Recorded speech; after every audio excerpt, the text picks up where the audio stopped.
ಪ್ರಣಮಾಮಿ ಮುಹುರ್ಮುಹುಃ. ರತ್ನಾಕರ ಧೌತಪದಾಂ ಹಿಮಾಲಯ ಕಿರೀಟಿನೀಂ ಬ್ರಹ್ಮರಾಜರ್ಷಿ ರತ್ನಾಢ್ಯಾಂ ವಂದೇ ಭಾರತ ಮಾತರಂ. ಈ ಕಾರ್ಯಕ್ರಮಕ್ಕೆ ಆಗಮಿಸಿರುವ ಚಿಕ್ಕೋಡಿಯ ಸಮಸ್ತ ದೇಶಭಕ್ತ ಬಂಧುಗಳಿಗೆ, ಮಾತಾ ಭಗಿನಿಯರಿಗೆ ಅತ್ಯಂತ ಶ್ರದ್ಧೆಯ ನಮಸ್ಕಾರಗಳನ್ನು ಸಮರ್ಪಿಸ್ತೇನೆ. ಇನ್ನು ಎಲೆಕ್ಷನ್ನ ಬಿಸಿ ಶುರುವಾಗಲಿಲ್ಲ. ಎಷ್ಟರ ಮಟ್ಟಿಗೆ ಅಂತಂದ್ರೆ, ದಾರಿಯಲ್ಲಿ ಚೆಕ್ ಪೋಸ್ಟ್ಗಳಿವೆ, ಅವ್ರಿಗೂ ತುಂಬಾ ಸೀರಿಯಸ್ನೆಸ್ ಇಲ್ಲ. ಈಗಲೇ ಯಾರು ದುಡ್ಡು ಹಂಚಲ್ಲ, ಯಾರು ಕುಕ್ಕರ್ ಕೊಡೋದಿಲ್ಲ ಅಂತ ಒಂದು ವಿಶ್ವಾಸ ಇದೆ ಅವರಿಗೆ. ಇನ್ ಸ್ವಲ್ಪ ಟೈಮ್ ಆಗ್ಬಹುದು ಅಂತ. ಆದ್ರೆ ನಂಗೆ ವಿಶ್ವಾಸ ಇದೆ.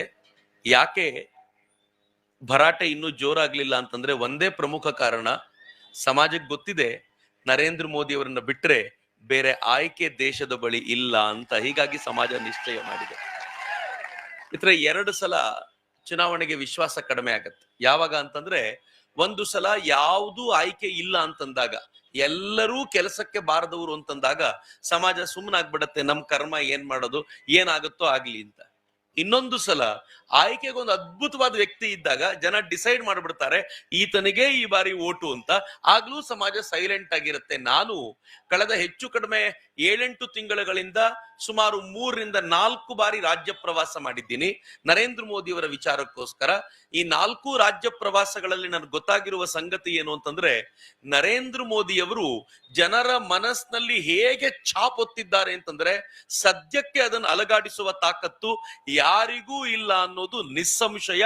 ಅದ್ ನನಗಂತೂ ಖಾತ್ರಿಯಾಗೋಗಿದೆ ಮಿತ್ರ. ಅದಕ್ಕೋಸ್ಕರ ನರೇಂದ್ರ ಮೋದಿ ಒಂದು ಘೋಷಣೆ ಕೊಟ್ಟರು. ನರೇಂದ್ರ ಮೋದಿ ಕೊಟ್ಟಿದ್ದಲ್ಲ, ಜನ ಕೊಟ್ಟಿದ್ದದು. ನರೇಂದ್ರ ಮೋದಿ 2014 ಕೇಳಿದ್ರು, ಈ ಬಾರಿ 272+ ಆಗ್ಬೇಕು ಅಂತ. ತಮಾಷೆ ಬೇರೆ ಯಾರು ಮಾಡಿದ್ದಲ್ಲ, ಎಲ್ರೂ ತಮಾಷೆ ಮಾಡಿದ್ರು. 272 ಸೀಟ್ ಒಂದು ಪಾರ್ಟಿಗೆ ಬರ್ಲಿಕ್ಕೆ ಸಾಧ್ಯನಾ ಅಂತ. ನರೇಂದ್ರ ಮೋದಿ ಅವರಿಗೆ 300 ಸೀಟ್ ಬಂತು. ಅನೇಕ ದಶಕಗಳ ನಂತರ ಪೂರ್ಣ ಬಹುಮತದಿಂದ ಒಂದು ಪಾರ್ಟಿ ಅಧಿಕಾರಕ್ಕೆ ಬರ್ಲಿಕ್ಕೆ ಅನೇಕ ದಶಕಗಳು ತೆಗೆದುಕೊಂಡಿತ್ತು. ಪ್ರಾಬಬಲಿ ರಾಜೀವ್ ಗಾಂಧಿಯ ನಂತರ ಈ ತರದ ಪೂರ್ಣ ಬಹುಮತ ಯಾವಾಗಲೂ ಬಂದಿರಲಿಲ್ಲ. 2019 ನರೇಂದ್ರ ಮೋದಿ ಕೇಳಿದ್ರು 300 ಸೀಟ್ ಕೊಟ್ರಲ್ಲ. ಈ ಸಲ ಜನ 350 ಸೀಟ್ ಕೊಟ್ರು. ಈ ಬಾರಿ ನರೇಂದ್ರ ಮೋದಿ ಕೇಳೋಕ್ಕಿಂತ ಮುಂಚೆ ಜನ ಹೇಳಿದ್ರು, ರಾಮ ಮಂದಿರ್ ತೋ ಬನ್ ಗಯಾ, ಅಬ್ ತೋ ಅಬ್ ಕಿ ಬಾರ್ 400 ಪಾರ್ ಅಂತ ಅಂದ್ರು. ಮಿತ್ರೆ, 400 ಪಾರ್ ಅಂತ ನಾನ್ ಹೇಳಿದ್ರೆ, ನೀವ್ ಹೇಳಿದ್ರೆ, ಇಲ್ಲಿ ಕೂತಿರೋರು ಹೇಳಿದ್ರೆ ಅದೊಂದು ಭಾವ. ಆದ್ರೆ ಎಲ್ಲಿಯವರೆಗೂ 400 ಪಾರ್ ಆಗಿದೆ ಅಂತಂದ್ರೆ, ಮೊನ್ನೆ ಇತ್ತೀಚೆಗೆ ಸಂಸತ್ನಲ್ಲಿ ಕಾಂಗ್ರೆಸ್ ಪಕ್ಷದ ರಾಷ್ಟ್ರೀಯ ಅಧ್ಯಕ್ಷ ಮಲ್ಲಿಕಾರ್ಜುನ್ ಖರ್ಗೆ ಹೇಳಿದ್ರು, ಅಬ್ ಕಿ ಬಾರ್ 400 ಪಾರ್ ಅಂದ್ರು. ಅನ್ನೋದಂದು ಒಂದ್ಸಲ ನಾಲ್ಗೆ ಕಚ್ಕೊಂಡ್ರು. ಏನ್ ಮಾತಾಡ್ಬಿಟ್ನಪ್ಪ ನಾನು. ಅವರು ಯಾಕೆ ಮಾತನಾಡಿದ್ರು ಅಂತಂದ್ರೆ, ಅವರಿಗೂ ವಿಶ್ವಾಸ ಇದೆ ಈ ಬಾರಿ ನರೇಂದ್ರ ಮೋದಿ ಖಾತ್ರಿ ಅಂತ. ನನಗೆ ಡೌಟ್ ಇದೆ, ಕಲಬುರಗಿಯಲ್ಲಿ ಬಿಟ್ರೆ ಅವರು ಮೋದಿಗೆ ವೋಟ್ ಹಾಕ್ತಾರೇನೋ ಅಂತ ಅನುಮಾನ ಇದೆ. ಹಿಂಗಾಗಿ ವೋಟ್ ಕೇಳೋ ಪ್ರಮೇಯಕ್ಕೆ ಹೋಗಿಲ್ಲ ಅವರು. ನಾನು ಎಲೆಕ್ಷನ್ ನಿಂತ್ಕೊಳ್ಳೋದೇ ಇಲ್ಲ, ನನ್ನ ಅಳಿಯನ್ ನಿಲ್ಲಿಸ್ತೀನಿ ಅಂತ ಸುದ್ದಿ ಹಬ್ಬಿಸಿದ್ದಾರೆ. ಹೀಗಾಗಿ ನನ್ಗನ್ಸತ್ತೆ ಈ ಬಾರಿ ಅವರದ್ದು ಪ್ರಾಬ್ಲಮ್ ಇಲ್ಲ. ಮಲ್ಲಿಕಾರ್ಜುನ್ ಖರ್ಗೆ ಅವರು ಈ ಮಾತು ಹೇಳಿದ ಕೆಲವೇ ದಿನಗಳಲ್ಲಿ ಕಾಂಗ್ರೆಸ್ಸಿನ ಅಧಿನಾಯಕಿ, ಯಾರು ಮುಂದೆ ನಿಂತು ಹೋರಾಟವನ್ನ ನಡೆಸಬೇಕೋ ಆ ಕಾಂಗ್ರೆಸ್ಸಿನ ಅಧಿನಾಯಕಿ ಸೋನಿಯಾ ಗಾಂಧಿ ಹೇಳಿದ್ರು, ಈ ಬಾರಿ ನಾನು ಲೋಕಸಭೆ ಫೈಟ್ ಮಾಡಲ್ಲ, ರಾಜ್ಯಸಭೆಯಿಂದ ಎಲೆಕ್ಷನ್ಗೆ ಬಂದ್ಬಿಡ್ತೀನಿ ಅಂತ. ರಾಜ್ಯಸಭೆಯಿಂದ ಆಯ್ಕೆನೂ ಆಗೋಯ್ತು. ಕರ್ನಾಟಕದಲ್ಲಿ ಕಾಂಗ್ರೆಸ್ನ ಸ್ಥಿತಿ ಏನ್ ಗೊತ್ತೇನು?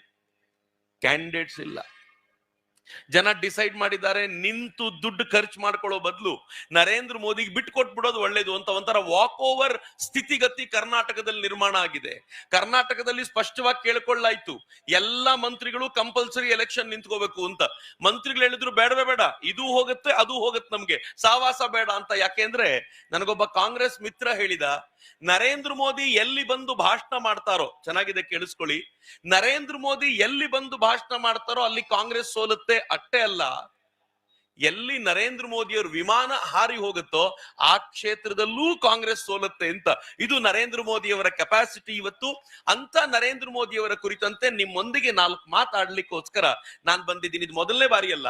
2014 ಬಂದಿದ್ದೀನಿ, 2019 ಬಂದಿದ್ದೀನಿ, 2024 ಬರ್ತೀನಿ, 2029 ನರೇಂದ್ರ ಮೋದಿ ಮತ್ತೆ ಪ್ರಧಾನಿ ಆಗ್ತಾರೆ ಅಂದ್ರೆ ಆಗ್ಲೂ ಬರ್ತೀನಿ. ಯಾಕೆ ಅಂತಂದ್ರೆ ಈ ದೇಶಕ್ಕೆ ನರೇಂದ್ರ ಮೋದಿ ಅಂತವ್ರು ಬೇಕು ಅನ್ನೋ ಕಾರಣಕ್ಕೋಸ್ಕರ. ಮಿತ್ರ, ನಾನು ತುಂಬಾ ತಡ ಮಾಡೋದಿಲ್ಲ. ಈ ಬಾರಿ ನಾನು LED ಸ್ಕ್ರೀನ್ ತಗೊಂಡ್ ಬಂದಿದ್ದೀನಿ ನಿಮ್ಮ ಹತ್ರ ಮಾತನಾಡ್ಲಿಕ್ಕೋಸ್ಕರ. ಯಾಕೆ ಗೊತ್ತೇನು? ಕಾಂಗ್ರೆಸ್ನವ್ರು ಏನ್ ಮಾಡ್ತಾರೆ, ನನ್ನ 3 ಗಂಟೆ ಭಾಷಣದಲ್ಲಿ ಒಂದು 30 ಸೆಕೆಂಡ್ ಭಾಷಣವನ್ನ ಕಟ್ ಮಾಡಿ ಚಕ್ರವರ್ತಿ ಸುಳ್ಳು ಹೇಳ್ತಾರೆ ನೋಡಿ ಅಂತ 3 ಗಂಟೆ ಭಾಷಣದಲ್ಲಿ 30 ಸೆಕೆಂಡ್ ಕಟ್ ಮಾಡಿ ಹೇಳ್ತಾರೆ ಚಕ್ರವರ್ತಿ ಸುಳ್ಳು ಹೇಳ್ತಾರೆ ಅಂತ. ಕಾಂಗ್ರೆಸ್ಸಿಗರ ದಡ್ಡತನದ ಬಗ್ಗೆ ನಾನೇನು ಮಾತನಾಡಬೇಕಾದ ಅಗತ್ಯ ಇಲ್ಲ. ಯಾಕೆ ಅಂದ್ರೆ ಕಾಂಗ್ರೆಸ್ಸಿಗರ ಪಾಲಿಗೆ ಅತ್ಯಂತ ಬುದ್ಧಿವಂತ ಅಂದ್ರೆ ರಾಹುಲ್ ಗಾಂಧಿ. ರಾಹುಲ್ ಗಾಂಧಿನ ಬುದ್ಧಿವಂತ ಅಂತ ಅನ್ಕೊಳ್ಳೋರು ದಡ್ಡತನದ ಬಗ್ಗೆ ನಾನು ಏನ್ ಮಾತಾಡ್ಲಿ. ಆದ್ರೂ ಕಾಂಗ್ರೆಸ್ಸಿಗರು ಯಾರು ದಾರಿ ತಪ್ಪಿಸಬಾರದು ಅಂತ ವಿತ್ ಪ್ರೂಫ್ ಬಂದಿರೋದು ನಾನು ಈ ಸಲ. ನಾನು ಏನನ್ನ ಮಾತಾಡ್ತೀನೋ ಅದಕ್ಕೆ ಪುರಾವೆಗಳನ್ನು ನಿಮ್ ಮುಂದೆ ಇಡ್ತೀನಿ. ಸೊ ನೀವು ಕನ್ಫರ್ಮ್ ಮಾಡ್ಕೊಳ್ಬಹುದು ಕಾಂಗ್ರೆಸ್ಸಿಗರು ಇಟ್ಟು ದಿನ ಎಷ್ಟು ಮೋಸ ಮಾಡಿದ್ರು ಸಮಾಜಕ್ಕೆ ಅಂತ. 2 ವರ್ಷಗಳ ಕಾಲ ಕಾಂಗ್ರೆಸ್ಸಿಗರು ನನ್ನ ಮೇಲೆ ಕಲ್ಲೆಸೆದ್ರು, ಚಕ್ರವರ್ತಿ ಸುಳ್ಳು ಹೇಳ್ತಾನೆ ಅಂತ. ನನ್ಗೆ ಎಲ್ರು ಕೇಳಿದ್ರು ನೀವು ಉತ್ತರ ಕೊಡಲ್ವಾ ಅಂತ. ನಾನಂದೆ ನನಗೆ ಉತ್ತರ ಕೊಡೋ ಟೈಮ್ ಇದಲ್ಲ, ಎಲ್ಲ ಕಲ್ಲನ್ನು ಸಂಗ್ರಹಿಸಿ ಅಡಿಪಾಯಿಗೆ ಹಾಕಿ ಭವ್ಯ ಬಂಗಲೆ ಕಟ್ತೀನಿ ನಾನು, ನೋಡ್ತಾ ಇರಿ ಅಂತ. ಅವರೆಲ್ಲ ಏನೇನ್ ಸುಳ್ಳು ಅಂತಂದ್ರು ಅದಕ್ಕೆ ಸತ್ಯ ಯಾವುದು ಅಂತ ಪ್ರೂವ್ ಮಾಡಿದ್ರೆ ನಾನ್ ನರೇಂದ್ರ ಮೋದಿ ಅವ್ರ ಬಗ್ಗೆ ಹೇಳಬೇಕಾಗಿರೋ ಕೆಲಸ ಮುಗಿಯುತ್ತೆ ಅಂತ ನನ್ಗೆ ಗೊತ್ತಿತ್ತು. ಅವ್ರು ಯಾವ್ದಾವ್ದನ್ನ ಸುಳ್ಳು ಅಂತ ಹೇಳಿದ್ದಾರೋ ಅವೆಲ್ಲವನ್ನು ನಿಮ್ ಮುಂದೆ ಇಡೋ ಪ್ರಯತ್ನ ಮಾಡ್ತೀನಿ. ಲೆಟ್ಸ್ ಗೆಟ್ ಇನ್ ಟು ದಾಟ್. ಮೊದಲನೇದಾಗಿ ನಾನು ಇವತ್ತು ನರೇಂದ್ರ ಮೋದಿ ಅವ್ರ ಪರಿಚಯ ಮಾಡಿಸ್ಕೊಡ್ತೀನಿ. ವಾಸ್ತವವಾಗಿ ಹೆಂಗಿರುತ್ತೆ ಅಂತಂದ್ರೆ ಕಾರ್ಯಕ್ರಮದಲ್ಲಿ ಸ್ಪೀಕರ್ ಪರಿಚಯ ಮಾಡ್ಕೊಡ್ಬೇಕು.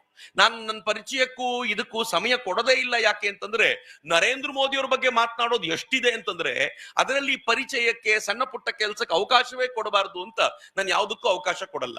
ಆದ್ರೆ ನರೇಂದ್ರ ಮೋದಿ ಅವ್ರ ಪರಿಚಯ ಅಂದ್ರೆ ಬಹಳ ಜನರಿಗೆ ಅನ್ನಿಸ್ಬೋದು ನಮಗೇನ್ ನೀ ನರೇಂದ್ರ ಮೋದಿ ಅವ್ರ ಪರಿಚಯ ಮಾಡ್ಕೊಡೋದು, 10 ವರ್ಷಗಳಿಂದ ಪ್ರಧಾನಮಂತ್ರಿಯಾಗಿ ನೋಡಿದ್ದೀವಿ ಅಂತ. ಬಟ್ ಒಂದು ಡಿಫ್ರೆಂಟ್ ಆಗಿರುವಂತ ಪರಿಚಯವನ್ನ ನಿಮ್ ಮುಂದೆ ಇಡ್ತೀನಿ, ನೋಡ್ತಾ ಹೋಗಿ. ಮೊದಲನೇದು, ಕಳೆದ 10 ವರ್ಷಗಳಲ್ಲಿ ಈ ದೇಶದಲ್ಲಿ ಒಂದೇ ಒಂದು ರಜೆ ಇಲ್ಲದೆ ಈ ದೇಶದ ಜನರ ಸೇವೆ ಮಾಡಿದ ಮೊದಲ ಪ್ರಧಾನ ಸೇವಕ ಅಂತ ಯಾರಾದ್ರೂ ಇದ್ರೆ ಅದು ನರೇಂದ್ರ ಮೋದಿ. 10 ವರ್ಷಗಳಲ್ಲಿ ಒಂದು ರಜೆ ಇಲ್ಲ ಮಿತ್ರೆ. ಪ್ರತಿನಿತ್ಯ 18 ಗಂಟೆ ಕೆಲಸ ಮಾಡ್ತಾರೆ. ಇದ್ ನಾನು ಹೇಳಬೇಕು ಅಂತಲ್ಲ, ಒಂದು ಪತ್ರಿಕೆ ರಿಪೋರ್ಟ್ ಮಾಡುತ್ತೆ. 9 ವರ್ಷಗಳ ಆದಾಗ ಒಂದು ಪತ್ರಿಕೆ ರಿಪೋರ್ಟ್ ಮಾಡ್ತು. 9 ವರ್ಷಗಳಾದಾಗ ಒಂದು RTI ಅಪ್ಲಿಕೇಶನ್ ಹಾಕಿದ್ರು. RTI ಅಪ್ಲಿಕೇಶನ್ ನಲ್ಲಿ ಹೇಳಿದ್ರು ನರೇಂದ್ರ ಮೋದಿ ರಜೆ ತೆಗೆದುಕೊಂಡಿಲ್ಲ. ಒಂದೇ ಕೆಲಸ ಒಂದು 5 ದಿನ ಮಾಡಿದ್ರೆ ಶನಿವಾರ ಭಾನುವಾರ ರಜೆ ಸಿಕ್ಕಿದ್ರೆ ಸಾಕಪ್ಪ ಅಂತ ನಾವು ಕಾಯ್ತಿರ್ತೀವಿ. ಅವಾಗ ಹುಷಾರ್ ತಪ್ಪುತ್ತೆ. ನರೇಂದ್ರ ಮೋದಿ ಈ ಪುಣ್ಯಾತ್ಮನಿಗೆ 10 ವರ್ಷಗಳಿಂದ ಜ್ವರ ಬಂದ್ ಮಲ್ಕೊಂಡಿಲ್ಲ ರೀ ಪುಣ್ಯಾತ್ಮ. ಈ 10 ವರ್ಷಗಳಲ್ಲಿ ನರೇಂದ್ರ ಮೋದಿ ನನ್ನ ಪರಿವಾರದವರೊಂದಿಗೆ ಸುತ್ತಾಡ್ಲಿಕ್ಕೆ ಹೋಗ್ತೀನಿ ಅಂತ ಒಂದ್ 4 ದಿನ ರಜೆ ತಗೊಂಡಿಲ್ಲ ರೀ. ಯಾರಿಗೋಸ್ಕರ ಅಂತಂದ್ರೆ ನನಗೋಸ್ಕರ ಮತ್ತು ನಿಮಗೋಸ್ಕರ, ನಮ್ಮ ಬದುಕು ಚೆನ್ನಾಗಿರ್ಬೇಕು ಅಂತ ತನ್ನ ಬದುಕನ್ನ ಹಿಂಡಿಕೊಂಡಿರುವಂತವ್ರು ಯಾರಾದ್ರೂ ಇದ್ರೆ ಅದು ನನ್ನ ಪ್ರಧಾನಮಂತ್ರಿ ನರೇಂದ್ರ ಮೋದಿ ಅನ್ನುವಂತ ಹೆಮ್ಮೆ ಇದೆ ಮಿತ್ರ. ಈ ದೇಶದ ಎಲ್ಲ ಪ್ರಧಾನಮಂತ್ರಿಗಳು ಅಷ್ಟೇ ಅಲ್ಲ, ಈ ದೇಶದ ಬಹುತೇಕ ಪೊಲಿಟಿಕಲ್ ಲೀಡರ್ಗಳು ಅವರು MLA ಗಳಾಗ್ತಾರೆ, MP ಗಳಾಗ್ತಾರೆ, ಅವರು ಮಿನಿಸ್ಟರ್ ಆಗ್ಬೋದು, ಅವರು CM ಆಗ್ಬೋದು. ಪ್ರಮಾಣ ವಚನಕ್ಕೆ ಯಾರನ್ನು ಕರೆಸ್ತಾರೋ ಗೊತ್ತಾ? ತಮ್ಮ ಜಾತಿಗೆ ಸೇರಿದ ಕೆಲವು ಸ್ವಾಮಿಗಳು, ತಮ್ಮ ಪರಿವಾರದವ್ರು ಕೆಲವರು, ತಮ್ಮ ಫ್ರೆಂಡ್ಸ್ ಕೆಲವರನ್ನ ಮುಂದಿಟ್ಕೊಂಡು ಬಹಳ ಖುಷಿಯಿಂದ ಪ್ರಮಾಣ ವಚನ ಸ್ವೀಕಾರ ಮಾಡ್ತಾರೆ. ಆದ್ರೆ ನನ್ನ ದೇಶದ ಪ್ರಧಾನಮಂತ್ರಿ ಮೊದಲನೇ ಬಾರಿಗೆ ಪ್ರಮಾಣ ವಚನ ಸ್ವೀಕಾರ ಮಾಡುವಾಗ ಏನ್ ಮಾಡಿದ್ರು ಗೊತ್ತಾ? ಸಾರ್ಕ್ ದೇಶದ ಮುಖ್ಯಸ್ಥರನ್ನು ಕರೆದ್ರು. ಸಾರ್ಕ್ ಅಂದ್ರೆ ಸೌತ್ ಏಷ್ಯನ್ ಕಂಟ್ರೀಸ್. ಅದರಲ್ಲಿ ಬರ್ಮಾ ಬರುತ್ತೆ, ಮಯನ್ಮಾರ್ ಬರುತ್ತೆ, ಭೂತಾನ್ ಬರುತ್ತೆ, ಅದ್ರಲ್ಲಿ ಶ್ರೀಲಂಕಾ ಬರುತ್ತೆ, ಅಫ್ಘಾನಿಸ್ತಾನ್ ಬರುತ್ತೆ, ಅದ್ರಲ್ಲಿ ಬಾಂಗ್ಲಾದೇಶ ಇದೆ, ಪಾಕಿಸ್ತಾನನೂ ಇದೆ. ಇವ್ರಿಗೆಲ್ಲ ಪತ್ರ ಬರೆದು ಹೇಳಿದ್ರು ನಾನು ಪ್ರಮಾಣ ವಚನ ತಗೊಳ್ತಾ ಇದ್ದೀನಿ ಬನ್ನಿ ಎಲ್ಲ ಅಂತ. ಪಾಕಿಸ್ತಾನ ಮೊದಲು ರಿಲಕ್ಟೆಂಟ್ ಆಗಿತ್ತು, ಬರ್ಲೋ ಬೇಡವೋ ಅಂತ. ಜಗತ್ತೆಲ್ಲ ಉಗಿತು. ನರೇಂದ್ರ ಮೋದಿ ಕರೆದಾಗ ಬಾಯಿ ಮುಚ್ಕೊಂಡು ಹೋಗು ಅಂತ. ಅವ್ರು ಬಂದಾಗ ಹೆಂಗಿತ್ತು ಅಂತಂದ್ರೆ ನೀವು ನೋಡಿ,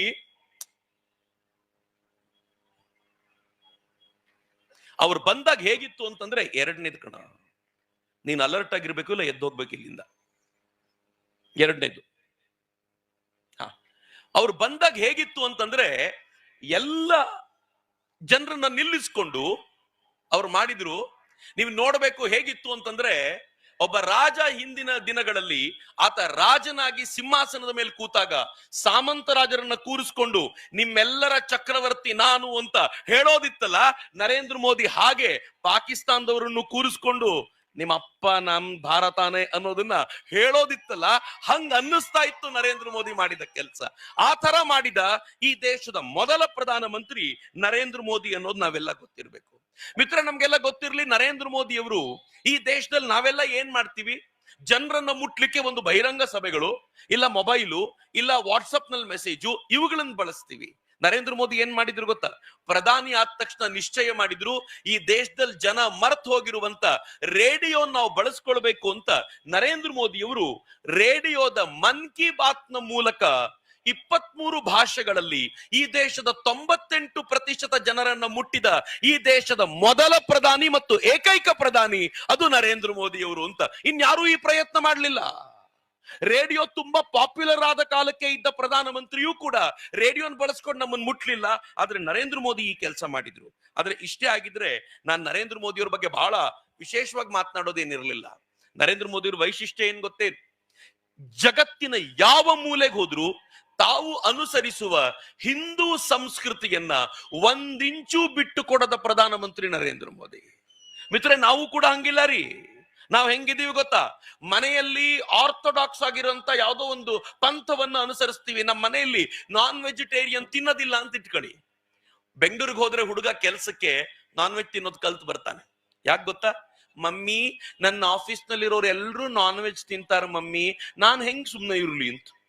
ನಮ್ಮ ಮಕ್ಕಳು ಹೆಂಗ್ ಆಗ್ಬಿಡ್ತಾರೆ ಅಂತಂದ್ರೆ ಹೆಂಡ ಕುಡಿಯೋದ್ ಕಲ್ತು ಬರ್ತಾರೆ. ಯಾಕೆ ಅಂದ್ರೆ ನಮ್ ಬಾಸ್ ಪಾರ್ಟಿ ಕರೆದಾಗ ಅವ್ರ ಜೊತೆ ಕುಡಿದೇ ಹೋದ್ರೆ ತಪ್ಪಾಗುತ್ತೆ ಮಮ್ಮಿ ಅಂತ ಕಲ್ತ್ಕೊಂಡ್ ಬರ್ತಾರೆ. ಮನೆಯಲ್ಲಿ ಕಲಿಸಿದ್ದನ್ನ ಮರ್ತೋಗ್ತಾರೆ. ಆದ್ರೆ ಈ ದೇಶದ ಪ್ರಧಾನಮಂತ್ರಿ ನರೇಂದ್ರ ಮೋದಿ ಹೇಗಿದ್ದಾರೆ ಅಂತಂದ್ರೆ, ಶ್ವೇತಭವನಕ್ಕೆ ಅಮೆರಿಕಕ್ಕೆ ಹೋದ್ರೂ ಕೂಡ ನವರಾತ್ರಿ ಉಪವಾಸ ಬಿಡದ ಈ ದೇಶದ ಅಪರೂಪದ ಪ್ರಧಾನಮಂತ್ರಿ ನರೇಂದ್ರ ಮೋದಿ. ಮಿತ್ರ, ಇದು ಇತ್ತೀಚಿನ ಫೋಟೋ. ನರೇಂದ್ರ ಮೋದಿ ಅವರನ್ನ ಅಮೆರಿಕ ಕರೆಸಿದ್ರು ರೆಡ್ ಕಾರ್ಪೆಟ್ ವೆಲ್ಕಮ್ ಮಾಡಿ. ಈ ರೆಡ್ ಕಾರ್ಪೆಟ್ ವೆಲ್ಕಮ್ ಮಾಡಿದಾಗ ನರೇಂದ್ರ ಮೋದಿ ಏನ್ ಅಮೆರಿಕಕ್ಕೆ ಹೋಗಿದ್ರು, ವೆಜಿಟೇರಿಯನ್ ನರೇಂದ್ರ ಮೋದಿ ಅನ್ನೋ ಕಾರಣಕ್ಕೋಸ್ಕರ ವಿಶೇಷವಾದ ಅಡಿಗೆ ಭಟ್ರನ್ನ ಕರೆಸಿ ಅವರಿಗೋಸ್ಕರ ವೆಜಿಟೇರಿಯನ್ ಅಡಿಗೆ ಮಾಡಿಸ್ಬೇಕಾಯ್ತಲ್ಲ. ಅಮೆರಿಕಾದ ಶ್ವೇತಭವನದ ರೆಕಾರ್ಡ್ ಇರಬಹುದು ಅಂತ ನನ್ಗನ್ಸುತ್ತೆ. ಹಿಂದಿನ ಯಾವ ಪ್ರಧಾನಿಯೂ ಹಿಂಗಿರ್ಲಿಕ್ಕಿಲ್ಲ. ಇದು ತುಂಬಾ ಸಾಮಾನ್ಯ ಅನ್ಸಿದ್ರೆ, ಮಧ್ಯದಲ್ಲಿ ಎಕನಾಮಿಕ್ ಟೈಮ್ಸ್ ರಿಪೋರ್ಟ್ ಮಾಡುತ್ತೆ, ನನಗೂ ಅದನ್ನ ಓದಿದಾಗ ಗೂಸ್ ಬಂಪ್ಸ್ ಕೂದಲೆಲ್ಲ ಎದ್ ನಿಂತ್ಬಿಡ್ತು. ಯಾಕೆ ಗೊತ್ತಾ? ಯುನೈಟೆಡ್ ಅರಬ್ ಎಮಿರೇಟ್ಸ್ ಮುಸ್ಲಿಂ ರಾಷ್ಟ್ರಕ್ಕೆ ನರೇಂದ್ರ ಮೋದಿ ಹೋಗಿದ್ದಾಗ ಅಲ್ಲಿನ ಶೇಖ್ಗಳು ಹೇಳಿದ್ರಂತೆ, ಅಲ್ಲಿನ ಪ್ರಮುಖರು ಹೇಳಿದ್ರಂತೆ, ನಮ್ ಫ್ರೆಂಡ್ ಮೋದಿ ನಮ್ ದೇಶದಲ್ಲಿ ಇರೋವರೆಗೂ ನಾವ್ ಯಾರು ನಾನ್ ವೆಜ್ ತಿನ್ನಬಾರದು ಅಂತ. ಮುಸ್ಲಿಂ ರಾಷ್ಟ್ರದಲ್ಲೂ ಕೂಡ ನಾನ್ ವೆಜ್ ಬಿಟ್ರಲ್ಲ ಅವರು, ಅದು ನರೇಂದ್ರ ಮೋದಿ ಕಲಿಸಿಕೊಟ್ಟಿದ್ದು.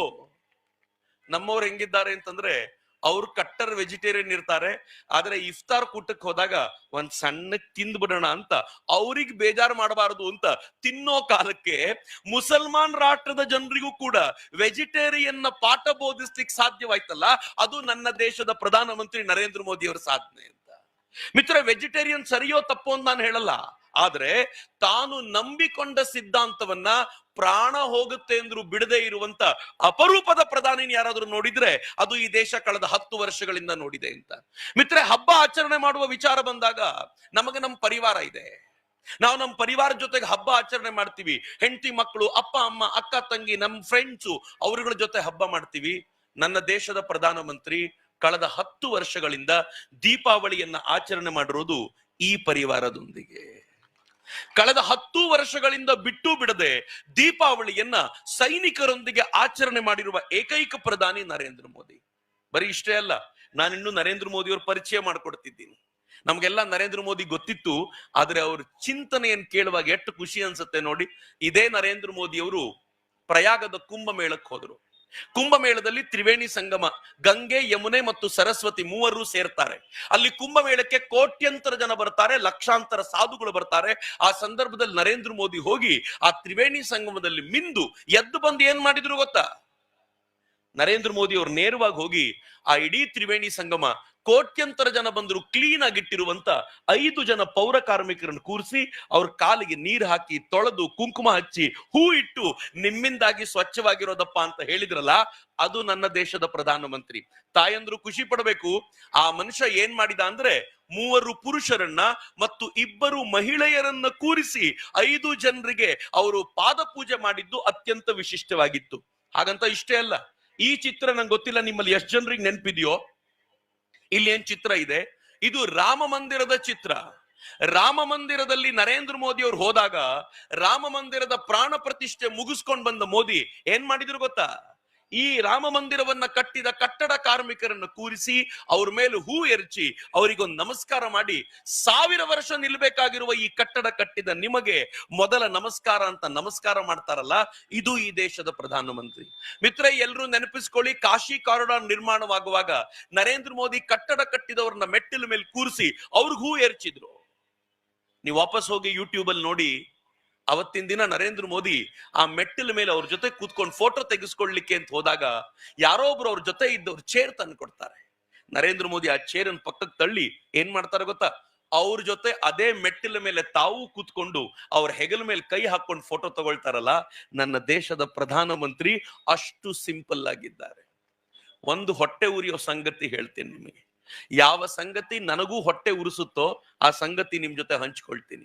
ಈ ದೇಶದ ಸೆಂಟ್ರಲ್ ವಿಸ್ತಾ ಸಂಸತ್ ಭವನ ಕಟ್ಟಡ ನಿರ್ಮಾಣ ಆಗುವಾಗ ಈ ದೇಶದ ಪ್ರಧಾನಿ ಮಧ್ಯರಾತ್ರಿ ಹೋಗಿದ್ರು ಅದನ್ನ ನೋಡ್ಲಿಕ್ಕೆ ಅಂತ. ಅವರು ಕೂಡ ಕಟ್ಟಡ ಕಾರ್ಮಿಕರ ತರ ಟೋಪಿ ಹಾಕೊಂಡು ಮೇಲೊಂದು ಕೋಟ್ ಹಾಕೊಂಡು ಎಲ್ಲ ನೋಡ್ತಾ ಇದ್ರು. ವಾಪಸ್ ಬಂದು ಏನಂದ್ರು ಗೊತ್ತಾ, ಈ ಬಾರಿ ಜನವರಿ 26ಕ್ಕೆ VIP ಗಳು ಅಂತ ಬೇರೆ ಯಾರನ್ನೂ ಕರಿಬೇಡಿ, ಈ ಕಟ್ಟಡ ಕಾರ್ಮಿಕರು ಮತ್ತು ಅವ್ರ ಪರಿವಾರದವರಿಗೆ VIP ಪಾಸ್ ಕೊಟ್ಟು ಅತ್ಯಂತ ಗೌರವದಿಂದ ಕರ್ಕೊಂಡು ಬಂದವ್ರನ್ನ ಕೂರಿಸಿ ಅಂತ ಹೇಳಿದವ್ರು ನರೇಂದ್ರ ಮೋದಿ. ಒಬ್ಬ ಸಾಮಾನ್ಯ ಕಟ್ಟಡ ಕಾರ್ಮಿಕನಲ್ಲಿ VIP ಆಗುವಂತ ಭಾವ ತುಂಬಿದ್ರು. ನನ್ಗ್ಯಾಕೆ ಹೊಟ್ಟೆ ಉರಿ ಅಂತ ಹೇಳ್ತೀನಿ ಗೊತ್ತೇನು, ಇದುವರೆಗೂ ಜನವರಿ 26ಕ್ಕೂ ಆಗಸ್ಟ್ 15ಕ್ಕೂ ಒಂದು VIP ಪಾಸ್ ಗಿಟ್ಟಿಸ್ಲಿಕ್ಕೆ ನನಗಾಗ್ಲಿಲ್ಲ.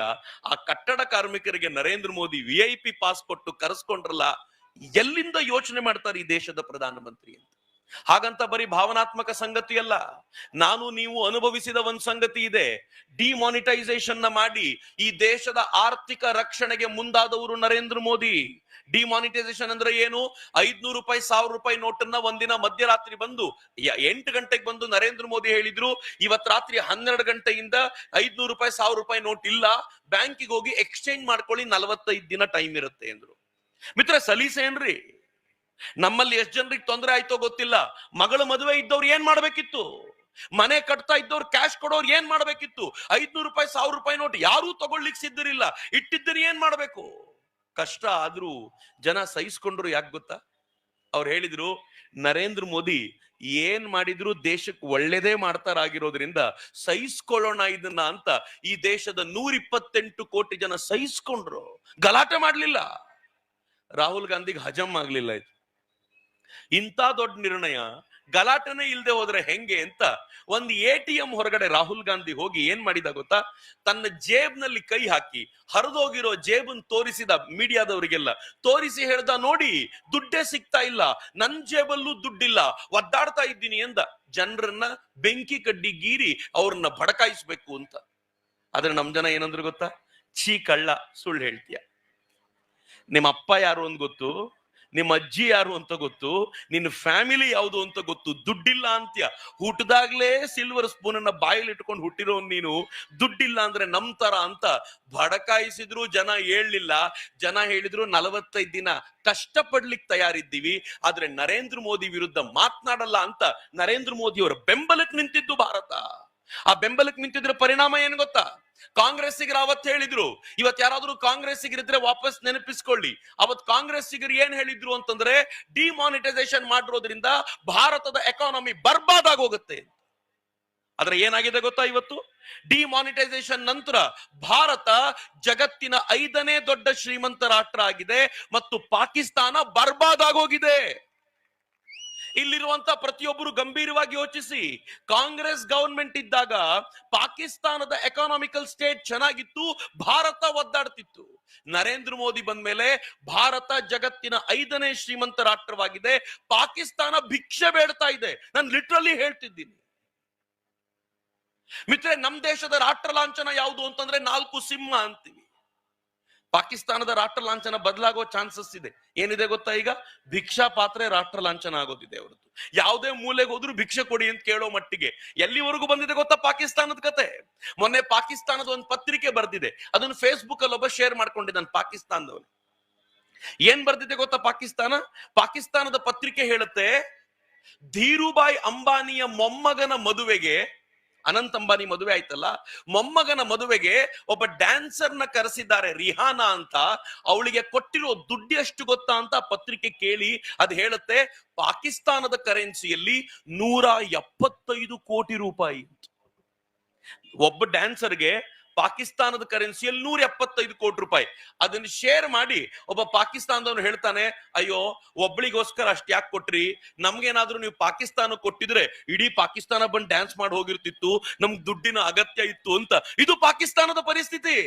ನರೇಂದ್ರ ಮೋದಿ ಪಾಕಿಸ್ತಾನದ ಹಾಲತ್ ಹೆಂಗ್ ತಂದಿಟ್ಟಿದ್ದಾರೆ ಅಂದ್ರೆ, ಅದು ನಮ್ ಜೊತೆ ಮಾತನಾಡೋದಿರ್ಲಿ, ನಮ್ ಕಣ್ಣಲ್ಲಿ ಕಣ್ಣಿಟ್ಟು ನೋಡುವ ತಾಕತ್ ಇಟ್ಕೊಂಡಿಲ್ಲ. ನರೇಂದ್ರ ಮೋದಿ ಪಾಕಿಸ್ತಾನವನ್ನ ಆ ಸ್ಥಿತಿಗೆ ತಂದಿದ್ದಾರೆ. ಮಿತ್ರ, ಪಾಕಿಸ್ತಾನವನ್ನು ಯಾವ ಲೆವೆಲ್ಗೆ ತಗೊಂಡು ಹೋಗಲಾಗಿದೆ ಅಂತಂದ್ರೆ, ಕಾಂಗ್ರೆಸ್ ನರೇಂದ್ರ ಮೋದಿ ಚಾಲೆಂಜ್ ಮಾಡಿತ್ತು, ತಾಕತ್ತಿದ್ರೆ 370 ತೆಗಿರಿ ಅಂತ.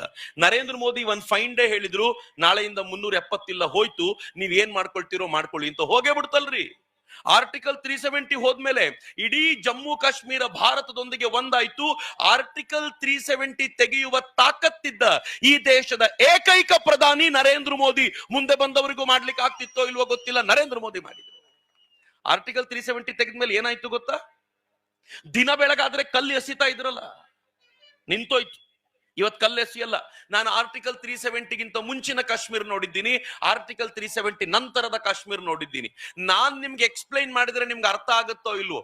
ಕೆಲವೊಂದ್ಸಲ ನನ್ಗೆ ಅನ್ಸುತ್ತೆ ಕಾಂಗ್ರೆಸ್ಸಿಗರಿಗೂ ಗೊತ್ತಿಲ್ಲ ಪಾಪ, ರಾಹುಲ್ ಗಾಂಧಿ ಕಾಂಗ್ರೆಸ್ನವನ್ ಅಲ್ವೇ ಅಲ್ಲ. ರಾಹುಲ್ ಗಾಂಧಿ ನರೇಂದ್ರ ಮೋದಿಯ ಪ್ರಚಾರಕ್ಕೆ ಅಂತಾನೆ ನಿಂತಿರುವ ಕಾಂಗ್ರೆಸ್ನ ವ್ಯಕ್ತಿ ಅಂತ ಅನ್ಸುತ್ತೆ. ನಾನು ಸುಮ್ನೆ ಹೇಳ್ತಿಲ್ಲ, ನಿಮ್ಗೆಲ್ರಿಗೂ ಭಾರತ್ ಜೋಡೋ ನೆನಪಿರಬೇಕು. ಇಡೀ ದೇಶ ತಿರುಗಾಡಿದ ರಾಹುಲ್ ಗಾಂಧಿ ಕರ್ನಾಟಕದಲ್ಲಿ ತುಂಬಾ ಪಾಪ್ಯುಲರ್ ಆಯ್ತು. ಇಡೀ ಭಾರತ್ ಜೋಡೋದ್ ಅಂತ್ಯ ಮಾಡಿದ್ದು ಎಲ್ಲಿ ಗೊತ್ತಾ? ಸಮಾರೋಪ ಮಾಡಿದ್ದು ಕಾಶ್ಮೀರದಲ್ಲಿ. ಅಣ್ಣ ತಂಗಿ ಸೇರ್ಕೊಂಡು ಏನ್ ಐಸಿನ ಉಂಡೆ ಮಾಡಿ ಒಬ್ಬರ ಮೇಲೊಬ್ರು ಹಾಕೊಂಡಿದ್ದು ಮೀಡಿಯಾಗಳೆಲ್ಲ ಕವರ್ ಮಾಡ್ತಾ, ನೋಡಿ ನಾವ್ ಎಷ್ಟು ಚೆನ್ನಾಗಿದ್ದೀವಿ, ಹೆಂಗಿದ್ದೀವಿ ದೇಶದ ಜೊತೆಗೆ ತೋರಿಸ್ಕೊಳ್ಳೋ ಪ್ರಯತ್ನ ಮಾಡಿದ್ರೆ, ಜನ ಅಂದ್ರು ಐಸಿನ ಉಂಡೆ ಮಾಡಿ ಆಡ್ತಾ ಇರೋದು ಯಾಕೆ ಗೊತ್ತೇನಪ್ಪ? ನರೇಂದ್ರ ಮೋದಿ 370 ತೆಗೆದಿರೋದ್ರಿಂದ. ಇಲ್ಲ ಅಂದ್ರೆ ಎಲ್ಲ ಆಡ್ಲಿಕ್ಕೆ ಆಗ್ತಾ ಇತ್ತು? ನಿಮ್ಮ ಅಪ್ಪನ ಕಾಲದಲ್ಲಿ ಆಗಲಿಲ್ಲ, ನಿಮ್ಮ ಅಜ್ಜಿ ಕಾಲದಲ್ಲಿ ಆಗಲಿಲ್ಲ, ನಿಮ್ ಮುತ್ತಾತನ ಕಾಲದಲ್ಲಿ ಆಗಲಿಲ್ಲ. ಐಸ್ ಉಂಡೆ ತಗೊಂಡು ನೀವು ಆಡ್ಲಿಕ್ಕೆ ನರೇಂದ್ರ ಮೋದಿನೇ ಬರಬೇಕಾಯ್ತು ಅಂತ ಹೇಳಿದ್ದಿದ್ಯಲ್ಲ, ಇದು ರಾಹುಲ್ ಗಾಂಧಿಗೆ ಅರ್ಥ ಆಯ್ತು. ಬಟ್ ರಾಹುಲ್ ಗಾಂಧಿ ಚಂದ ಪ್ರಚಾರ ಮಾಡಿದ. ಇತ್ತೀಚೆಗೆ ಸಚಿನ್ ತೆಂಡೂಲ್ಕರ್ ಕಾಶ್ಮೀರಕ್ಕೆ ಹೋಗಿದ್ದ ಅದೇ ಚಿತ್ರ ಇದು.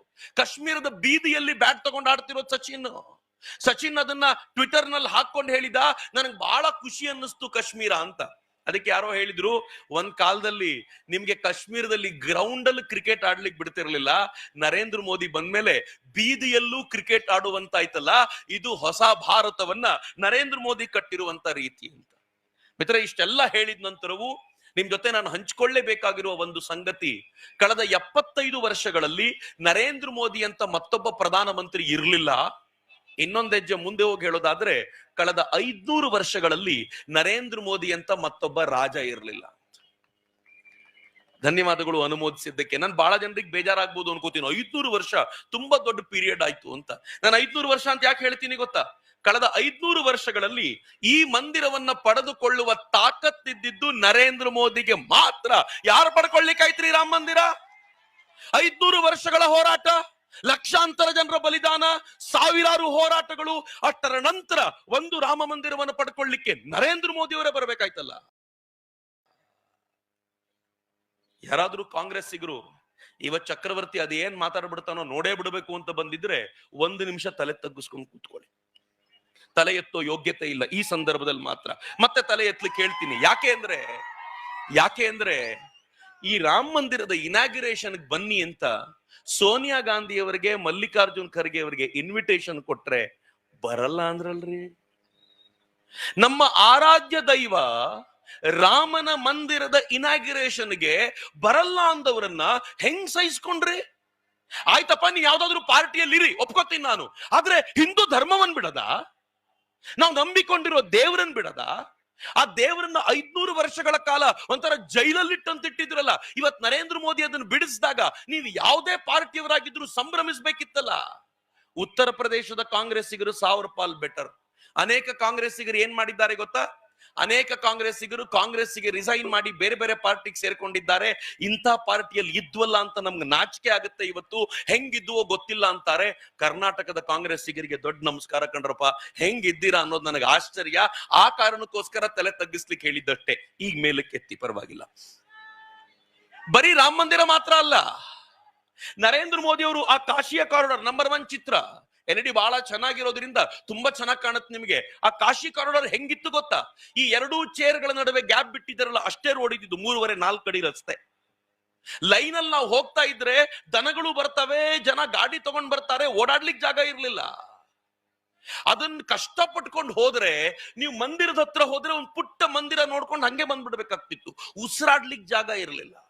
ನರೇಂದ್ರ ಮೋದಿ ಬಂದು 5 ಲಕ್ಷ ಸ್ಕ್ವೇರ್ ಫೀಟ್ಗಳ ಒಂದು ವಿಸ್ತಾರವಾಗಿರುವಂತ ಕಾರಿಡಾರ್ ನಿರ್ಮಾಣ ಮಾಡಿ ವಿಶ್ವನಾಥ ಉಸಿರಾಡುವಂತೆ ಮಾಡಿಕೊಟ್ಟಿದ್ ನರೇಂದ್ರ ಮೋದಿ. ಅದ್ರೊಂದು ಮಜಾ ಇದೆ ರೀ. ಈ ಮಂದಿರಕ್ಕೆ ಹೋದವರಿಗೆ ವಾಪಸ್ ಯಾವಾಗ್ಲಾದ್ರೂ ಒಂದ್ಸಲ ಹೋಗ್ ಬನ್ನಿ ಕಾಶಿಯ ಮಂದಿರ ನೋಡ್ಲಿಕ್ಕೆ. ಎಲ್ಲ ಶಿವನ ದೇವಸ್ಥಾನಗಳಲ್ಲೂ ನಂದಿ ಶಿವನ ಕಡೆ ಮುಖ ಮಾಡ್ಕೊಂಡಿರತ್ತೆ, ಇಲ್ಲಿ ಮಾತ್ರ ನಂದಿ ಶಿವನಿಗೆ ಬೆನ್ನು ಹಾಕೊಂಡು ಕೂತ್ಬಿಟ್ಟಿದ್ದಾನೆ. ನಿಮ್ಗೇನಾದ್ರೂ ಹೃದಯ ಇದ್ರೆ, ನಂದಿಯ ಮಾತನ್ನ ಕೇಳುವ ಕೆಪಾಸಿಟಿ ಇದ್ರೆ, ನಿಮ್ಮ ಕಿವಿಯನ್ನು ತಗೊಂಡ್ ನಂದಿ ಬಾಯಿಗೆ ಕೊಡಿ, ಅವ್ನು ನಿಮ್ ಕಿವಿಯಲ್ಲಿ ಹೇಳ್ತಾನೆ ಕತೆ ಏನು ಅಂತ. ಅವನು ಹೇಳ್ತಾನೆ, ನೋಡಿ ಈ ಮಂದಿರ ನೀವೇನ್ ನೋಡ್ತಿದ್ದೀರೋ ಒರಿಜಿನಲ್ ಅಲ್ಲ, ಇದು ಅಹಲ್ಯಾಬಾಯಿ ಹೋಳ್ಕರ್ ಕಟ್ಸಿರೋದು. ಒರಿಜಿನಲ್ ಮಂದಿರ ಈ ಕಡೆ ಇದೆ, ಇದನ್ನ ಮಸೀದಿ ಮಾಡಿಬಿಟ್ಟಿದ್ದಾರೆ. ನನ್ನ ಒರಿಜಿನಲ್ ಬಾಸ್ ಇಲ್ಲಿ ಒಳಗ್ ಕೂತಿದ್ದಾನೆ. ಆ ಒರಿಜಿನಲ್ ಬಾಸ್ ನಾನು ನೋಡ್ಬೇಕು ಅಂದ್ರೆ ಮೋದಿ ಬಾಸ್ ಇನ್ನೊಂದು 5 ವರ್ಷ ಇರಬೇಕು, ಓಟ್ ಹಾಕ್ರಪ್ಪ ಅಂತ ನಂದಿ ನಮ್ ಕಿವಿಯಲ್ಲಿ ಹೇಳ್ತಾನೆ.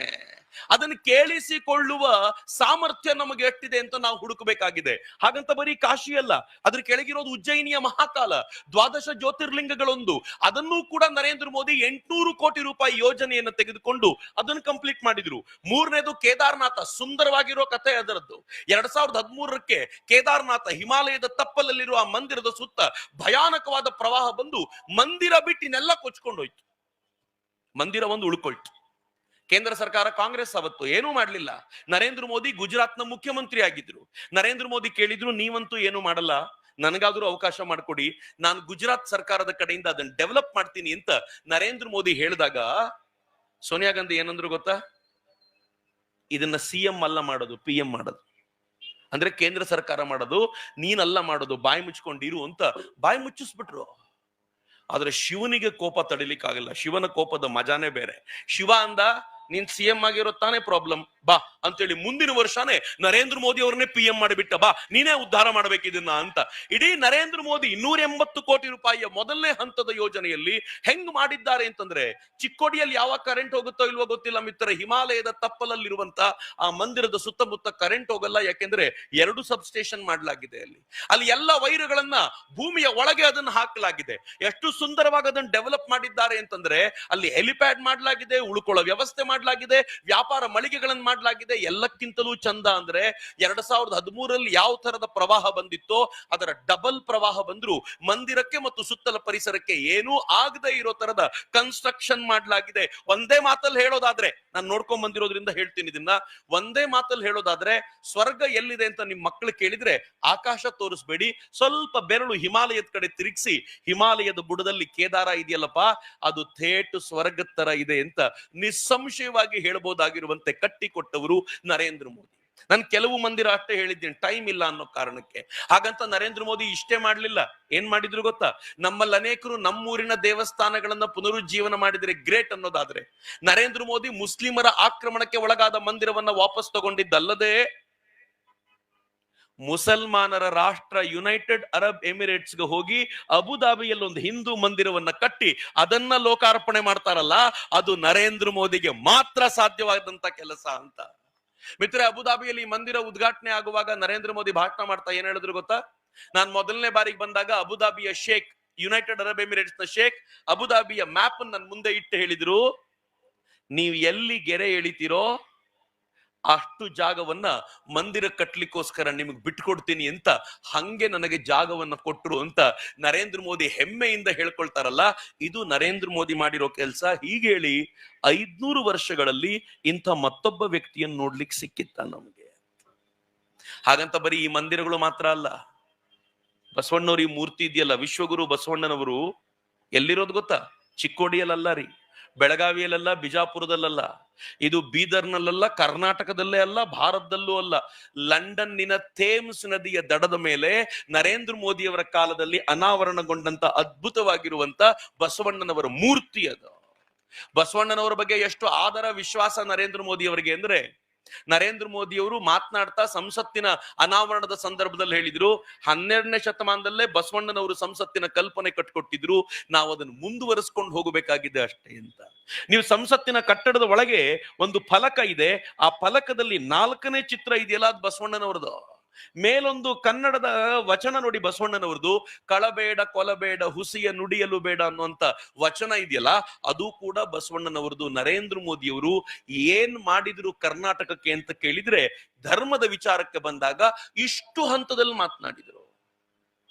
ಕಾಂಗ್ರೆಸ್ಸಿಗರಿಗೆ ಪ್ರಶ್ನೆ ಕೇಳೋದು ರೂಢಿ ಇದೆ. ಬಿಜೆಪಿನವರಿಗೆ ಸಂವಿಧಾನ ಕಂಡ್ರೆ ಆಗೋದಿಲ್ಲ, ಬಿಜೆಪಿನವರಿಗೆ ಅಥವಾ ನರೇಂದ್ರ ಮೋದಿ ಅವರಿಗೆ ಬಾಬಾ ಸಾಹೇಬ್ ಅಂಬೇಡ್ಕರ್ನ ಕಂಡ್ರೆ ಆಗೋದಿಲ್ಲ ಅನ್ನುವಂಥದ್ದೊಂದು ದೊಡ್ಡ ಪ್ರಶ್ನೆ ಇದೆಯಲ್ಲ. ಇವತ್ ನಾನ್ ನಿಮ್ಗೆ ಉಲ್ಟಾ ಒಂದು ಪ್ರಶ್ನೆ ಕೇಳ್ತೀನಿ, ಕಾಂಗ್ರೆಸ್ನವ್ರು ಸಿಕ್ಕಿದ್ರೆ ಈ ಪ್ರಶ್ನೆ ಕೇಳಿ. ಇಷ್ಟೆಲ್ಲ ಬಾಬಾ ಸಾಹೇಬ್ ಅಂಬೇಡ್ಕರ್ ಬಗ್ಗೆ ಡೋಲು ಬಡಿಯುವಂತ ಕಾಂಗ್ರೆಸ್ಸಿಗರು ಬಾಬಾ ಸಾಹೇಬರಿಗೆ ಒಂದು ಭಾರತ ರತ್ನವನ್ನ ಯಾಕೆ ಕೊಡ್ಲಿಲ್ಲ? ಕೇಳಬೇಕಲ್ಲ ಈ ಪ್ರಶ್ನೆ. ನಾನ್ ನಿಮ್ಗೆ ಹೇಳಿದ್ರೆ ಆಶ್ಚರ್ಯ ಅನ್ಸುತ್ತೆ, ಅಸಹ್ಯನೋ ಅನ್ಸುತ್ತೆ ಮಿತ್ರರೇ. ಜವಾಹರ್ಲಾಲ್ ನೆಹರು ಇದ್ದಾಗ ಭಾರತ ರತ್ನ ಯಾರಿಗ್ ಕೊಡಬೇಕು ಅಂದ್ರೆ, ಜವಾಹರ್ಲಾಲ್ ನೆಹರು ಏನಂದ್ರು ಗೊತ್ತಾ? ನನಗಿಂತ ಭಾರತ ರತ್ನ ಯಾರು, ನಾನೇ ತಗೋತೀನಿ ಅಂತ ಅವ್ರಿಗೆ ಅವರೇ ಹಾಕೊಂಡ್ರಿ. ಯಾರಾದ್ರೂ ಮಾಡ್ತಾರೇನ್ರಿ ಹಿಂಗೆ? ಯಾರು ಮಾಡಲ್ಲ ರೀ ಹಿಂಗೆ, ಅವ್ರಿಗೆ ಅವರೇ ಹಾಕೊಂಡ್ರು. ಮಗಳು ಬಂದ್ಲು, ಮಗಳನ್ ಕೇಳಿದ್ಲು, ಭಾರತ ರತ್ನ ಯಾರು? ನಮ್ಮ ಅಪ್ಪ ಭಾರತ ರತ್ನ ಆದ್ರೆ ಅವ್ರ ಮಗಳು ನಾನ್ ಭಾರತ ರತ್ನ ಅಲ್ವಾ, ಈಗ ನನಗೆ ನಾನೇ ಮಗಳು ಹಾಕೊಂಡ್ಲಿ. ಬಾಬಾ ಸಾಹೇಬರಿಗೆ ಕೊಡಬೇಕು ಅಂತ ಅನ್ನಿಸ್ಲೇ ಇಲ್ಲ ಅವರಿಗೆ. ಬಾಬಾ ಸಾಹೇಬರಿಗೆ ಅವರಿಗೆ ಭಾರತ ರತ್ನ ಕೊಡಬೇಕು ಅಂತಂದ್ರೆ ನಾನ್ ಕಾಂಗ್ರೆಸ್ ಗವರ್ಮೆಂಟ್ ವಿ ಪಿ ಸಿಂಗ್ರೆ ಬಂದು ಅವ್ರಿಗೊಂದು ಭಾರತ ರತ್ನ ಕೊಡಬೇಕಾಯ್ತು. ಕಾಂಗ್ರೆಸ್ ಯಾವತ್ತೂ ಕೊಡ್ಲಿಲ್ಲ. ಕೇಳ್ರಲ್ಲ ಕಾಂಗ್ರೆಸ್ಸಿಗರು ಬಂದ್ರೆ. ಆದ್ರೆ ನರೇಂದ್ರ ಮೋದಿ ಏನ್ ಮಾಡಿದ್ರು ಗೊತ್ತಾ? ನಿಮ್ಮಲ್ಲಿ ಬಹುತೇಕರಿಗೆ ಗೊತ್ತಿಲ್ಲದ ಸಂಗತಿ ಮಿತ್ರರೇ, ಬಾಬಾ ಸಾಹೇಬರ ಹೆಸರಲ್ಲಿ ಪಂಚತೀರ್ಥವನ್ನ ಡೆವಲಪ್ ಮಾಡಿದ್ರು. ಬಾಬಾ ಸಾಹೇಬರು ಹುಟ್ಟಿದಂತ ಮಧ್ಯಪ್ರದೇಶದ ಮಹು ಅನ್ನುವಂತ ಜಾಗವನ್ನ ಜನ್ಮಭೂಮಿಯನ್ನಾಗಿ ಡೆವಲಪ್ ಮಾಡಿದ್ರು, ಭೀಮ ಜನ್ಮಭೂಮಿ. ಎರಡನೇದು, ಲಂಡನ್ ನಲ್ಲಿ ಬಾಬಾ ಸಾಹೇಬರು ಓದಿದ ಜಾಗವನ್ನು ಕೊಂಡುಕೊಂಡ್ರು, ಅದನ್ನ ಬಾಬಾ ಸಾಹೇಬರ ಶಿಕ್ಷಾ ಭೂಮಿಯಾಗಿ ಡೆವಲಪ್ ಮಾಡಿದ್ರು. ಮೂರನೇದು, ಬಾಬಾ ಸಾಹೇಬರು ದೀಕ್ಷೆ ತೆಗೆದುಕೊಂಡ ನಾಗಪುರದ ಜಾಗವನ್ನ ದೀಕ್ಷಾ ಭೂಮಿಯಾಗಿ ಡೆವಲಪ್ ಮಾಡಿದ್ರು. ಬಾಬಾ ಸಾಹೇಬರು ತೀರಿಕೊಂಡ ದೆಹಲಿಯ ಅಲಿಪುರ್ ರೋಡ್ ನ ಜಾಗವನ್ನ ಮಹಾನಿರ್ವಾಣ ಭೂಮಿಯಾಗಿ ಡೆವಲಪ್ ಮಾಡಿದ್ರು. ಮತ್ತು ಕೊನೆಯದಾಗಿ ಬಾಬಾ ಸಾಹೇಬರ ಅಂತ್ಯ ಸಂಸ್ಕಾರ ನಡೆದಂತ ಆ ಜಾಗವನ್ನ, ಮಹಾರಾಷ್ಟ್ರದ ಮುಂಬೈನ ಜಾಗವನ್ನ ಚೈತ್ಯ ಭೂಮಿಯಾಗಿ ಡೆವಲಪ್ ಮಾಡಿ ಬಾಬಾ ಸಾಹೇಬರಿಗೆ ಪಂಚತೀರ್ಥವನ್ನ ಸಮರ್ಪಿಸಿದ್ದು ಆದರಣೀಯ ನರೇಂದ್ರ ಮೋದಿ ಅವರು. ಆದ್ರೆ ಇಷ್ಟೇ ಮಾಡಿದ್ರೆ ನಾನು ಏನು ಗ್ರೇಟ್ ಅಂತಿರಲಿಲ್ಲ. ಕಟ್ಟಡ ಕಟ್ಟೋದ್ರಲ್ಲಿ ಏನಿದೆ ಬಿಡ್ರಿ, ಯಾರು ಬೇಕಿದ್ರು ಕಟ್ಟಡ ಕಟ್ಟಬಹುದು. ಆದ್ರೆ ನರೇಂದ್ರ ಮೋದಿ ಏನ್ ಮಾಡಿದ್ರು ಗೊತ್ತಾ? ಪ್ರಧಾನಿಯಾದ ನಂತರ ಮೊದಲ ರಾಷ್ಟ್ರಪತಿಯಾಗಿ ಯಾರನ್ನ ಗುರುತಿಸಿದ್ರು ಅಂದ್ರೆ, ಮಿತ್ರ, ನನ್ನ ಜಾತಿ ಬಗ್ಗೆ ಯಾವತ್ತೂ ಮಾತನಾಡಲ್ಲ, ಆದ್ರೆ ಇವತ್ ಮಾತನಾಡ್ಬೇಕು ನಾನು. ಪ್ರಧಾನಮಂತ್ರಿಯಾಗಿ ಯಾರನ್ನ ಗುರುತಿಸಿದ್ರು ಅಂತಂದ್ರೆ, ನರೇಂದ್ರ ಮೋದಿಯವರು ದಲಿತ ಕಮ್ಯುನಿಟಿಗೆ ಸೇರಿದಂತ ರಾಮನಾಥ್ ಕೋವಿಂದರನ್ನ ರಾಷ್ಟ್ರಪತಿಯಾಗಿ ಗುರುತಿಸಿ ಇಡೀ ದೇಶ ಅವರಿಗೆ ತಲೆಬಾಗುವಂತೆ ಮಾಡಿದ್ರಲ್ಲ, ಎಂಥ ದೊಡ್ಡ ಸಂದೇಶ ಕೊಟ್ರಿ ನರೇಂದ್ರ ಮೋದಿ. ಈಗಲಾದ್ರೂ ಯಾರ್ರೀ ಪ್ರಧಾನಮಂತ್ರಿ, ರಾಷ್ಟ್ರಪತಿ? ಹೆಣ್ಣು ಮಕ್ಕಳಿಗೆ ಬೆಲೆ ಇಲ್ಲ ಹಿಂದೂ ಧರ್ಮದಲ್ಲಿ ಅಂತಾರೆ, ಟ್ರೈಬಲ್ಗಳಿಗೆ ಬೆಲೆ ಇಲ್ಲ ಹಿಂದೂ ಧರ್ಮದಲ್ಲಿ ಅಂತಾರೆ. ಆದ್ರೆ ರಾಷ್ಟ್ರಪತಿ ಒಬ್ಬ ಟ್ರೈಬಲ್ ಹೆಣ್ಣು ಮಗಳು. ಇಡೀ ದೇಶ ಅವರಿಗೆ ತಲೆಬಾಗಿ ನಮಸ್ಕರಿಸುವಂತೆ ಮಾಡಿದ್ಯಾರು? ಅದು ನರೇಂದ್ರ ಮೋದಿ ಅವರು. ಯಾರನ್ನಾದ್ರೂ ರಾಷ್ಟ್ರಪತಿ ಮಾಡಬಹುದಾಗಿತ್ತು, ಆದ್ರೆ ಸಮರ್ಥರನ್ನ ಆಯ್ಕೆ ಮಾಡೋದಿದೆಯಲ್ಲ, ಅದು ನರೇಂದ್ರ ಮೋದಿ ಅವರ ವೈಶಿಷ್ಟ್ಯ. ಇನ್ನೊಂದು ಅಪರೂಪದ ಸಂಗತಿ ಹೇಳ್ತೀನಿ ಅವ್ರ ಪರಿಚಯಕ್ಕೆ. ಕಳೆದ 22 ವರ್ಷಗಳಲ್ಲಿ 12 ವರ್ಷ ಮುಖ್ಯಮಂತ್ರಿ, 10 ವರ್ಷ ಪ್ರಧಾನಮಂತ್ರಿ ಆಗಿದ್ರು, ಒಂದು ಭ್ರಷ್ಟಾಚಾರದ ಆರೋಪವಿಲ್ಲದ ನನ್ನ ದೇಶದ ಶ್ರೇಷ್ಠ ಪ್ರಧಾನಮಂತ್ರಿ ಅದು ನರೇಂದ್ರ ಮೋದಿಯವರು ಅಂತ. ಒಂದು ಭ್ರಷ್ಟಾಚಾರದ ಆರೋಪ ಇಲ್ಲ. ಕಾಂಗ್ರೆಸ್ಸಿನ ಕಾಲದಲ್ಲಿ ಹೆಂಗಿತ್ತು ಗೊತ್ತಾ? ಮಕ್ಕಳಿಗೆ ನಾವು ಹೇಳ್ಕೊಡ್ಬೇಕಾದ್ರೆ A for apple, B for ball, C for cat ಇರಲಿಲ್ಲ. ಕಾಂಗ್ರೆಸ್ನ ಗವರ್ಮೆಂಟ್ ನ ಕಾಲದಲ್ಲಿ ಮಕ್ಕಳಿಗೆ ಸ್ಕೂಲಲ್ಲಿ ಹೇಳ್ಕೊಡ್ಬೇಕಾದ್ರೆ A for Adarsh scam, B for Bofors scam, C for CWG scam, D for dam scam, E for election scam, F for fodder scam, fodder ಅಂದ್ರೆ ಮೇವು ಹಗರಣ, G for 2G scam, H for highway scam, I for IPL scam. ನೀವು ಒಂದು ಅಕ್ಷರ ಹೇಳಿ ಅದಕ್ಕೊಂದು scam ಇತ್ತು. ಯಾರೋ ಹುಡುಗ ಕೇಳ್ದ, ಝೆಡ್ಗಿದ್ಯಾ ಸರ್? ಝೀರೋ ರಿಡಕ್ಷನ್ ಸ್ಕ್ಯಾಮ್ ಅಂತ ಝೆಡ್ಗೂ ಇತ್ರಿ ಅವ್ರದ್ದು, ಯಾವುದೂ ಬಿಟ್ಟಿರ್ಲಿಲ್ಲ ಅವರು. ಬರೀ ಅಕ್ಷರಕ್ಕೆ ಒಂದಲ್ಲ, ಒಂದೊಂದು ಅಕ್ಷರಕ್ಕೆ 3-4 ಸ್ಕ್ಯಾಮ್ ಇತ್ತು ಅವರದ್ದು. ಈ ಸ್ಕ್ಯಾಮ್ಗಳ ಭರಾಟೆಯಲ್ಲಿ ಭಾರತವನ್ನ ನಲಗಿಸಿದ್ರು.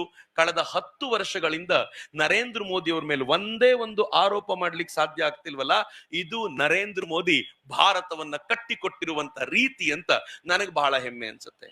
ಆದ್ರೆ ಎಲ್ಲಕ್ಕಿಂತ ಬೆಸ್ಟ್ ಪರಿಚಯ, ನಾನು ನರೇಂದ್ರ ಮೋದಿ ಅವರು ಪರಿಚಯ ಮಾಡುವಾಗ ಅತ್ಯಂತ ಖುಷಿ ಪಟ್ಟು ಮಾಡೋದು ಯಾವುದು ಅಂದ್ರೆ ನೆಕ್ಸ್ಟ್ ಸ್ಲೈಡ್. ಅದನ್ನ ಹೇಳೋಕ್ಕಿಂತ ಮುಂಚೆ ನಿಮ್ಮನ್ನು ಕೇಳಬೇಕು ನಾನು. ರಾಹುಲ್ ಗಾಂಧಿಯ ಅಪ್ಪ ಯಾರು? ರಾಜೀವ್ ಗಾಂಧಿ. ರಾಹುಲ್ ಗಾಂಧಿಯ ಅಜ್ಜಿ ಯಾರು? ಇಂದಿರಾ ಗಾಂಧಿ. ರಾಹುಲ್ ಗಾಂಧಿಯ ಮುತ್ತಾತ ಯಾರು? ಜವಾಹರ್ಲಾಲ್ ನೆಹರು. ರಾಹುಲ್ ಗಾಂಧಿಗೆ ಪ್ರಧಾನಿ ಆಗುವ ಯೋಗ್ಯತೆ ಏನು ಅಂತ ಕೇಳಿದ್ರೆ, ಯಾರಾದ್ರೂ ಒಬ್ಬ ಕಾಂಗ್ರೆಸ್ನವನು ಎದ್ದು ನಿಂತ್ಕೊಂಡು 10 ವರ್ಷಗಳ ಕಾಲ ರಾಹುಲ್ ಗಾಂಧಿ ಮುಖ್ಯಮಂತ್ರಿ ಆಗಿದ್ರು, ರಾಹುಲ್ ಗಾಂಧಿ 5-6 ವರ್ಷಗಳ ಕಾಲ ಅವರೊಂದು ಪೋರ್ಟ್ಫೋಲಿಯೋ ನಿರ್ವಹಣೆ ಮಾಡಿದ್ರು, ಅವ್ರಿಗೆ ಅದ್ಭುತವಾಗಿರುವಂತ ಕೆಪಾಸಿಟಿ ಇದೆ ಅಂತ ಹೇಳ್ತಾನೇನು? ಏನಿಲ್ಲ ರೀ. ಕಾಂಗ್ರೆಸ್ಸಿಗರು ಏನ್ ಹೇಳ್ತಾರೆ ಗೊತ್ತಾ? ಅವ್ರ ಮುತ್ತಾತ ಪ್ರಧಾನಿ, ಅಜ್ಜಿ ಪ್ರಧಾನಿ, ಅಪ್ಪ ಪ್ರಧಾನಿ, ಅಮ್ಮ ಮತ್ತೊಬ್ಬರನ್ನ ಮುಂದಿಟ್ಟುಕೊಂಡು ಪ್ರಧಾನಿ ಆಗಿದ್ರು, ಹಿಂಗಾಗಿ ರಾಹುಲ್ ಗಾಂಧಿಗೂ ಪ್ರಧಾನಿ ಆಗುವ ಯೋಗ್ಯತೆ ಇದೆ ಅಂತ ನಿರ್ಲಜ್ಜರಾಗಿ ಹೇಳ್ತಾರ ಅವರು. ಆದ್ರೆ ಈಗ ನನಗೆ ಪ್ರಾಮಾಣಿಕವಾಗಿ ಹೇಳಿ, ನರೇಂದ್ರ ಮೋದಿ ಅವರ ತಂದೆಯ ಹೆಸರು ಎಷ್ಟು ಜನರಿಗೆ ಗೊತ್ತಿದೆ? ಕೆಲವರಿಗೆ ಗೊತ್ತಿರಬಹುದು. ಯಾಕೆ ಅಂದ್ರೆ ನರೇಂದ್ರ ಮೋದಿ 5 ಬಾರಿ ಅವ್ರ ತಂದೆ ಹೆಸರು ಹೇಳಿದ್ದಾರೆ ನಮ್ಮೆಲ್ಲರ ಎದುರುಗಡೆ. 3 ಬಾರಿ ಮುಖ್ಯಮಂತ್ರಿಯಾಗಿ ಪ್ರಮಾಣವಚನ ತೆಗೆದುಕೊಳ್ಳುವಾಗ, 2 ಬಾರಿ ಪ್ರಧಾನಮಂತ್ರಿಯಾಗಿ ಪ್ರಮಾಣವಚನ ತೆಗೆದುಕೊಳ್ಳುವಾಗ. ನರೇಂದ್ರ ದಾಮೋದರ ದಾಸ್ ಮೋದಿ ಅಂತ ಇವೆಲ್ಲ ಗೊತ್ತಿರೋಂಥವ್ರಿಗೂ ನಾನು ಒಂದ್ ಪ್ರಶ್ನೆ ಕೇಳ್ತೀನಿ. ಇಲ್ಲಿ ಬಿಜೆಪಿ ಬಹಳ ಜನ ಇದ್ದೀರಿ, ಇಲ್ಲಿ ನರೇಂದ್ರ ಮೋದಿ ಅವರ ಅಭಿಮಾನಿಗಳು, ಭಕ್ತರು ಅಂತ ಅನ್ಕೊಳ್ಳೋರು ನನ್ನನ್ನೂ ಸೇರಿದಂತೆ ಬಹಳ ಜನ ಇದ್ದೀವಿ. ನಾನು ಒಂದೇ ಪ್ರಶ್ನೆ ನಿಮ್ಮನ್ನು ಕೇಳಬೇಕು. ನರೇಂದ್ರ ಮೋದಿ ಅವರ ಫ್ಯಾಮಿಲಿಯಲ್ಲಿ ಅವರ ಅಣ್ಣ ತಮ್ಮಂದ್ರು, ಅಕ್ಕ ತಂಗಿರು ಎಷ್ಟು ಜನ ಅಂತ ಯಾರಿಗಾದ್ರೂ ಗೊತ್ತೇನು? ಯಾವತ್ತಾದ್ರೂ ಅವ್ರು ಬಂದು ನಾನ್ ನರೇಂದ್ರ ಮೋದಿ ಅವ್ರ ಅಣ್ಣ, ನನಗಿದನ್ನ ಮಾಡ್ಕೊಡಿ, ನಾನ್ ನರೇಂದ್ರ ಮೋದಿ ಅವ್ರ ಅಕ್ಕ, ನಮಗಿದನ್ನ ಮಾಡ್ಕೊಡಿ ಅಂತ ಎಲ್ಲಾದ್ರೂ ಕೇಳಿದ್ದೀರೇನು? ಮಿತ್ರೆ, ನನಗೆ ಕಳೆದ 1 ತಿಂಗಳವರೆಗೂ ಗೊತ್ತಿರಲಿಲ್ಲ. ನಾನು ಇದನ್ನ ಹುಡುಕಾಡೋಣ ಅಂತ ರಿಸರ್ಚ್ ಮಾಡಿದ್ಮೇಲೆ ಹೊರಗೆ ಬಂದಿದ್ದು ಇವ್ರು 6 ಜನ ನರೇಂದ್ರ ಮೋದಿ ಅವ್ರ ಫ್ಯಾಮಿಲಿ. ಮೊದಲನೇವರು ಸೋಂಬಾಯಿ, ಅವರೊಂದು ಪ್ರೈವೇಟ್ ಕಂಪನಿಯಲ್ಲಿ ಕೆಲಸ ಮಾಡ್ತಾ ಇದ್ರು.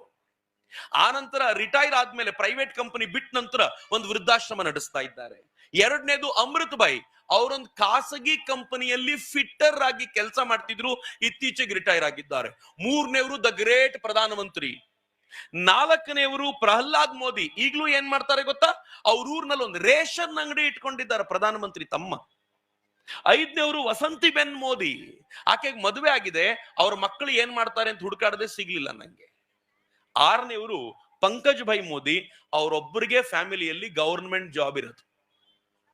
ಒಂದಿನ ಸೋಂಬಾಯಿ ಮೋದಿ ಒಂದು ಪ್ರೋಗ್ರಾಮಿಗೆ ಬಂದಿದ್ರು, ಅವ್ರಿಗೊಂದು ಸನ್ಮಾನ ಇತ್ತು. ಸನ್ಮಾನ ಯಾಕೆ ಅಂದ್ರೆ ಅವರು ವೃದ್ಧಾಶ್ರಮ ನಡೆಸ್ತಾರೆ ಅಂತ. ಆ ಕಾರ್ಯಕ್ರಮದಲ್ಲಿ ಇದ್ದಾಗ ಈ ನಿರೂಪಕರಿಗೆ ತಲೆ ಕೆಟ್ಟಿತ್ತು. ಅವ್ರು ಏನ್ ಹೇಳಿದ್ರು, ಇವತ್ತು ನಮ್ ಜೊತೆಗಿರೋ ಸೋಂಬಾಯಿ ಮೋದಿ ಸಾಮಾನ್ಯರಲ್ಲ, ಪ್ರಧಾನಮಂತ್ರಿ ನರೇಂದ್ರ ಮೋದಿ ಅವರ ಅಣ್ಣ ಅಂದ್ಬಿಟ್ಟು. ತಕ್ಷಣ ಜನ ಗುಸು ಶುರುವಾಯ್ತು. ಯಾರು ಅಂತ ಎದ್ ನಿಂತ್ಕೊಂಡು ನೋಡ್ಲಿಕ್ಕೆ ಶುರು ಮಾಡಿದ್ರೆ ಅವ್ರು ಎದ್ ಬಂದ್ರು, ಕೂತ್ಕೊಳ್ಳಿ, ನಿರೂಪಕರು ಸುಳ್ಳು ಹೇಳಿದ್ದಾರೆ, ನಾನು ಪ್ರಧಾನಮಂತ್ರಿ ನರೇಂದ್ರ ಮೋದಿ ಅವರ ಅಣ್ಣ ಅಲ್ಲ, ನಾನು ಬರೀ ನರೇಂದ್ರ ಮೋದಿ ಅವರ ಅಣ್ಣ ಅಷ್ಟೇ ಅಂದ್ರು. ಎಷ್ಟ್ ಚೆನ್ನಾಗಿದೆ ನೋಡಿ ಮಾತು, ನಾವು ಕೇಳ್ಕೊಳ್ಬೇಕಾಗಿರೋ ಮಾತು. ನನ್ನ ಮತ್ತು ಪ್ರಧಾನಮಂತ್ರಿ ಅವರ ನಡುವೆ ಒಂದು ಪರದೆ ಇದೆ, ಅದ್ ನಿಮ್ಗೆ ಯಾರಿಗೂ ಕಾಣಲ್ಲ, ನನಗ್ ಮಾತ್ರ ಕಾಣತ್ತೆ. ಕಳೆದ 2 ವರ್ಷಗಳಿಂದ ನನ್ನ ತಮ್ಮನ್ ನಾನು ಮುಖತಃ ಭೇಟಿ ಮಾಡ್ಲಿಲ್ಲ ಅಂತ. ಹಂಗಂದ್ ಏನನ್ಬಿಟ್ರು ಅವ್ರು ಸುಮ್ನಿರ್ದೆ. ಅವ್ನ್ ನಮ್ಮ ಇಡೀ ಫ್ಯಾಮಿಲಿಯಲ್ಲಿ ಪಂಕಜ್ ಮನೆಗೆ ಒಬ್ಬರಿಗೆ ಹೋಗೋದು, ಇನ್ಯಾರ ಮನೆಗೂ ಬರೋದಿಲ್ಲ ಅಂತ. ನನಗೂ ಓದಬೇಕಾದ್ರೆ ಕ್ಯೂರಿಯಾಸಿಟಿ ಆಯ್ತು, ಪಂಕಜ್ ಮನೆಗೆ ಯಾಕೆ, ಏನಿದೆ ಅಲ್ಲಿ ಅಂದಾಗ ಅವ್ರು ಹೇಳ್ತಾರೆ, ಯಾಕೆ ಅಂದ್ರೆ ನಮ್ಮಮ್ಮ ಇರೋದು ಪಂಕಜ್ ಮನೆಯಲ್ಲಾಗಿರೋದ್ರಿಂದ ಅವನ್ ಆಗಾಗ ಪಂಕಜ್ ಮನೆಗೆ ಬರ್ತಾನೆ ಬಿಟ್ರೆ ಇನ್ಯಾರ ಮನೆಗೂ ಬರಲ್ಲ, ನಾವು ಏನು ಕಡಿಮೆಯವರಲ್ಲ. ಅವ್ರು ಹೇಳೋದು, ಸೋಂಬಾಯಿ, ನರೇಂದ್ರ ಮೋದಿ ಮುಖ್ಯಮಂತ್ರಿ ಆದಾಗ್ಲೇ ನಾವು ಕರೆಸಿ ಹೇಳಿದ್ವಿ, ನಿನ್ನದ್ದು ಈ ಚಿಕ್ಕ ಪರಿವಾರ ಅಲ್ಲ, ಈ ದೇಶವೇ ನಿನ್ನ ಪರಿವಾರ, ನೀನ್ ನಮ್ಮ ಮನೆಗ್ ಬರಬೇಕು ಅಂತಿಲ್ಲ, ನಮ್ಮನ್ನ ಯಾರನ್ನೂ ನೋಡ್ಕೋಬೇಕು ಅಂತಿಲ್ಲ, ದೇಶವನ್ನು ಮಾತ್ರ ಚೆನ್ನಾಗಿ ನೋಡ್ಕೋ ಅಂತ ಅವತ್ತೇ ಹೇಳಿ ಕಳಿಸಿದ್ವಿ ನಮ್ಮಮ್ಮನ ಎದುರಿಗೆ. ಹಿಂಗಾಗಿ ಅವ್ನ್ ನನ್ ತಮ್ಮ ಅನ್ನೋದನ್ನ ನಾನು ಒಪ್ಕೊಳ್ಳಲ್ಲ, ನನ್ನ ಮತ್ತು ಅವನ ನಡುವೆ ಪರದೆ. ಏನ್ ಫ್ಯಾಮಿಲಿ ರೀ! ನೀವು ಇತರೆ ರಾಜಕಾರಣಿಗಳನ್ನು ನೋಡಿ, ಯಾರು ಹ್ಯಾಂಡಲ್ ಮಾಡ್ತಾರೆ ಆಫೀಸ್ನ ಅಂದ್ರೆ ಫ್ಯಾಮಿಲಿಯವರೇ. ಗುತ್ತಿಗೆ ಯಾರಿಗೆ ಸಿಗುತ್ತೆ ಅಂದ್ರೆ ತಮ್ಮಂಗೆ, ಅವ್ರಿಗೆ ಗುತ್ತಿಗೆ ಯಾರಿಗೆ ಕೊಡ್ತಾರೆ ಅಂದ್ರೆ ಹೆಂಡತಿ ತಮ್ಮಂಗೆ, ಫ್ಯಾಮಿಲಿನೇ ಇರ್ಬೇಕು ಸುತ್ತಲೂ, ಫ್ಯಾಮಿಲಿಯಿಂದ ಆಚೆಗೆ ಮತ್ತೊಬ್ರು ಇರಬಾರ್ದು. ಆದ್ರೆ ನರೇಂದ್ರ ಮೋದಿ ಎಂತ ರಾಜಕಾರಣದ ಆದರ್ಶ ಕಟ್ಟಿಕೊಟ್ಟಿದ್ದಾರೆ ಅಂತಂದ್ರೆ, ನನ್ನ ಸ್ವಂತ ಫ್ಯಾಮಿಲಿಯನ್ನು ಪಕ್ಕಕ್ಕಿಡ್ತೀನಿ, ಭಾರತವನ್ನೇ ನನ್ನ ಫ್ಯಾಮಿಲಿ ಅಂತ ಭಾವಿಸ್ತೀನಿ ಅನ್ನುವಂತ ಒಬ್ಬ ಅಪರೂಪದ ಪ್ರಧಾನಮಂತ್ರಿ ಇದ್ದಾರಲ್ಲ, ಇದು ನರೇಂದ್ರ ಮೋದಿ ಅವರ ಪರಿಚಯ ಅಂತ ನನಗೆ ಬಹಳ ಹೆಮ್ಮೆ ಇದೆ. ನನ್ನ ಪರಿಚಯವನ್ನು ಇಲ್ಲಿಗೆ ಮುಗಿಸ್ತೀನಿ. ಯಾಕೆ ಗೊತ್ತಾ, ನನಗೆ ಬಿಟ್ರೆ ರಾತ್ರಿ ಬೆಳಗ್ಗೆ ಮಾಡುವಷ್ಟು ನರೇಂದ್ರ ಮೋದಿ ಅವರ ಪರಿಚಯ ಮಾಡಬಹುದು. ನಾನು ಅನೇಕ ಸಂಗತಿಗಳನ್ನ ನಿಮ್ ಜೊತೆ ಹಂಚ್ಕೋಬೇಕು ಅಂತ ಇಲ್ಲಿಗೆ ಬಿಡ್ತೀನಿ. ನರೇಂದ್ರ ಮೋದಿ ಅವ್ರ ಕುರಿತಂತೆ ಕಾಂಗ್ರೆಸ್ಸಿಗರು ಪ್ರಶ್ನೆ ಮಾಡ್ತಾರೆ, 15 ಲಕ್ಷ ರೂಪಾಯಿ ಹಾಕ್ತೀನಿ ಅಂತ ಹೇಳಿದ್ರು, ನರೇಂದ್ರ ಮೋದಿ ಹಾಕಿದ್ರ ಅಂತ. ಯಾವತ್ತೂ ಹಂಗೆ ಹೇಳಲಿಲ್ಲ ರೀ ಅವರು. ಅವ್ರು ಹೇಳಿದ್ರು, ಈ ಕಾಂಗ್ರೆಸ್ಸಿಗರು ಮತ್ತು ಇವರೆಲ್ಲ ಇಟ್ಟಿರುವಂತ ಬ್ಲಾಕ್ ಮನಿ ಎಷ್ಟಿದೆ ಅಂತಂದ್ರೆ, ಸರಿಯಾಗಿ ತೆಗೆದ್ರೆ 15 ಲಕ್ಷ ರೂಪಾಯಿ ಅಕೌಂಟಿಗೆ ಹಾಕೋ ದುಡ್ಡಿದೆ ಅಂತ ಹಂಗ್ ಲೆಕ್ಕ ಕೊಟ್ಟಿದ್ದು. ಆದ್ರೆ ಕಾಂಗ್ರೆಸ್ಸಿಗರು ಇವತ್ತು ಕೇಳ್ತಾರ, 15 ಲಕ್ಷ ಹಾಕಿದ್ರ, 15 ಲಕ್ಷ ಹಾಕಿದ್ರ. ಏನ್ ಹೇಳೋದು ಅವ್ರಿಗೆ ಉತ್ತರ? ಆದ್ರೆ ನಾನಂತೂ ಹೇಳಬಲ್ಲೆ, ನಿಮ್ಮೆಲ್ಲರ ಅಕೌಂಟ್ ಅಲ್ಲಿ ಎಷ್ಟು ಜನರ ಅಕೌಂಟಿಗೆ ಬಂದಿದ್ಯೋ ಇಲ್ವೋ ಗೊತ್ತಿಲ್ಲ, ನನ್ನ ಅಕೌಂಟಿಗೆ ಕೋಟ್ಯಂತರ ರೂಪಾಯಿ ಬಂದು ಹೋಗಿದೆ. ಹೆಂಗೆ ಅಂತ ನಾನು ಹೇಳ್ತೀನಿ. ಕರೋನಾ ವೇವ್ 1 ಬಂದಾಗ ನಾವೆಲ್ಲರೂ ನಮ್ಮ ಮನೆಗಳಲ್ಲಿ ಬಾಗ್ಲು ಹಾಕೊಂಡು ಕೂತಿದ್ವಿ, ನೆನ್ಪಿರ್ಬೇಕು ಎಲ್ರಿಗೂ, ಮೊದಲನೇ ವೇವ್ ಅಲ್ಲಿ. ಆದ್ರೆ ಎರಡನೇ ವೇವ್ ಬರುವಾಗ ಬೀದಿಯಲ್ಲಿ ತಿರುಗಾಡ್ತಿದ್ವಿ. ಯಾಕೆ ಗೊತ್ತಾ? ಯಾಕೆ ಅಂತಂದ್ರೆ, ಜಗತ್ತಿನಲ್ಲಿ 5 ರಾಷ್ಟ್ರಗಳ ಬಳಿ ಮಾತ್ರ ವ್ಯಾಕ್ಸಿನ್ ಇತ್ತು, ಅದರಲ್ಲಿ ಒಂದು ರಾಷ್ಟ್ರ ಭಾರತ ಆಗಿತ್ತು ಅನ್ನೋ ಕಾರಣಕ್ಕೋಸ್ಕರ ನಾವು ಬೀದಿಯಲ್ಲಿ ಧೈರ್ಯವಾಗಿ ತಿರುಗಾಡ್ತಿದ್ವಿ. ಮಿತ್ರ, ಬಹಳ ಜನರಿಗೆ ಗೊತ್ತಿಲ್ಲ, ಜಗತ್ನಲ್ಲಿ ವ್ಯಾಕ್ಸಿನ್ ಕಂಡಿಡಬೇಕು ಅಂತ 30 ಬಲಾಢ್ಯ ರಾಷ್ಟ್ರಗಳು ಪ್ರಯತ್ನ ಪಟ್ಟು, America, Russia, Germany, Japan, France, England, China ಎಲ್ಲ ರಾಷ್ಟ್ರಗಳು ಪ್ರಯತ್ನ ಪಡ್ತಿದ್ವು, ಎಲ್ಲ ಘಟಾನುಘಟಿ ರಾಷ್ಟ್ರಗಳು. ಅದ್ರಲ್ಲಿ ಸಾಮಾನ್ಯವಾದ ರಾಷ್ಟ್ರ ಭಾರತ. ಕೊನೆಯಲ್ಲಿ ಗೆದ್ದಿದ್ದ 5 ರಾಷ್ಟ್ರ: ಅಮೆರಿಕ, ರಷ್ಯಾ, ಇಂಗ್ಲೆಂಡ್, ಚೀನಾ. 4 ಸಿರಿವಂತ ರಾಷ್ಟ್ರಗಳ ನಡುವೆ 5ನೇ ರಾಷ್ಟ್ರ ಯಾವುದು ಅಂತ ಕೇಳಿದ್ರೆ, ಯಾವ ಜನ ಭಾರತವನ್ನ ಹೀನ, ದೀನ, ಕೃಪಣ, ದರಿದ್ರ, ಬಡ, ಕೆಲಸಕ್ಕೆ ಬಾರದ ಅಂತ ಜರಿತಾ ಇದ್ರೋ ಅಂತ ಭಾರತ 5ನೇ ರಾಷ್ಟ್ರವಾಗಿ ವ್ಯಾಕ್ಸಿನ್ ಕಂಡಿಡಿತು ಅಂತಂದ್ರೆ ಕಾರಣ ನರೇಂದ್ರ ಮೋದಿ ರೀ. ಇದನ್ನ ನಾನು ಹೇಳ್ತಿಲ್ಲ. ಇತ್ತೀಚೆಗೆ ಒಂದು ಪುಸ್ತಕ ಬಂದಿದೆ, ಇತ್ತೀಚೆಗೆ ಒಂದು 2 ವರ್ಷ ಆಯ್ತು. ಈ ಪುಸ್ತಕ ವೈರಲ್ ಸ್ಟಾರ್ಮ್ ಅಲ್ಲಿ ಏನ್ ಹೇಳ್ತಾರೆ ಗೊತ್ತಾ? ನರೇಂದ್ರ ಮೋದಿ ಇಲ್ದೆ ಹೋಗಿದ್ರೆ ಭಾರತ ವ್ಯಾಕ್ಸಿನ್ ಕಂಡಿಡಲಿಕ್ಕೆ ಸಾಧ್ಯವಾಗ್ತಿರ್ಲಿಲ್ಲ, ಅಷ್ಟು ಸಪೋರ್ಟ್ ಮಾಡಿದ್ರು ನರೇಂದ್ರ ಮೋದಿ. ವ್ಯಾಕ್ಸಿನ್ ಕಂಡಿಡಿದಾಗ ಕಾಂಗ್ರೆಸ್ ಏನಂತೂ ಗೊತ್ತಾ? ಇನ್ನೊಂದ್ಸಲ ಕಾಂಗ್ರೆಸ್ಸಿಗರಿದ್ರೆ ತಲೆ ತಗ್ಗಿಸ್ಬಿಡ್ರಿ, ಇನ್ ಮತ್ ಕೇಳಲ್ಲ. ಯಾಕೆಂದ್ರೆ ನಂಗೆ ನಾಚಿಕೆ ಅನ್ಸುತ್ತೆ ಈ ವಿಚಾರವನ್ನು ಹೇಳ್ಬೇಕಾದಾಗ. ಭಾರತೀಯರು ವ್ಯಾಕ್ಸಿನ್ ಕಂಡುಹಿಡಿದಿದ್ದಾರೆ ಅಂತಂದಾಗ ಕಾಂಗ್ರೆಸ್ ಏನಂತು ಅಂತಂದ್ರೆ, ಅಮೆರಿಕಾದ ವ್ಯಾಕ್ಸಿನ್ ಶ್ರೇಷ್ಠ ವ್ಯಾಕ್ಸಿನ್, ಇಂಡಿಯನ್ ವ್ಯಾಕ್ಸಿನ್ ಚೆನ್ನಾಗಿಲ್ಲ, ಇದು ಕನಿಷ್ಠ ಸಬ್ ಸ್ಟ್ಯಾಂಡರ್ಡ್ ವ್ಯಾಕ್ಸಿನ್ ಅಂದ್ರು. ಸ್ವತಃ ಪಿ ಚಿದಂಬರಂ ಸಬ್ ಸ್ಟ್ಯಾಂಡರ್ಡ್ ವ್ಯಾಕ್ಸಿನ್ ಅಂತ ಹೇಳಿದ್ದಕ್ಕೆ ಈ ದೇಶದ ಅನೇಕರು ವ್ಯಾಕ್ಸಿನ್ ತಗೊಳ್ಳಿಕ್ಕೆ ಒಪ್ಕೊಳ್ಳೇ ಇಲ್ಲ. ಮಿತ್ರ, ನಾನು ಕೂಡ ವ್ಯಾಕ್ಸಿನ್ ತಗೊಂಡಿರಲಿಲ್ಲ. ಆಗ ನನ್ನ ದೇಶದ ಪ್ರಧಾನಮಂತ್ರಿ ಏನ್ ಮಾಡಿದ್ರು ಗೊತ್ತಾ? ಇಂಡಿಯನ್ ವ್ಯಾಕ್ಸಿನ್ ನ ಮೊದಲನೇ ಡೋಸ್ ಅನ್ನ ನಾನೇ ತಗೋತೀನಿ ಅಂತ ಅವರೇ ತಗೊಂಡು, ನಾನೇ ತಗೊಂಡಿದ್ದೀನಿ ಕಣ್ರಪ್ಪ, ಇನ್ನಾದ್ರೂ ತಗೋತೀರಾ ಅಂತ ಕೇಳ್ತಾರಲ್ಲ, ಇದು ಈ ದೇಶದ ಪ್ರಧಾನಮಂತ್ರಿ ನಮ್ಮ ಮೇಲಿಟ್ಟಿರುವಂತ ಪ್ರೀತಿ ರೀ. ಮಿತ್ರ, ಅವತ್ ಕಾಂಗ್ರೆಸ್ಸಿಗರು ಅಮೆರಿಕನ್ ವ್ಯಾಕ್ಸಿನ್ ಚೆನ್ನಾಗಿತ್ತು ಅಂತಲ್ಲ, ನಾನು ಕನ್ನಡದ ರಿಪೋರ್ಟ್ ನಿಮ್ಗೆ ಕೊಡ್ತೀನಿ. ಇಂಗ್ಲಿಷ್ ನ ರಿಪೋರ್ಟ್ ಹಾಕಿದ್ರೆ ಕಾಂಗ್ರೆಸ್ಸಿಗರಿಗೆ ಓದ್ಲಿಕ್ಕೆ ಬರಲ್ಲ ಅಂತ ಡೌಟ್ ಇದೆ ನಂಗೆ, ಅದಕ್ಕೋಸ್ಕರ ಕನ್ನಡದ ರಿಪೋರ್ಟ್ ಹಾಕ್ತೀನಿ. ಇದು ಕನ್ನಡಪ್ರಭ ಬರೆದಿರೋದು. ಕನ್ನಡಪ್ರಭ ಹೇಳ್ತು, ಕನ್ನಡಪ್ರಭ ಹೇಳಿದ್ದಲ್ಲ, ಎಲ್ಲ ಪತ್ರಿಕೆಗಳಲ್ಲೂ ಬಂತು, ನಾನು ಕನ್ನಡಪ್ರಭ ಆರಿಸ್ಕೊಂಡಿದ್ದೀನಿ ಅಷ್ಟೇ. ವಿದೇಶಿ ಕರೋನಾ ವ್ಯಾಕ್ಸಿನ್ ತಗೊಂಡವರಲ್ಲಿ 13 ಬಗೆಯ ಕಾಯಿಲೆಗಳು ಬರ್ತವೆ. ಅದಕ್ಕೆ ಹೃದಯಕ್ಕೆ ಸಂಬಂಧಪಟ್ಟಿದ್ದು, ರಕ್ತಕ್ಕೆ ಸಂಬಂಧಪಟ್ಟಿದ್ದು, ನರ್ವ್ಗಳಿಗೆ ಸಂಬಂಧಪಟ್ಟಂತ 13 ಬಗೆಯ ಕಾಯಿಲೆಗಳು ಬರ್ತವೆ ಅಂತ ವರ್ಲ್ಡ್ ಹೆಲ್ತ್ ಆರ್ಗನೈಸೇಷನ್ ಹೇಳಿದೆ. ಯಾವುದು ವಿದೇಶಿ ವ್ಯಾಕ್ಸಿನ್? ಅಮೆರಿಕದ ಮಾಡರ್ನಾ, ಫೈಸರ್ ಮತ್ತು ಆಸ್ಟ್ರಾಜೆನಕಾ. ಈ 3 ವ್ಯಾಕ್ಸಿನ್ ಡೇಂಜರಸ್ ವ್ಯಾಕ್ಸಿನ್ ಅಂತ. ನರೇಂದ್ರ ಮೋದಿ ಇದನ್ನು ಭಾರತಕ್ಕೆ ಬರಲಿಕ್ಕೆ ಬಿಡದೆ ನಮ್ಮ ದೇಶದ ವ್ಯಾಕ್ಸಿನ್ ನಾವೆಲ್ಲ ತಗೊಳ್ಳುವಂತೆ ಮಾಡಿದ್ರ ಪರಿಣಾಮ ಯಾರ್ಯಾರು ವಿದೇಶಿ ವ್ಯಾಕ್ಸಿನ್ ತಗೊಂಡ್ರೋ 13 ರೋಗಗಳಿಂದ ಬಳಲ್ತಾ ಇದ್ದಾರೆ.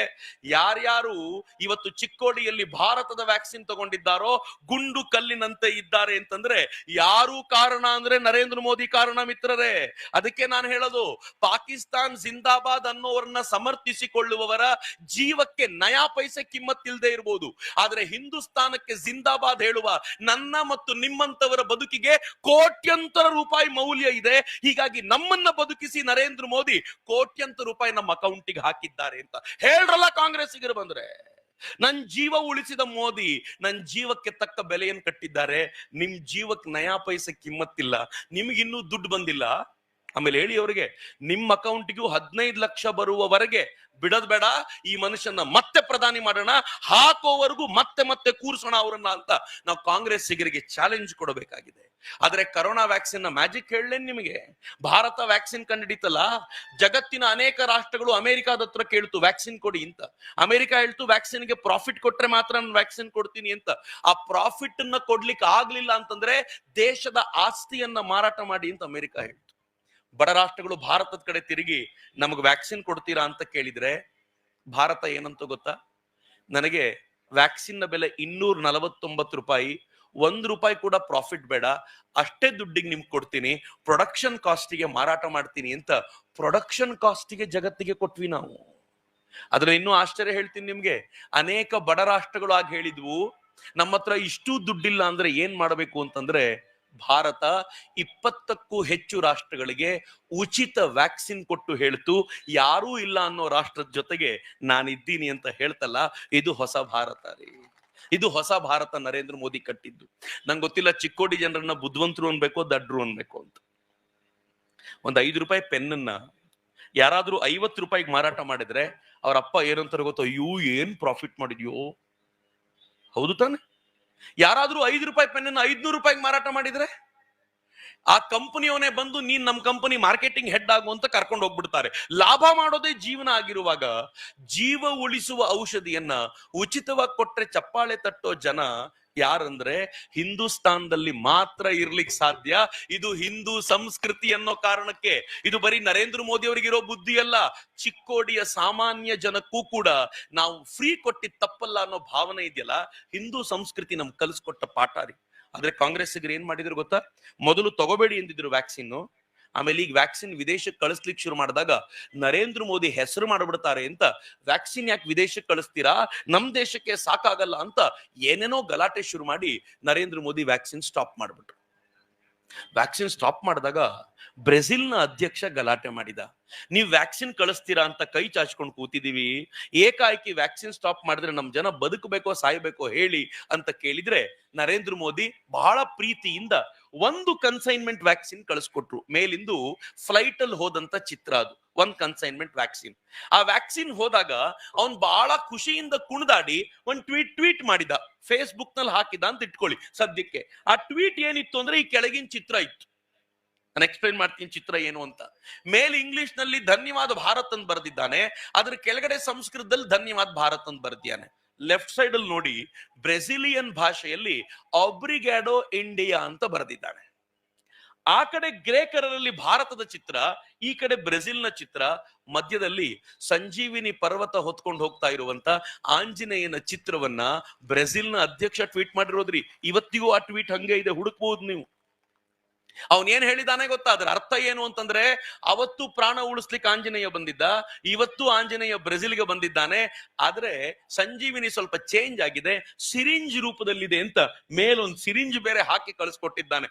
ಏನ್ ಚಂದ ರೀ ಮಿತ್ರ. ಬ್ರೆಜಿಲ್ ಅನ್ನೋ ದೇಶ ಇರುವವರೆಗೂ, ಅದು ಎಲ್ಲಿವರೆಗೂ ಬದುಕಿರುತ್ತೋ ಅಲ್ಲಿವರೆಗೂ ಏನ್ ಹೇಳ್ತಾರೆ ಗೊತ್ತಾ? 2020ರ ದಶಕದಲ್ಲಿ ನಮ್ ಜೀವವನ್ನ ಉಳಿಸಿದ ರಾಷ್ಟ್ರ ಅಂತ ಯಾವ್ದಾದ್ರು ಇದ್ರೆ ಅದು ಭಾರತ ಅಂತ ನನ್ನ ದೇಶದ ಬಗ್ಗೆ ಹೆಮ್ಮೆಯಿಂದ ಹೇಳುವಂತಾಯ್ತಲ್ಲ. ಯಾರು ಮಾಡಿದ್ದನ್ನ? ನರೇಂದ್ರ ಮೋದಿ ಅವರು ಮಾಡಿದ್ದು. ನರೇಂದ್ರ ಮೋದಿ ಅವರು ಮಾಡಿದ್ ಒಂದೆರಡು ಕೆಲಸ ಅಲ್ಲ. ನಂಗೆ ತುಂಬಾ ಜನ ಕಾಂಗ್ರೆಸ್ಸಿಗರು ಕೇಳ್ತಿರ್ತಾರೆ, ನರೇಂದ್ರ ಮೋದಿ ಅವರು ಅವ್ರ ಬಗ್ಗೆ ಭಾಷಣ ಮಾಡ್ಲಿಕ್ಕೆ ದುಡ್ಡು ಕೊಡ್ತಾರ ನಿಮ್ಗೆ? ಕಾಂಗ್ರೆಸ್ಸಿಗರಿಗೆ ಏನು ಅಂತಂದ್ರೆ, ರಾಹುಲ್ ಗಾಂಧಿ ಬಗ್ಗೆ ಮಾತಾಡ್ಲಿಕ್ಕೆ ಹಿಂಗ್ ಒಬ್ಬರು ಸಿಗಲ್ವಲ್ಲ ಅಂತ ಟೆನ್ಷನ್ ಅವ್ರಿಗೆ. ನಾವು ದುಡ್ಡು ಕೊಡ್ತೀವಿ ಅಂದ್ರೂ ಸಿಗಲ್ಲ, ನಿಮ್ಗೆ ಹೆಂಗೆ ನರೇಂದ್ರ ಮೋದಿ ದುಡ್ಡು ಕೊಡ್ತಾರ ಅಂತ. ಒಂದ್ಸಲ ಒಬ್ಬ ಪತ್ರಕರ್ತ ನಂಗೆ ಭದ್ರಾವತಿಯಲ್ಲಿ ಕೇಳಿದ, ನರೇಂದ್ರ ಮೋದಿ ಅವ್ರು ನಿಮ್ಗೆ ಕ್ಯಾಶ್ ಕೊಡ್ತಾರೋ ಅಕೌಂಟ್ಗೆ ಡೈರೆಕ್ಟ್ ಆಗಿ ಹಾಕ್ತಾರೋ ಅಂತ. ಅಷ್ಟು ಡೌಟ್ ಇದೆ ಎಲ್ರಿಗೂ ದುಡ್ಡು ಕೊಡ್ತಾರೆ ಅಂತ. ಆದ್ರೆ ನಾನು ಇವತ್ತು ಈ ವೇದಿಕೆ ಮೇಲೆ ನಿಂತ್ಕೊಂಡು, ಭಾರತ್ ಮಾತಾ ಇದ್ದಾಳೆ, ನಾನು ವೇದಿಕೆಯನ್ನ ದೇವರು ಅಂತ ಭಾವಿಸ್ತೀನಿ ಮಿತ್ರರೇ. ಈ ವೇದಿಕೆ ಮೇಲೆ ನಿಂತ್ಕೊಂಡು ಒಂದು ಧೈರ್ಯವಾಗಿ ಹೇಳಬಲ್ಲೆ, ಏನಂತಂದ್ರೆ, ನಾನ್ ನರೇಂದ್ರ ಮೋದಿ ಅವರ ಹತ್ರ ಇರ್ಲಿ, ಲೋಕಲ್ ಬಿಜೆಪಿ ಲೀಡರ್ ಹತ್ರ ಕೂಡ ಸ್ವಂತಕ್ಕೋಸ್ಕರ ಇದುವರೆಗೂ 1 ರೂಪಾಯಿ ಕೇಳಲಿಲ್ಲ ಎನ್ನುವಂತ ಧೈರ್ಯ ವಿಶ್ವಾಸ ನನಗಿದೆ ಮಿತ್ರೆ. ಅನೇಕ ಬಿಜೆಪಿ ಲೀಡರ್ಗಳು ನಾವು ಸಾಮಾಜಿಕ ಚಟುವಟಿಕೆಗೆ ಬೇಕು ಅಂತ ಕೇಳಿದಾಗ್ಲೇ ಕೊಡಲ್ಲ ರೀ. ಆಮೇಲೆ ಅಂತವ್ರ ಬಗ್ಗೆನೂ ತಲೆ ಕೆಡಿಸ್ಕೊಳ್ದೆ ಪ್ರಚಾರಕ್ಕೆ ಬರ್ತೀವಿ ನಾವು. ಯಾಕೆ ಬರ್ತೀವಿ ಅಂತಂದ್ರೆ ಅವ್ರಗಳ ಮುಖ ನೋಡಿ ಅಲ್ಲ, ನರೇಂದ್ರ ಮೋದಿ ಮುಖ ನೋಡಿ ಬರೋದು. ಯಾಕೆ ಅಂತಂದ್ರೆ ಆ ಮನುಷ್ಯ ದೇಶಕ್ಕೋಸ್ಕರ ಬದುಕಿದ್ದಾನೆ. ನಿಮ್ ಮುಂದೆ ಇದನ್ನ ಇಡಬೇಕು ಅನ್ನೋ ಕಾರಣಕ್ಕೋಸ್ಕರ ಇಡ್ತಿದ್ದೀನಿ. ಮಿತ್ರ, ನರೇಂದ್ರ ಮೋದಿ ಬಗ್ಗೆ ಮಾತನಾಡ್ಲಿಕ್ಕೆ ನನಗೆ ಅವನು ದುಡ್ಡು ಕೊಡಬೇಕು ಅಂತಿಲ್ಲ. ಅಂಡ್ ಆಫ್ ಆಲ್, ದುಡ್ಡಿನಲ್ಲಿ ಕೊಂಡ್ಕೊಳ್ಬಲ್ಲವನು ಇದುವರೆಗೂ ಹುಟ್ಟಿಲ್ಲ. ನಿಮ್ಗೆ ದಿಮಾಕು ಅಂತ ಅನಿಸ್ಬೋದಿದ್ರೆ ಈ ಮಾತನ್ನ ಪ್ರೀತಿಯಿಂದಲೇ ಸ್ವೀಕಾರ ಮಾಡಿ ಇಟ್ಟನ್ನಂತೂ ಧೈರ್ಯವಾಗಿ ಹೇಳಬಲ್ಲೆ. ಆದ್ರೆ ನರೇಂದ್ರ ಮೋದಿ ಬಗ್ಗೆ ಯಾಕೆ ಗೊತ್ತಾ ಮಾತನಾಡೋದು? ಇವತ್ತಿಷ್ಟು ಜನ ನೀವೇನ್ ಚಿಕ್ಕೋಡಿಯವರು ಸೇರಿದ್ದೀರಲ್ಲ, ನಿಮ್ಮ ಬದಲು ಇವತ್ತು ಇದೇ ಜಾಗದಲ್ಲಿ ಅಮೆರಿಕನ್ರು ಕೂತಿದ್ರು, ನಾನು ಎದೆ ಸಟ್ಟಿಸ್ಕೊಂಡೇ ಮಾತಾಡ್ತಿದ್ದೆ, ನಾನು ಭಾರತದವನ್ ಕಣಲೇ ಅನ್ನೋ ತರ ಮಾಡಿದ್ದು ನರೇಂದ್ರ ಮೋದಿ ಅನ್ನೋ ಕಾರಣಕ್ಕೋಸ್ಕರ ಬಹಳ ಹೆಮ್ಮೆಯಿಂದ ಅವ್ರ ಬಗ್ಗೆ ಮಾತಾಡ್ತೀನಿ ಅಷ್ಟೇ, ಇನ್ಯಾವ ಕಾರಣವೂ ಅಲ್ಲ. ಮಿತ್ರ, ನರೇಂದ್ರ ಮೋದಿ 56 ಇಂಚಿನ ಎದೆ ಅವ್ರದ್ದು ಮಾತ್ರ ಮಾಡ್ಕೊಂಡಿದ್ದಲ್ಲ, ನನ್ನ ಎದೆ ಮತ್ ನಿಮ್ಮ ಎದೆನೂ 56 ಇಂಚು ಮಾಡಿಬಿಟ್ರು. ಹೆಂಗ್ ಮಾಡಿದ್ದಾರೆ ಅಂತಂದ್ರೆ ಒಂದ್ ಸಣ್ಣ ಎಕ್ಸಾಂಪಲ್ ಕೊಡ್ತೀನಿ. ಈ ಚಿತ್ರ ನೋಡಿ, ಇದನ್ನ ಸ್ಟ್ರಿಂಗ್ ಆಫ್ ಪರ್ಲ್ ಅಂತ ಕರೀತಾರೆ. ಪರ್ಲ್ ಅಂದ್ರೆ ಮುತ್ತು ಅಂತ ಇಂಗ್ಲಿಷ್ ನಲ್ಲಿ, ಮುತ್ತಿನ ಹಾರ ಅಂತ. ಇದು ಚೀನಾ ಭಾರತಕ್ಕೆ ಹಾಕಿರುವಂತ ಮುತ್ತಿನ ಹಾರ ಅಂತ ಎಲ್ಲರೂ ಹೇಳ್ತಾರೆ. ಮುತ್ತಿನ ಹಾರ ಹೆಂಗ್ ಗೊತ್ತಾ? ಎಕ್ಸ್ಪ್ಲೈನ್ ಮಾಡ್ತೀನಿ ನಾನು. ಅಲ್ಲಿ ಪಾಕಿಸ್ತಾನ ಕಾಣುತ್ತಲ್ಲ, ಗ್ರೀನ್ ಕಲರು, ಅಲ್ಲೊಂದು ರೆಡ್ ಡಾಟ್ ಇದೆಯಲ್ಲ, ಅದೊಂದು ಮುತ್ತು. ಮುತ್ತಂದ್ರೆ ಚೀನಾ ಅಲ್ಲೊಂದು ಬಂದರನ್ನ ಡೆವಲಪ್ ಮಾಡಿದೆ. ಆ ಬಂದರನ್ನ ಡೆವಲಪ್ ಮಾಡಿ ಚೀನಾ ಏನ್ ಹೇಳುತ್ತೆ, ನನ್ನ ನೌಕೆ ನಿಲ್ಲಿಸ್ತೀನಿ, ನಿಮ್ಮ ಗುಜರಾತಿನಿಂದ ಯಾವುದೇ ನೌಕೆ ಹೊರಟ್ರು ಯುದ್ಧಕ್ಕೆ ಅಂತ ನೀವು ಹೊರಟ್ರೆ ನಾನು ಇಲ್ಲಿಂದಲೇ ಅಟ್ಯಾಕ್ ಮಾಡಬಹುದಾಗಿರುವಂತ ಶಕ್ತಿಯನ್ನ ಹೊಂದಿದ್ದೀನಿ ಅಂತ ಎಚ್ಚರಿಕೆ ಅದ್ ನಮ್ಗೆ. ನೀವು ಕೆಳಗೆ ಬಂದ್ರೆ ಮತ್ತೊಂದು ಮುತ್ತು ಮಾಲ್ಡೀವ್ಸ್ ನಲ್ಲಿದೆ. ಶ್ರೀಲಂಕಾದಲ್ಲಿ ಒಂದಿತ್ತು ಹಂಬನ್ ತೋಟ ಅನ್ನುವಂತ ಪೋರ್ಟು, ಅದನ್ನ ಡೆವಲಪ್ ಮಾಡ್ತು. ಬಾಂಗ್ಲಾದೇಶದಲ್ಲಿ ಚಿತ್ತಗಾಂಗ್ ಪೋರ್ಟ್ ಅನ್ನ ಚೀನಾ ಡೆವಲಪ್ ಮಾಡಿ ಅಲ್ಲೂ ತನ್ನ ನೌಕೆ ನಿಲ್ಲಿಸ್ತೀನಿ ಅಂತು. ಅವ್ರಿಗೆ ಮಯನ್ಮಾರ್ ಜೊತೆಗೆ ಒಳ್ಳೆ ಸಂಬಂಧ, ಆ ಕಡೆ ಮಲೇಷ್ಯಾ ಜೊತೆಗೆ, ಸಿಂಗಾಪುರ್ ಜೊತೆಗೆ, ಎಲ್ಲರ ಜೊತೆಗೂ ಸಂಬಂಧ ಇಟ್ಕೊಂಡು ಚೀನಾ ಹೆಂಗ್ ಮಾಡ್ತು ಅಂದ್ರೆ ನಮ್ ಸುತ್ತಲೂ ಒಂದು ಬೇಲಿಯನ್ ಕಟ್ಟಿಬಿಡ್ತು. ಭಾರತ ಮಿಸ್ ಕಾಡಿದ್ರೆ ನಾನು ದಾಳಿ ಮಾಡಿಬಿಡ್ತೀನಿ ಅಂತ ಹೇಳ್ತು. ನಾವು ತಲೆ ತಗ್ಗಿಸ್ಕೊಂಡಿದ್ವಿ ರೀ. ಸ್ವಲ್ಪ ಅಟಲ್ ಬಿಹಾರಿ ವಾಜಪೇಯಿ ಅವರು ಇದಕ್ಕೆ ಪ್ರತಿರೋಧ ಒಡ್ಡಿದ್ರು.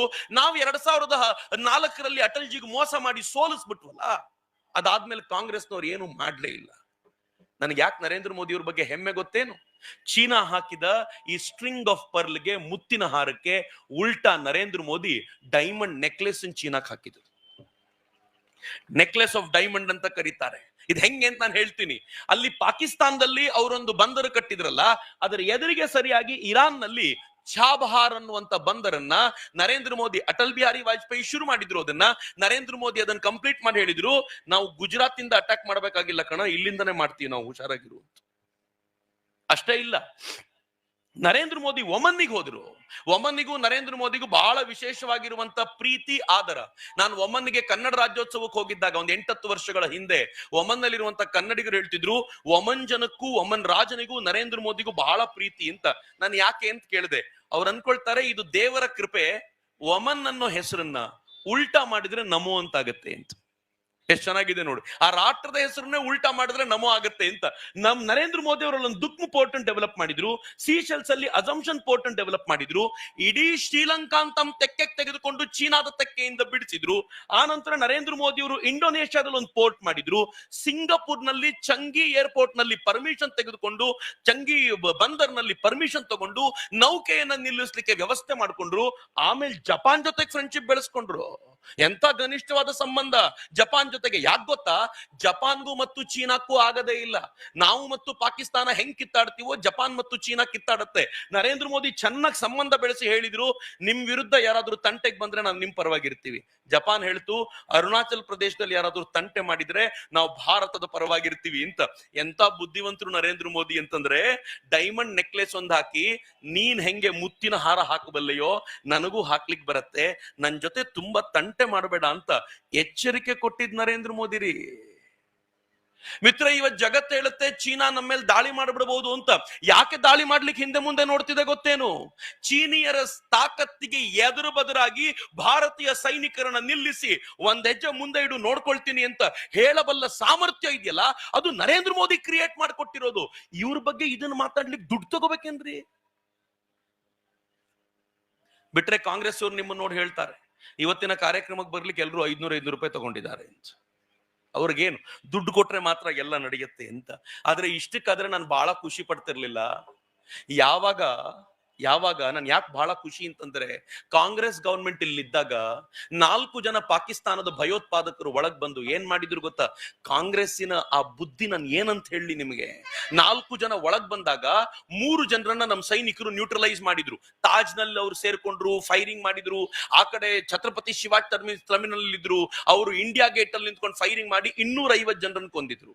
4ನೇ ತಿರುಗಾಡ್ತಾ ಇದ್ದ, ಅವನ ಕೈಗೆ ಇದ್ದ ಟಿವಿ ಅವರೆಲ್ಲ ಅದನ್ನ ಮಾರ್ಕ್ ಮಾಡಿ ಹಿಂದೂಗಳು ಅಟ್ಯಾಕ್ ಮಾಡಿರೋದಾ ಅಂತ ಹೇಳಲಿಕ್ಕೆ ಶುರು ಮಾಡ್ಬಿಟ್ಟಿದ್ರು.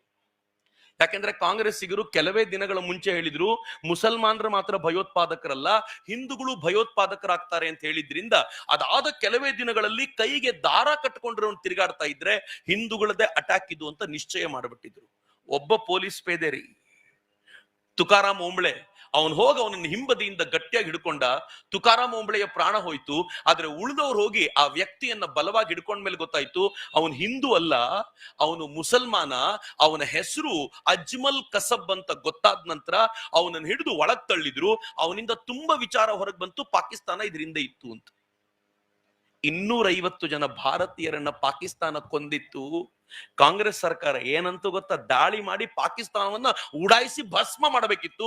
ಆದ್ರೆ ಕಾಂಗ್ರೆಸ್ಸಿನ ಗವರ್ಮೆಂಟ್ ಹೇಳ್ತು ನಾವು ಈಗ 250 ಜನ ತೀರ್ಕೊಂಡಿರೋದ್ರಿಂದ ಜಗತ್ತಿನ ಅನುಕಂಪ ನಮ್ಮ ಮೇಲಿದೆ, ನಾವು ಪಾಕಿಸ್ತಾನಕ್ಕೆ ಏನು ಮಾಡೋದ್ ಬೇಡ, ನಾವು ಮಾಡಿದ್ರೆ ಈ ಅನುಕಂಪ ಕಳ್ಕೊಂಡ್ ಬಿಡ್ತೀವಿ ಅಂತ ಪಾಕಿಸ್ತಾನ ಮೇಲೆ ದಾಳಿನೇ ಮಾಡ್ಲಿಲ್ಲ ರೀ. ಮಿತ್ರ, ಇಂಥದೊಂದು ಬದುಕಿದ್ವಿ ನಾವು. ಹೀನ ದೀನ ಕೃಪಣ ದರಿದ್ರ ಬದುಕಿದ್ವಿ. ನರೇಂದ್ರ ಮೋದಿ ಬಂದ್ರು, ಪಾಕಿಸ್ತಾನ ತಂಟೆ ಮಾಡ್ತು, 18 ಜನ ಸೈನಿಕರನ್ನ ಪಾಕಿಸ್ತಾನ ಕೊಲ್ತು. ನರೇಂದ್ರ ಮೋದಿ ಸುಮ್ಮನಿರ್ಲಿಲ್ಲ. ಏನ್ ಮಾಡಿದ್ರು ಗೊತ್ತಾ? ನನ್ನ ದೇಶದ ಸೈನಿಕರಿಗೆ ಫ್ರೀ ಹ್ಯಾಂಡ್ ಕೊಟ್ರು. 3 ಕಿಲೋಮೀಟರ್ ಒಳಗೆ ನುಗ್ಗಿದ್ದ ಭಾರತೀಯ ಸೈನಿಕರು 40 ಪಾಕಿಸ್ತಾನಿ ಭಯೋತ್ಪಾದಕರನ್ನ ಉಡಾಯಿಸಿ ಸರ್ಜಿಕಲ್ ಸ್ಟ್ರೈಕ್ ಮಾಡಿ ಬಂದ್ರಲ್ಲ, ಇದು ಹೊಸ ಭಾರತ. ಇವತ್ತು ಸರ್ಜಿಕಲ್ ಸ್ಟ್ರೈಕ್ ಮಾಡಿ ಬಂದಿದ್ದಷ್ಟೇ ಅಲ್ಲ, ಜಗತ್ತಿನ ಪತ್ರಕರ್ತರನ್ನೆಲ್ಲ ಮುಂದಕ್ಕೆ ಕೂರಿಸ್ಕೊಂಡು ನಮ್ ತಂಟೆಗೆ ಬಂದವ್ರಿಗೆ ಇದೇ ಗತಿ ಎಂದ್ವಿ. ಪಾಕಿಸ್ತಾನ ತಂಟೆ ಮಾಡಲಿಲ್ಲ. ತಂಟೆ ಮಾಡಿದ್ ಯಾವಾಗ ಗೊತ್ತಾ? ಎಲೆಕ್ಷನ್ಗೆ ಹತ್ರ ಇರುವಾಗ ಪುಲ್ವಾಮಾದಲ್ಲಿ 40ಕ್ಕೂ ಹೆಚ್ಚು ಸೈನಿಕರನ್ನ ಕೊಂದು ಬಿಟ್ರು. ಆಗ ನರೇಂದ್ರ ಮೋದಿ ಸುಮ್ಮನಿರಲಿಲ್ಲ. ಈ ಬಾರಿ ಆರ್ಮಿ ಬೇಡ, ನಾವು ವಾಯುಸೇನೆಗೆ ಕೊಡ್ತೀವಿ ಅಂತ ವಾಯುಸೇನೆಗೆ ಪರ್ಮಿಷನ್ ಕೊಟ್ಟಿದ್ದರ ಪರಿಣಾಮವಾಗಿ 60 ಕಿಲೋಮೀಟರ್ ಒಳಗೆ ನುಗ್ಗಿದ್ದ ವಾಯುಸೇನೆ ಪಾಕಿಸ್ತಾನದ ಬಾಲಾಕೋಟ್ ನಲ್ಲಿ 200ಕ್ಕೂ ಹೆಚ್ಚು ಭಯೋತ್ಪಾದಕರನ್ನ ಧ್ವಂಸಗೊಳಿಸಿ ವಾಪಸ್ ಬಂದಾಗ ಇಡೀ ದೇಶ ಸಂಭ್ರಮಿಸ್ತಾ ಇತ್ತು. ಕಾಂಗ್ರೆಸ್ ಏನಂತೂ ಗೊತ್ತಾ ಅವತ್ತು? ಪ್ರೂಫ್ ಎಲ್ಲಿದೆ ಅಂತ. ನರೇಂದ್ರ ಮೋದಿ ಮಾತಾಡೋದಕ್ಕೆ ಪ್ರೂಫ್ ಕೇಳ್ರಿ, ಒಪ್ಕೋತೀನಿ. ಯಾರೋ ಒಬ್ಬ ರಾಜಕಾರಣಿ ಮಾತಾಡೋದಕ್ಕೆ ಪ್ರೂಫ್ ಕೇಳ್ರಿ, ಒಪ್ಕೊಳ್ತೀನಿ. ಚಕ್ರವರ್ತಿ ಸೂಲಿಬೆಲೆ ಮಾತಾಡೋದಕ್ಕೆ ಪ್ರೂಫ್ ಕೇಳಿ, ಒಪ್ಕೋತೀನಿ. ಆದ್ರೆ ಒಬ್ಬ ಸೈನಿಕ ಹೇಳಿದಾಗ ಎದುರು ಮಾತಾಡಬೇಡ್ರಿ. ಅವನ್ ಏನಿದೆಯೋ ಅದನ್ನ ಕಡ್ಡಿ ತುಂಡು ಮಾಡುವಂತೆ ಹೇಳುವ ತಾಕತ್ತಿದೆ ಅವನಿಗೆ, ಅವನ್ ಸತ್ಯವನ್ನೇ ಹೇಳಿದ್ದಾನೆ ಅಂತ ಒಪ್ಕೊಳ್ಬೇಕಾಗಿತ್ತು. ಆದ್ರೆ ಕಾಂಗ್ರೆಸ್ ಪ್ರೂಫ್ ಕೇಳ್ತು. ಒಬ್ಬ ಸೈನಿಕ ಏನಂದ ಗೊತ್ತಾ? ಓ ಸಾರಿ ಸರ್, ಪ್ರೂಫ್ ತರೋದ್ ಮರ್ತೋಗ್ಬಿಟ್ವಿ, ನೆಕ್ಸ್ಟ್ ಟೈಮ್ ಸ್ಟ್ರೈಕಿಗೆ ಹೋಗ್ಬೇಕಾದ್ರೆ ವಿಮಾನಕ್ಕೆ ನಿಮ್ಮನ್ನೇ ಕಟ್ಟುಬಿಡ್ತೀವಿ, ನೀವೇ ನೋಡ್ಕೊಂಡು ಬಂದ್ಬಿಡಿ ಎಲ್ಲವನ್ನು ಅಂತ. ಇವತ್ತಿನವರೆಗೂ ಒಬ್ಬ ಕಾಂಗ್ರೆಸ್ಸಿಗ ವಾಲಂಟಿಯರ್ ಆಗಿ ನನ್ನನ್ನು ಕಟ್ಟಿ ಸರ್ ನಾನು ನೋಡ್ತೀನಿ ಅಂತ ಇವತ್ತಿನವರೆಗೂ ಹೋಗ್ಲಿಲ್ಲ. ಆದ್ರೆ ಇಂಟ್ರೆಸ್ಟಿಂಗ್ ಪಾರ್ಟ್ ಹೇಳ್ತೀನಿ ನಾನು ನಿಮ್ಗೆ. ಅದಾದ ನಂತರ ಪಾಕಿಸ್ತಾನದ ಸ್ವಲ್ಪ ಗಲಾಟೆ ಎಲ್ಲ ಶುರುವಾದ ನಂತರ ನಮ್ ವಿಮಾನದ ಮೇಲೆ ಪಾಕಿಸ್ತಾನ ದಾಳಿ ಮಾಡಿ ನಮ್ ವಿಮಾನದಿಂದ ಒಬ್ಬ ಪೈಲಟ್ ಎಜೆಕ್ಟ್ ಆಗಿ ಆತ ಪಾಕಿಸ್ತಾನದ ಗಡಿಯೊಳಕ್ಕೆ ಬಿದ್ದ. ನೆನಪಿದೇನೋ ಒಂದು? ಅಭಿನಂದನ್ ವರ್ತಮಾನ್ ಅಂತ ಆತನ ಹೆಸರು. ಮೀಸೆ ಮಾಮ ಅಂತ ಕರೀತಿದ್ರು ಎಲ್ರು. ಅವತ್ತಿನ ದಿನಗಳಲ್ಲಿ ಆ ಮೀಸೆ ತುಂಬಾ ಪಾಪ್ಯುಲರ್ ಆಗ್ಬಿಟ್ಟಿತ್ತು. ಅವನ್ ಅಲ್ಲಿಗೆ ಬಿದ್ದ. ಅವ್ನ್ ಬಿದ್ದ ನಂತರ ಪಾಕಿಸ್ತಾನದವ್ರು ಅವನಿಗೆ ಚೆನ್ನಾಗಿ ಹೊಡೆದು ಒಂದ್ ಕಡೆ ಕೂರಿಸ್ಕೊಂಡು ಮೀಡಿಯಾ ಅಟೆನ್ಷನ್ ಸೆಳಿಬೇಕು ಅಂತ ಅವ್ರಿಗೆ ಖುಷಿಯಾಗಿತ್ತು ಪಾಕಿಸ್ತಾನಕ್ಕೆ. ನಮ್ 200 ಜನರನ್ನು ಕಳ್ಕೊಂಡ್ರು ಚಿಂತೆ ಇಲ್ಲ, ಒಬ್ಬ ಭಾರತದ ಸೈನಿಕ ಸಿಕ್ನಲ್ಲ. 3 ತಿಂಗಳ ಕಾಲ ಇನ್ನು ಭಾರತವನ್ನ ಹ್ಯುಮಿಲಿಯೇಟ್ ಮಾಡಬೇಕು ಅಂತ ಹಠ ಹಿಡಿದು ನಿಂತು ಬಿಟ್ಟಿದ್ರು. 3 ತಿಂಗಳ ಕಾಲ. ನಾನು ಅನ್ಕೊಂಡೆ ಇನ್ 3 ತಿಂಗಳು ದಿನ ಬೆಳಗಾದ್ರೆ ಇದನ್ನೇ ನೋಡ್ಬೇಕಲ್ಲಪ್ಪ ಅಂತ. ಇಂಟ್ರೆಸ್ಟಿಂಗ್ ಪಾರ್ಟ್ ಏನ್ ಗೊತ್ತಾ? 3 ತಿಂಗಳಲ್ಲ, 3 ದಿನಾನೂ ಇಟ್ಕೊಳ್ಳಿಲ್ಲ. 24 ಗಂಟೆ ಕಳೆಯೋಕ್ಕಿಂತ ಮುಂಚೆ ಅಭಿನಂದನ್ ಬಿಟ್ಬಿಟ್ರು. ನನಗೂ ಆಶ್ಚರ್ಯ, ಅಭಿನಂದನ್ ಯಾಕೆ ಬಿಟ್ರು ಅಂತ ಅವತ್ ಯಾರು ಹೇಳಲಿಲ್ಲ. ಮೊನ್ನೆ ಪ್ರಿನ್ಸಿಪಲ್ ಸೆಕ್ರೆಟರಿ ಒಂದು ಇಂಟರ್ವ್ಯೂ ಕೊಟ್ಟು ಹೇಳಿದ್ದಾರೆ. ಅವತ್ ಏನಾಯ್ತು ಅಂತಂದ್ರೆ, ನರೇಂದ್ರ ಮೋದಿ ರಾಜತಾಂತ್ರಿಕರ ಮಾತುಕತೆ ಏರ್ಪಡಿಸಿ ಅವನನ್ನು ಬಿಡುಗಡೆ ಮಾಡ್ಲಿಕ್ಕೆ ಕೇಳಿದ್ರಂತೆ. ಪಾಕಿಸ್ತಾನ ಬಿಡದೇ ಇಲ್ಲ ಅಂತ ಹಠ ಮಾಡಿದಾಗ ನರೇಂದ್ರ ಮೋದಿ ಏನ್ ಮಾಡಿದ್ರಂತೆ ಗೊತ್ತಾ? 9 ಮಿಸೈಲ್ ಲಾಂಚರ್ಗಳನ್ನ ಪಾಕಿಸ್ತಾನದ ಕಡೆ ತಿರುಗಿಸಿ ಹೇಳಿದ್ರಂತೆ, 24 ಗಂಟೆಯಲ್ಲಿ ಅಭಿನಂದನ್ ಬಂದ್ರೆ ಸರಿ, ಇಲ್ಲ ಅಂದ್ರೆ 25ನೇ ಗಂಟೆಯಲ್ಲಿ ಭೂಪಟದಲ್ಲಿ ಪಾಕಿಸ್ತಾನ ಇರಲ್ಲ. ಯಾವ ದೇವರನ್ನ ಕರಿತಿರೋ ಕರೀರಿ, ಯಾವ ದೇಶಕ್ಕೆ ಹೋಗ್ತಿರೋ ಹೋಗಿ ಅಂತ. ಮಿತ್ರ, ಇಟ್ ಹ್ಯಾಪನ್. ಅಮೆರಿಕಾದ ಹತ್ರ ಹೋಯ್ತು ಪಾಕಿಸ್ತಾನ. ನೋಡಿ ಏನಂತಾರೆ ನರೇಂದ್ರ ಮೋದಿ, ನಮ್ಮ ಮೇಲೆ ದಾಳಿ ಮಾಡ್ತಾರಂತೆ. ಅಮೆರಿಕ ಏನಂತಂತೆ ಗೊತ್ತಾ? ಅದು ಮನಮೋಹನ್ ಸಿಂಗ್ ಅಲ್ಲ, ಮಾಡ್ತಾನೆ ಹೇಳಿದ್ದು, ಬಿಟ್ಟು ಬಿಟ್ಟು ಗೌರವ ಉಳಿಸ್ಕೊಳ್ಳಿ ಅಂತ. ಮಿತ್ರ, 24 ಗಂಟೆ ಕಳೆಯೋದರ ಮುಂಚೆ ಅಭಿನಂದನ್ನ ವಾಪಸ್ ಕಳಿಸಿಕೊಡ್ತಲ್ಲ ಪಾಕಿಸ್ತಾನ. ಏನದ್ರ ಹಿಂದಿನ ಶಕ್ತಿ? ಅದು ನರೇಂದ್ರ ಮೋದಿ. ಈ ನರೇಂದ್ರ ಮೋದಿ ಬಗ್ಗೆ ಮಾತನಾಡ್ಲಿಕ್ಕೆ ದುಡ್ಡು ಕೊಡ್ಬೇಕೇನ್ರಿ ಯಾರಾದ್ರು? ಮಿತ್ರ, ನರೇಂದ್ರ ಮೋದಿ ಇವತ್ ಮಾಡಿದ್ದಲ್ಲ, ಇವತ್ತೇನ್ ನಡೀತಿದೆ ಗೊತ್ತೇನು ಪಾಕಿಸ್ತಾನದಲ್ಲಿ? ಒಂದ್ ಕಾಲದಲ್ಲಿ ಚಿಕ್ಕೋಡಿಯಲ್ಲಿ ಬಾಂಬ್ ಬ್ಲಾಸ್ಟ್ ಆದ್ರೂ ಆಶ್ಚರ್ಯ ಪಡಬೇಕಾಗಿರ್ಲಿಲ್ಲ. ಒಂದು ಕಾಲದಲ್ಲಿ ಮಂಗಳೂರಿನಲ್ಲಿ, ಹುಬ್ಳಿನಲ್ಲಿ, ಬೆಂಗಳೂರಿನಲ್ಲಿ, ಡೆಲ್ಲಿನಲ್ಲಿ, ಮುಂಬೈನಲ್ಲಿ, ಕೊಯಂಬತ್ತೂರ್ನಲ್ಲಿ, ಕಲ್ಕತ್ತಾದಲ್ಲಿ ಎಲ್ಲಂದ್ರಲ್ಲಿ ಬಾಂಬ್ ಬ್ಲಾಸ್ಟ್ ಆಗ್ತಿತ್ತು. ಇವತ್ತು ಕಾಶ್ಮೀರದಲ್ಲಿ ಬಾಂಬ್ ಬ್ಲಾಸ್ಟ್ ಇಲ್ಲ ರೀ. ರಾಮೇಶ್ವರಂ ಕೆಫೆ ಬೆಂಗಳೂರಿನಲ್ಲಿ ಬಾಂಬ್ ಬ್ಲಾಸ್ಟ್ ಆಗಿದ್ದು ಯಾವಾಗ ಗೊತ್ತಾ? ಯಾವಾಗ ಅಂತಂದ್ರೆ, ಕರೆಕ್ಟು, ಯಾವಾಗ ಅಂತಂದ್ರೆ ಪಾಕಿಸ್ತಾನ್ ಜಿಂದಾಬಾದ್ ಅಂತ ಹೇಳಿದವರನ್ನ ಗೌರ್ಮೆಂಟ್ ಸಮರ್ಥಿಸಿಕೊಳ್ಳುತ್ತೆ ಅನ್ನೋ ವಿಶ್ವಾಸ ಬಂದಾಗ ಬಾಂಬ್ ಬಿಟ್ಟವ್ರನ್ನು ಉಳಿಸುತ್ತೆ ಅನ್ನೋ ವಿಶ್ವಾಸದ ಮೇಲೆ ಬಾಂಬ್ ಬಿಟ್ಟಿದ್ದು. NIA ಇಲ್ದೆ ಹೋಗಿದ್ರೆ ಅವ್ನು ಸಿಕ್ತಿರ್ಲಿಲ್ಲ. NIA ಅವ್ರ ಮಧ್ಯೆ ಸೇರಿದ್ರು ಅನ್ನೋ ಕಾರಣಕ್ಕೋಸ್ಕರ ಸಿಕ್ಕಾಕೊಂಡ್ರು, ಇಲ್ಲಾಂದ್ರೆ ಧೈರ್ಯವಾಗಿದ್ರಲ್ಲ. ಮೊನ್ನೆ ಬೆಂಗಳೂರಲ್ಲಿ ಒಂದು ಘಟನೆ ನಡೆದಿದೆ. ಹನುಮಾನ್ ಚಾಲಿಸ ಹಾಕಿದ್ದಾರೆ ಅನ್ನೋ ಕಾರಣಕ್ಕೋಸ್ಕರ ಒಂದ್ ಗಲಾಟೆ ಆಯ್ತಲ್ಲ. ಯಾರು ಗಲಾಟೆ ಮಾಡಿದ್ನೋ ಅವ್ರ ತಮ್ಮ ಒಂದು ಪೋಸ್ಟ್ ಹಾಕಿದ್ದಾನೆ, ಫೇಸ್ಬುಕ್ ಪೋಸ್ಟ್ ಹಾಕಿದ್ದಾನೆ. ಅದ್ರಲ್ಲಿ ಏನ್ ಹೇಳಿದ್ದಾನೆ ಅಂತಂದ್ರೆ, ಇವತ್ತು ಜೈಲು, ನಾಳೆ ಬೇಯ್ಲು, ನಾಳಿಂದ ನಮ್ ಖೇಲ್ ಮತ್ತೆ ಹೀಗೆ ಅಂತ ಅವ್ನು ಹಾಕೊಳ್ಳೋ ದಾರ್ಢ್ಯ ಎಲ್ಲಿಂದ ಬಂತದು? ಈ ಬದಲಾವಣೆ ಬಹಳ ಎಚ್ಚರಿಕೆಯಿಂದ ಯೋಚನೆ ಮಾಡಬೇಕು ಮಿತ್ರರೇ. ಆದ್ರೆ ನರೇಂದ್ರ ಮೋದಿ ಬಂದ್ಮೇಲೆ ಏನಾಗಿದೆ ಗೊತ್ತೇನು? ನನ್ನ ದೇಶದಲ್ಲಿ ಬಾಂಬ್ ಬ್ಲಾಸ್ಟ್ ಅಲ್ಲ ರೀ, ಯಾರ್ಯಾರು ಬಾಂಬ್ ಬ್ಲಾಸ್ಟ್ ಮಾಡಬಹುದೋ ಭಾರತದಲ್ಲಿ ಇದ್ದುಕೊಂಡು ಅವರನ್ನ ಪಾಕಿಸ್ತಾನದಲ್ಲೇ ಹುಡುಕಿ ಮುಗಿಸೋ ಕೆಲಸ ಆಗ್ತಿದೆ. ನಾನು ಬಹಳ ಹೆಮ್ಮೆಯಿಂದ ಹೇಳ್ತೀನಿ, ಅನ್ನೋನ್ ಗನ್ ಮ್ಯಾನ್ಗಳು ಅಂತ ಕರೀತಾರೆ. ಈ ಅನ್ನೋನ್ ಗನ್ ಮ್ಯಾನ್ಗಳು ಪಾಕಿಸ್ತಾನದಲ್ಲಿ ತಿರುಗಾಡ್ತಿದ್ದಾರೆ. ಎಲ್ಲೆಲ್ಲಿ ಭಾರತಕ್ಕೆ ಬೇಕಾಗಿರೋ ಭಯೋತ್ಪಾದಕ ಸಿಗ್ತಾನೋ, ಅವನು ವಾಕಿಂಗ್ ಮಾಡ್ತಿರುವಾಗ, ತಿಂಡಿ ತಿಂತಾ ಇರುವಾಗ, ಕ್ಲಿನಿಕ್ ಅಲ್ಲಿರುವಾಗ, ನಮಾಜ್ ಮಾಡ್ತಿರುವಾಗ, ಊಟ ಮಾಡ್ತಿರುವಾಗ ಅವನನ್ನ ಅಲ್ಲೇ ಉಡಾಯಿಸಿ ನಾಪತ್ತೆ ಆಗ್ಬಿಡ್ತಾರೆ. ಅದಕ್ಕೆ ಪಾಕಿಸ್ತಾನ ಏನ್ ಮಾಡ್ತಿದೆ ಗೊತ್ತಾ? ಮೋಸ್ಟ್ ವಾಂಟೆಡ್ ಭಯೋತ್ಪಾದಕರನ್ನ ಜೈಲಿಗೆ ಹಾಕ್ತಿದೆ. ಯಾಕೆಂದ್ರೆ ಸೇಫ್ ಆಗಿರಪ್ಪ ಇಲ್ಲಿ ಅಂತ. ನಿಮ್ಗೊಂದು ರಿಪೋರ್ಟ್ ತೋರಿಸ್ತೀನಿ, ಬಹಳ ಖುಷಿ ಅನ್ಸುತ್ತೆ. ಕನ್ನಡದ ರಿಪೋರ್ಟ್ ಹೇಳುತ್ತೆ, ಕನ್ನಡ ಪತ್ರಿಕೆ ಅದು, News 18 ನಲ್ಲಿ ಸಾಜಿದ್ ಮೀರ್ ಅನ್ನುವಂತ ಮೋಸ್ಟ್ ವಾಂಟೆಡ್ ಭಯೋತ್ಪಾದಕ 26/11 ಅಲ್ಲಿ ಬೇಕಾಗಿದ್ದವನನ್ನ ಯಾರೋ 4 ಜನ ಜೈಲ್ ಒಳಗೇನೆ ವಿಷ ಹಾಕೊಂಡಿದ್ದಾರೆ. ಯಾರು ಅಂತಾನೆ ಗೊತ್ತಿಲ್ಲ ಅಂತ. ರಸ್ತೆ ಮೇಲೆಲ್ಲ ಜೈಲೊಳಗೂ ವಿಷ ಹಾಕಿ ಕೊಲ್ಲಬಲ್ಲಂತ ಸಾಮರ್ಥ್ಯ ಇದೆಯಲ್ಲ. ಪಾಕಿಸ್ತಾನ ಹೇಳುತ್ತೆ ಇದು ಯಾರು ಮಾಡ್ತಿದ್ದಾರೆ ಅಂತ ನಂಗೆ ಗೊತ್ತಾಗ್ತಿಲ್ವಲ್ಲ. ಭಾರತ ಹೇಳುತ್ತೆ ನಂಗೂ ಗೊತ್ತಾಗ್ತಿಲ್ಲಪ್ಪ, ಯಾರೋ ಮಾಡ್ತಿದ್ದಾರೆ ಅಂತ. ಮಿತ್ರರೇ, ನರೇಂದ್ರ ಮೋದಿ ಸರ್ಕಾರ ಕಳೆದ 1 ವರ್ಷದಿಂದ 50ಕ್ಕೂ ಹೆಚ್ಚು ಭಯೋತ್ಪಾದಕರನ್ನ ಪಾಕಿಸ್ತಾನದಲ್ಲಿ ಹುಡುಕಿ ಕೊಲ್ತಾ ಇದೆಯಲ್ಲ, ಹೆಮ್ಮೆ ಅನ್ಸಲ್ವೇನ್ರಿ? ಒಂದು ಕಾಲದಲ್ಲಿ ಭಾರತದ ತಾಯಂದ್ರು ತಮ್ಮ ಮಕ್ಕಳು ಬೀದಿಗೆ ಹೋಗ್ಬೇಕಾದ್ರೆ ಬಾಂಬ್ ಬ್ಲಾಸ್ಟ್ ಆಗುತ್ತೆ ಕಣೋ ಹುಷಾರು ಅಂತ ಹೇಳ್ತಿದ್ರು. ಇವತ್ತು ಪಾಕಿಸ್ತಾನದಲ್ಲಿ ಭಯೋತ್ಪಾದಕನ ಹೆಂಡತಿ ಗಂಡನಿಗೆ ಹೇಳ್ತಾಳೆ, ರೀ ಹುಷಾರು, ಭಾರತದ ಅನ್ನೋನ್ ಗನ್ಮ್ಯಾನ್ಗಳು ಓಡಾಡ್ತಿರ್ತಾರೆ, ನೀವು ವಾಪಸ್ ಬರ್ತಿರೋ ಇಲ್ವೋ ಅಂತ ಡೌಟ್ ಇದೆ ನನಗೆ ಅಂತ ಪಾಕಿಸ್ತಾನದಲ್ಲಿ ಹೇಳುವಂತೆ ಮಾಡಿದ ಗಂಡುಗಲಿ ನರೇಂದ್ರ ಮೋದಿ ಅಂತ. ಅದು ನರೇಂದ್ರ ಮೋದಿ ಅವರ ಕೆಲಸ.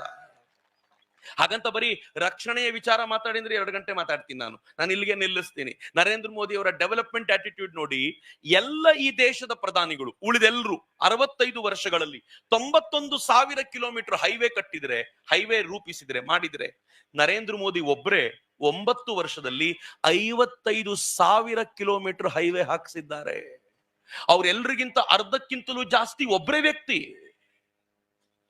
ಮಿತ್ರರೆ, ಮನಮೋಹನ್ ಸಿಂಗ್ ಇದ್ದಾಗ ದಿನಕ್ಕೆ 11 ಕಿಲೋಮೀಟರ್ ಹೈವೇ ಆಗ್ತಿದ್ರೆ, ನರೇಂದ್ರ ಮೋದಿ ಅವಧಿಯಲ್ಲಿ ದಿನಕ್ಕೆ 29 ಕಿಲೋಮೀಟರ್ ಹೈವೇ. ಕರೋನಾ ಕಾಲದಲ್ಲಿ ದಿನಕ್ಕೆ 37 ಕಿಲೋಮೀಟರ್ ಹೈವೇ ವರ್ಲ್ಡ್ ರೆಕಾರ್ಡ್ ಆಗಿತ್ತು. ಅಷ್ಟು ಹೈವೇ ಭಾರತದಲ್ಲಿ ಹಾಕಲಾಗ್ತಿತ್ತು.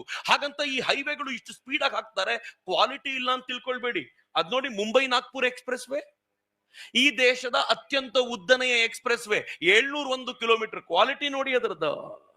ಡೆಲ್ಲಿ ಮೀರತ್ ಎಕ್ಸ್ಪ್ರೆಸ್ ವೇ ಈ ದೇಶದ ಅತ್ಯಂತ ಅಗಲದ ಎಕ್ಸ್ಪ್ರೆಸ್ ವೇ, 14 ಗಾಡಿಗಳು ಎಟ್ ಅ ಟೈಮ್ ಹೋಗುತ್ತೆ. ಇದು ಕ್ವಾಲಿಟಿ. ಈ ಕ್ವಾಲಿಟಿ ಡೆಲ್ಲಿದು, ಮುಂಬೈದು, ನಾಗ್ಪುರದು ಅಂತ ತಿಳ್ಕೊಳ್ಬೇಡಿ. ಇದು ಮೈಸೂರಿನ ಎಕ್ಸ್ಪ್ರೆಸ್ ವೇ. ನಿಮ್ಮಲ್ಲೂ ಕೆಲವರು ಹೋಗಿರ್ಬೋದು. ನಾನಂತೂ ಆಗಾಗ ಓಡಾಡ್ತಿರ್ತೀನಿ ಮೈಸೂರಿಗೆ. 3.5 ಗಂಟೆ ಹಿಡಿತಿತ್ತು. ಈಗ 1 ಗಂಟೆ 10 ನಿಮಿಷ, 70 ನಿಮಿಷದಲ್ಲಿ ಮೈಸೂರಿಗೆ ಹೋಗ್ಬೋದಾಗಿರುವಂತ ಹೈ ಕ್ಲಾಸ್ ಎಕ್ಸ್ಪ್ರೆಸ್ ವೇ. ನಾನೊಂದು ನಿತಿನ್ ಗಡ್ಕರಿ ಅವರಿಗೂ ಧನ್ಯವಾದ ಹೇಳ್ತೀನಿ ಈ ಸಂದರ್ಭದಲ್ಲಿ. ಆ ಪುಣ್ಯಾತ್ಮ ಏನ್ ರಿಲೆಂಟ್ಲೆಸ್ ಆಗಿ ಕೆಲಸ ಮಾಡ್ತಿದ್ದಾರೆ. ನೀವು ಉತ್ತರ ಕರ್ನಾಟಕದವರು ಸ್ವಲ್ಪ ಜೋರಾಗಿ ಚಪ್ಪಾಳೆ ಹೊಡಿಬೇಕು. ಯಾಕೆ ಅಂದ್ರೆ ನಿತಿನ್ ಗಡ್ಕರಿ ಮೊನ್ನೆ ಬಂದು ಶಂಕುಸ್ಥಾಪನೆ ಮಾಡಿದ್ದಾರೆ. 376 ಕಿಲೋಮೀಟರ್ ಉದ್ದದ 7,000 ಕೋಟಿ ರೂಪಾಯಿಯ ರಸ್ತೆಯನ್ನ ಉತ್ತರ ಕರ್ನಾಟಕಕ್ಕೆ ಮಾಡ್ಕೊಡ್ತೀವಿ ಅಂತ ಹೇಳಿದ್ದಲ್ದೆ ಏನ್ ಹೇಳಿದ್ದಾರೆ ಗೊತ್ತಾ? 2026-27 ವೇಳೆಗೆ ಪ್ರಾಬಬಲಿ ಇನ್ 2 ವರ್ಷದಲ್ಲಿ ನಿತಿನ್ ಗಡ್ಕರಿ ಹೇಳಿರೋ ಮಾತು ನಾನು ಹೇಳ್ತಿದ್ದೀನಿ, ಕರ್ನಾಟಕದ ರಸ್ತೆಗಳು ಅಮೆರಿಕನ್ ಸ್ಟ್ಯಾಂಡರ್ಡ್ ಗೆ ಇರುವಂತೆ ಮಾಡ್ತೀವಿ ಅಂತ ಹೇಳಿ ನಿತಿನ್ ಗಡ್ಕರಿ ಹೇಳಿರೋ ಮಾತು ನನಗೂ ಕೂಡ ಹೆಮ್ಮೆ ತರಿಸುವಂತದ್ದು. ಈ ತರದೊಂದು ಆಲೋಚನೆಯ ತಾಕತ್ತೇ ಇರಲಿಲ್ಲ ಭಾರತದಲ್ಲಿ. ಮಿತ್ರ, ಬರೀ ಇಂಟರ್ನಲ್ ರೋಡ್ಸ್ ಅಲ್ಲ, ನಾನು ಬಾರ್ಡರ್ ರೋಡ್ಸ್ ಬಗ್ಗೆ ಹೇಳ್ತೀನಿ. ಇದು ಬಾರ್ಡರ್ ಅಲ್ಲಿ ಇರುವಂತ ಒಂದು ಬ್ರಿಡ್ಜ್, ಒಂದು ಆರ್ಡಿನರಿ ಬ್ರಿಡ್ಜ್. 1997ರಲ್ಲಿ ಬ್ರಿಡ್ಜ್ ಕಟ್ಟಬೇಕು ಅಂತ ದೇವೇಗೌಡರು ಅಡಿಗಲ್ಲು ಹಾಕಿದ್ರು, ಅವ್ರ ಸರ್ಕಾರ ಬಿತ್ತು. ಅಟಲ್ಜಿ 2002ರಲ್ಲಿ ಇದನ್ನು ವಾಪಸ್ ಶುರು ಮಾಡಬೇಕು ಅಂತ ನಿಶ್ಚಯ ಮಾಡಿದ್ರು. 2004ರಲ್ಲಿ ನಾನು ನೀವು ಸೇರಿ ಅಟಲ್ಜಿನ್ ಬೀಳಿಸಿದ್ವಿ. ಆನಂತರ ಕಾಂಗ್ರೆಸ್ ಗವರ್ಮೆಂಟ್ ಬಂತಲ್ಲ, ಈ ಬ್ರಿಡ್ಜ್ ಒಂದು ಬೋಲ್ಟ್ ನಟ್ ಹಾಕ್ಲಿಲ್ಲ ರೀ. ಈ ಬ್ರಿಡ್ಜ್ ಕಟ್ಟಿದ್ರೆ ಚೀನಾ ವಿರೋಧ ಕಟ್ಕೋಬೇಕಾಗತ್ತೆ ಅಂತ. ನರೇಂದ್ರ ಮೋದಿ ಬಂದ್ರು 2014ರಲ್ಲಿ. ಅವ್ರು ಎಷ್ಟು ಸ್ಪೀಡ್ ಆಗಿ ಕೆಲಸ ಮಾಡಿಸಿದ್ರು ಅಂದ್ರೆ 6,000 ಕೋಟಿ ರೂಪಾಯಿ ಎತ್ತಿಟ್ಟು 80,000 ಸ್ಟೀಲ್ ಪ್ಲೇಟ್ಗಳಲ್ಲಿ ಸುಮಾರು 4 ವರ್ಷಗಳಲ್ಲಿ ಈ ಬ್ರಿಡ್ಜ್ ಅನ್ನು ಟೋಟಲ್ ಕಂಪ್ಲೀಟ್ ಮಾಡಿದ್ರು. ಇದ್ರ ಪರಿಣಾಮ ಏನ್ ಗೊತ್ತಾ? ಅರುಣಾಚಲ ಪ್ರದೇಶ ಮತ್ತು ಅಸ್ಸಾಂ ನಡುವಿನ ದೂರ 170 ಕಿಲೋಮೀಟರ್ ಕಡಿಮೆ ಆಗುತ್ತೆ ಒಂದು ಬ್ರಿಡ್ಜ್ ನ ಕಾರಣಕ್ಕೆ. ಪ್ರತಿನಿತ್ಯ 10 ಲಕ್ಷ ರೂಪಾಯಿ ಡೀಸೆಲ್ ಪೆಟ್ರೋಲ್ ಉಳಿತಾಯ ಆಗ್ತಾ ಇದೆ ಈ ಬ್ರಿಡ್ಜ್ ನ ಕಾರಣಕ್ಕೆ. ಈ ಬ್ರಿಡ್ಜ್ ನ ಉಪಯೋಗ ಎಲ್ಲಿ ಗೊತ್ತಾ? ಬರೀ ಡೀಸೆಲ್ ಪೆಟ್ರೋಲ್ ಉಳಿತಾಯಕ್ಕಲ್ಲ. ಅರುಣಾಚಲ ಪ್ರದೇಶಕ್ಕೆ ಚೀನಾದ ಸೈನಿಕರು ಬಂದು ನಾವು ಬಂದ್ಬಿಟ್ಟಿದೀವಿ ಅಂದ್ರೆ ಅಸ್ಸಾಂನಲ್ಲಿರುವ ಭಾರತೀಯ ಸೈನಿಕರು 170 ಕಿಲೋಮೀಟರ್ ಕಡಿಮೆ ಪ್ರಯಾಣ ಮಾಡಿ ಈಗ ನಾನು ಬಂದೆ ಯುದ್ಧ ಶುರು ಮಾಡು ಅಂತ ಹೇಳಬಹುದಾಗಿರುವ ಸಾಮರ್ಥ್ಯವನ್ನ ಈ ಒಂದು ಬ್ರಿಡ್ಜ್ ಕೊಡುತ್ತೆ ರೀ. ಆದ್ರೆ ಬ್ರಿಡ್ಜಿನ ಬಗ್ಗೆ ಯಾರು ಗಮನಿಸಿದಂತೆ ಕಾಣಲ್ಲ. ಈ ಬ್ರಿಡ್ಜ್ ನ ಮಜಾ ಏನ್ ಗೊತ್ತೇ? ಈ ಬ್ರಿಡ್ಜ್ ನ ಕೆಳಗಡೆ ವೈಟ್ ಪಿಲ್ಲರ್ ಕಾಣ್ತಿದ್ಯಲ್ಲ, ಅದ್ರ ಮೇಲೆ ಏನ್ ಸ್ಟೀಲ್ ಪ್ಲೇಟ್ ಇದೆಯೋ ಅಲ್ಲಿ ಟ್ರೈನ್ ಹೋಗುತ್ತೆ. ಇನ್ ಸ್ವಲ್ಪ ಮೇಲ್ ನೋಡಿ ಎಲೆಕ್ಟ್ರಿಕಲ್ ಪೋಲ್ ಇದೆಯಲ್ಲ, ಅದು ಬಸ್ಸು ಕಾರು ಓಡಾಡ್ಲಿಕ್ಕೆ. ಡಬಲ್ ಡೆಕ್ಕರ್ ಬ್ರಿಡ್ಜ್ ಇದೆ. ನರೇಂದ್ರ ಮೋದಿ ಅವರ ಆಲೋಚನೆಗಳೇ ಹಿಂಗ್ ವೈಶಿಷ್ಟ್ಯಪೂರ್ಣವಾದ್ದು ಅಂತ. ನರೇಂದ್ರ ಮೋದಿ ಅವರು ರೋಡಿಗೋಸ್ಕರ ಮಾಡಿರೋ ಕೆಲಸ ಇದೆಯಲ್ಲ, ಅಮೇಸಿಂಗ್. ಭಾರತ ಜೀವನದಲ್ಲಿ ನೋಡಿರ್ಲಿಲ್ಲ ಆ ತರದ ರೋಡ್ಸ್ ಗಳನ್ನ ನರೇಂದ್ರ ಮೋದಿ ಮಾಡಿದ್ರು. ಬಟ್ ನಾನು ರೋಡ್ಗಳ ಕಥೆಯನ್ನ ಇಲ್ಲಿಗೆ ನಿಲ್ಲಿಸ್ತೀನಿ. ಟ್ರೈನಿಗೆ ಹೊರಳೋಣ. ನಾನು ಎಷ್ಟು ಡಿಫ್ರೆಂಟ್ ಆದ ವಿಚಾರಗಳನ್ನ ನಿಮ್ ಮುಂದೆ ಇಡ್ತಿದ್ದೀನಿ ನೋಡಿ. ಇದೊಂದು ರೈಲ್ವೆ ಸ್ಟೇಷನ್. ಆ ರೈಲ್ವೆ ಸ್ಟೇಷನ್ ಈಗ ಹಿಂಗಾಗಿದೆ. ಇದು ಮಧ್ಯಪ್ರದೇಶದ್ದೋ, ಮಹಾರಾಷ್ಟ್ರದ್ದೋ, ಒರಿಸ್ಸಾದೋ, ಬಿಹಾರದ್ದೋ, ಅಸ್ಸಾಂನದ್ದೋ, ಜಮ್ಮು ಕಾಶ್ಮೀರದ್ದೋ ಅಲ್ಲ. ಬೆಳಗಾವಿ ರೈಲ್ವೆ ಸ್ಟೇಷನ್ ರೀ, ಎಲ್ಲೋ ದೂರದಲ್ರಿ. ಬೆಳಗಾವಿ ರೈಲ್ವೆ ಸ್ಟೇಷನ್ ಹಂಗ್ ಗೂಡಂಗಡಿ ಇದ್ದಂಗಿತ್ತು. ನರೇಂದ್ರ ಮೋದಿ ಅವ್ರು ಬಂದ ನಂತರ ಅದನ್ನ ಕಾರ್ಪೊರೇಟ್ ಆಫೀಸು ನೋಡ್ರಿ, ಯಾವ್ದೋ ಸಾಫ್ಟ್ವೇರ್ ಕಂಪನಿ ಇದ್ದಂಗಿದೆ. ಯಾತಕ್ಕೋಸ್ಕರ ಹಂಗ್ ಮಾಡ್ಬೇಕು? ಯಾತಕ್ಕೆ ಅಂತಂದ್ರೆ ಶ್ರೀಮಂತರು ಫ್ಲೈಟ್ ಅಲ್ಲಿ ಓಡಾಡ್ಬಿಡ್ತಾರೆ, ಬಡವರು ಮಧ್ಯಮದ ವರ್ಗದವರು ಟ್ರೈನ್ ಅಲ್ಲಿ ಓಡಾಡ್ತಾರೆ. ಅವ್ರಿಗೂ ಒಳ್ಳೆ ಎಕ್ಸ್ಪೀರಿಯನ್ಸ್ ಕೊಡಬೇಕು ಅಂತ ಪ್ರಯತ್ನ ನರೇಂದ್ರ ಮೋದಿ ಅವರದ್ದು. ರೈಲ್ವೆ ಸ್ಟೇಷನ್ಗಳು ಹೆಂಗಾಗಿವೆ ಗೊತ್ತಾ? ನಾನೇನ್ ಹೇಳ್ಬೇಕಾಗಿಲ್ಲ. ಏನ್ ನೀಟ್ ಆಗಿದೆ, ಕ್ಲೀನ್ ಆಗಿದೆ, ಟೈಲ್ಸ್ ಹಾಕಿ ಹೆಂಗ್ ಮಾಡಿದ್ದಾರೆ ಅಂತಂದ್ರೆ ವಿರೋಧಿಗಳು ಅಹುದಹುದ್ ಎನ್ನಬೇಕು ಅನ್ನೋ ತರ. ಹೆಂಗ್ ಗೊತ್ತೇನು? ವಿರೋಧಿಗಳು ಅಂದ್ರೆ ಯಾರು ಅಂತ ನಾನು ಹೇಳ್ತೀನಿ ಮಿತ್ರರೇ. ಸ್ವತಃ ಅಮೀರ್ ಖಾನ್ ನ ಹೆಂಡತಿ ಕಿರಣ್ ಖಾನ್ 2019ರಲ್ಲಿ ಸಫೋಕೇಟಿಂಗ್ ಆಗಿದೆ ಇಂಡಿಯಾ, ಬಿಟ್ಟು ಹೋಗ್ಬೇಕು ಅಂತ ಅನ್ನಿಸ್ತಿದೆ ಅಂತ ಹೇಳಿದ್ಲು. ಅದೇ ಕಿರಣ್ ಖಾನ್ ಮೊನ್ನೆ ಒಂದು ಇಂಟರ್ವ್ಯೂ ಕೊಟ್ಟು ಏನ್ ಹೇಳಿದಾಳೆ ಗೊತ್ತಾ? ಭಾರತದ ಎಲ್ಲಾ ರೈಲ್ವೆ ಸ್ಟೇಷನ್ಗಳು, ಪ್ಲಾಟ್ಫಾರ್ಮ್ಗಳು ಏನ್ ಚೆನ್ನಾಗಿವೆ, ಟೈಲ್ಸ್ ಹಾಕಿ ಚೆನ್ನಾಗಿ ಮಾಡ್ಬಿಟ್ಟಿದ್ದಾರೆ. ಈಗ ಫಿಲಂ ಶೂಟ್ ಮಾಡ್ಲಿಕ್ಕೆ ಹಳೆ ರೈಲ್ವೆ ಸ್ಟೇಷನ್ನೇ ಸಿಗ್ತಾ ಇಲ್ಲ ನಮ್ಗೆ ಅಂತ. ಹೊಸ ಭಾರತ ಹಿಂಗಿದೆ ರೀ. ದೇಶದ 400 ರೈಲ್ವೆ ಸ್ಟೇಷನ್ಗಳನ್ನ ಹಿಂಗ್ ಬದಲಾಯಿಸಿದ್ದಾರೆ.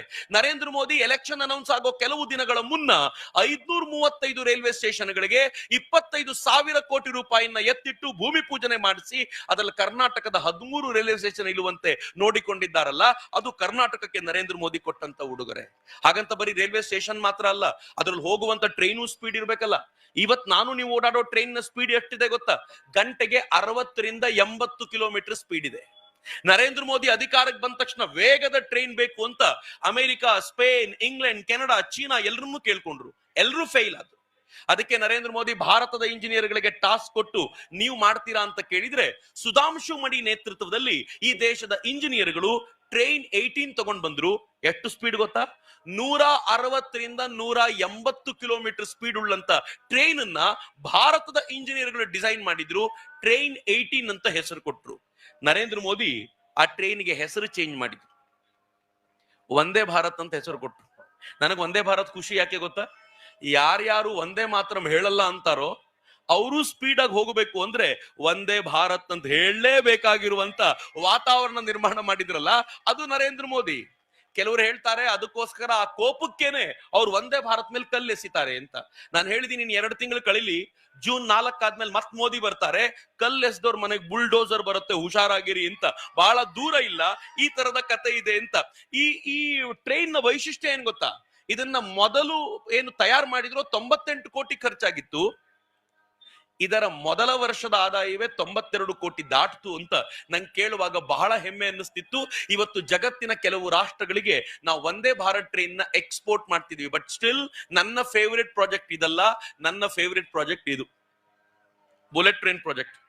ಕಾಂಗ್ರೆಸ್ಸಿಗರು ದಿನ ಬೆಳಗಾದ್ರೆ ಕೇಳ್ತಿದ್ರು ಬುಲೆಟ್ ಟ್ರೈನ್ ಬಂತ, ಬುಲೆಟ್ ಟ್ರೈನ್ ಬಂತ, ಬುಲೆಟ್ ಟ್ರೈನ್ ಬಂತ ಅಂತ. ಮಿತ್ರ, ಅಹಮದಾಬಾದ್ ನಿಂದ ಮುಂಬೈನವರೆಗೂ ಬುಲೆಟ್ ಟ್ರೈನ್ ಪ್ರಾಜೆಕ್ಟ್ ನಡೀತಾ ಇದೆ. ಅದ್ರ ಬಗ್ಗೆ ವಿಸ್ತಾರವಾಗಿರುವಂತ ಮಾಹಿತಿ ಬಂದಿದೆ. ದುರಂತ ಏನು ಅಂತಂದ್ರೆ, ಕಾಂಗ್ರೆಸ್ನಿಗರಿಗೆ ಇಂಗ್ಲಿಷ್ ಓದಕ್ ಬರಲ್ಲ, ಕನ್ನಡನೂ ಅರ್ಥ ಮಾಡ್ಕೊಳ್ಳಿಕ್ ಬರದೇ ಇರೋದ್ರಿಂದ ಅವ್ರಿಗೆ ಈ ರಿಪೋರ್ಟ್ ಕಾಣದೇ ಇಲ್ಲ. ಈ ಫೋಟೋ ಇಂಟರ್ನೆಟ್ ಇಂದ ಡೌನ್ಲೋಡ್ ಮಾಡಿರೋದಲ್ಲ, ಈ ಫೋಟೋ ನಾನೇ ಹೋಗಿರೋದು, ನಾನು ಅದಕ್ಕೆ ಹಾಕೊಂಡಿರೋದು. ಈ ಫೋಟೋ ನಾನೇ ತೆಕ್ಕೊಂಡು ಬಂದಿರೋದು. ಈ ಟೋಟಲ್ ಪ್ರಾಜೆಕ್ಟ್ ನ ಸ್ಪೀಡ್ ಏನು ಅಂತ ನೋಡ್ಲಿಕ್ಕೆ ಹೋಗಿದ್ದೆ ನಾನು. ಇದರ ಸ್ಪೀಡ್ ಹೆಂಗಿದೆ ಅಂತಂದ್ರೆ, ಟನಲ್ ಮೇಲ್ ಟನಲ್ ಸ್ಪೀಡ್ ಆಗಿ ನಿರ್ಮಾಣಗೊಳ್ತಿದೆ. ಈ ದೇಶದ ಪ್ರಧಾನಮಂತ್ರಿ ಜಪಾನಿಗೆ ಹೋಗಿದ್ದಾಗ 11,000 ಕೋಟಿ ರೂಪಾಯಿಯಲ್ಲಿ 24 ಬುಲೆಟ್ ಟ್ರೈನ್ಗಳ ಪ್ರಾಜೆಕ್ಟ್ ಅನ್ನ ತೆಗೆದುಕೊಂಡು ಬಂದ್ರು. ಅದನ್ನ ಬುಲೆಟ್ ಟ್ರೈನ್ ನಮ್ಗೆ ತಲುಪಿಸಬೇಕು ಅಂತಂದ್ರು. ಪರಿಣಾಮ 2026-27 ವೇಳೆಗೆ ಈ ದೇಶದ ಮೊದಲ ಬುಲೆಟ್ ಟ್ರೈನ್ ಓಡಾಡುವಂತಾಗುತ್ತಲ್ಲ, ನರೇಂದ್ರ ಮೋದಿ ನಮ್ಗೆ ಕೊಟ್ಟಿರುವಂತ ಕೊಡುಗೆ ಅದು. ಈ ದೇಶದ ರೈಲ್ವೆ ಸಚಿವರು ಇತ್ತೀಚೆಗೆ ಮಾತನಾಡ್ತಾ ಹೇಳಿದ್ದಾರೆ, ಮೊದಲನೇ ಬುಲೆಟ್ ಟ್ರೈನ್ಗೆ ವಿದೇಶದ ಟೆಕ್ನಾಲಜಿ ತಗೊಂಡಿದ್ದೀವಿ, ಇನ್ನು ಮುಂದಿನ ಬುಲೆಟ್ ಟ್ರೈನ್ಗಳಿಗೆ ವಿದೇಶಿ ಟೆಕ್ನಾಲಜಿ ಬೇಕಾಗಲ್ಲ, ಹೀಗಾಗಿ ಅತ್ಯಂತ ವೇಗವಾಗಿ ಇಂಡಿಯನ್ ಟೆಕ್ನಾಲಜಿಯಲ್ಲಿ ನೆಕ್ಸ್ಟ್ ಬುಲೆಟ್ ಟ್ರೈನ್ ಮಾಡಬಹುದು ಅಂತ. ಹೀಗಾಗಿ ಭಾರತದಲ್ಲಿ ಬುಲೆಟ್ ಟ್ರೈನ್ಗಳು ಎಲ್ಲ ಕಡೆ ಓಡಾಡೋ ಕಾಲ ಬಹಳ ದೂರ ಇಲ್ಲ. ನರೇಂದ್ರ ಮೋದಿ ಆ ಕನಸನ್ನ ಸಾಕಾರಗೊಳಿಸ್ತಾ ಇದ್ದಾರೆ. ನರೇಂದ್ರ ಮೋದಿ ನಮ್ಮ 100 ವರ್ಷ ಮುಂದಕ್ಕೆ ತಗೊಂಡು ಹೋಗ್ಬೇಕು ಅಂತ ಯೋಚನೆ ಮಾಡಿದ್ರೆ ನಾವ್ ಹೆಂಗಿದೀವಿ ಗೊತ್ತಾ?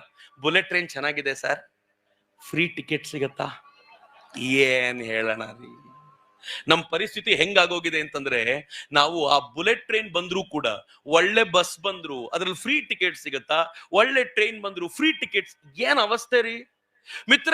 ದೇಶವನ್ನ 100 ವರ್ಷ ಮುಂದೆ ತೆಗೆದುಕೊಳ್ಬೇಕು ಅಂತ ನರೇಂದ್ರ ಮೋದಿ ಪ್ರಯತ್ನ ಪಡ್ತಿದ್ರೆ, ಕರ್ನಾಟಕನ 25 ವರ್ಷದ ಹಿಂದೆ ಪ್ರಪಾತಕ್ಕೆ ಸಿದ್ದರಾಮಯ್ಯನವ್ರು ನೂಕ್ಬಿಟ್ಟಿದ್ದಾರೆ.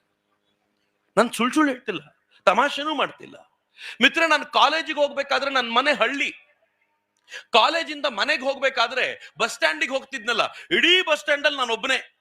ನಂಗೆ ಬಹಳ ಖುಷಿ ಅವಾಗ, ಬಸ್ ಬಂದ್ರೆ ಸೀಟ್ ನನಗೆ ಸಿಗುತ್ತೆ ಅಂತ. ಆದ್ರೆ ಬಸ್ ಯಾವಾಗ ಬರುತ್ತೆ ಅಂತ ಗೊತ್ತಿರ್ತಿರ್ಲಿಲ್ಲ. 15 ನಿಮಿಷಕ್ಕೊಂದು ಬರುತ್ತೋ, ಅರ್ಧ ಗಂಟೆಗೆ ಬರುತ್ತೋ, 2 ಗಂಟೆಗೆ ಬರುತ್ತೋ, 4 ಗಂಟೆಗೆ ಬರುತ್ತೋ ಗೊತ್ತಿಲ್ಲ. ಆದ್ರೆ ಆ ಬಸ್ ಬರೋ ವೇಳೆಗೆ ಅಕ್ಕಪಕ್ಕ ನೋಡಿದ್ರೆ 150 ಜನ ಇರ್ತಿದ್ರು.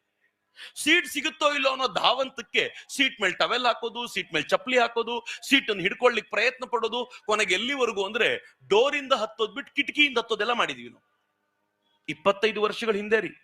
ಆಮೇಲೆ ಬಸ್ ನಲ್ಲಿ ತುಂಬಾ ಬದಲಾವಣೆ ಬಂತು. ಅರ್ಧ ಗಂಟೆಗೊಂದು ಬಸ್ ಬರ್ಲಿಕ್ಕೆ ಶುರುವಾಯ್ತು, 15 ನಿಮಿಷಕ್ಕೊಂದು ಶುರುವಾಯ್ತು, 5 ನಿಮಿಷಕ್ಕೊಂದು ಶುರುವಾಯ್ತು. ಸೀಟಿಗೋಸ್ಕರ ಕಾದಾಟ ನಿಂತೋಯ್ತು.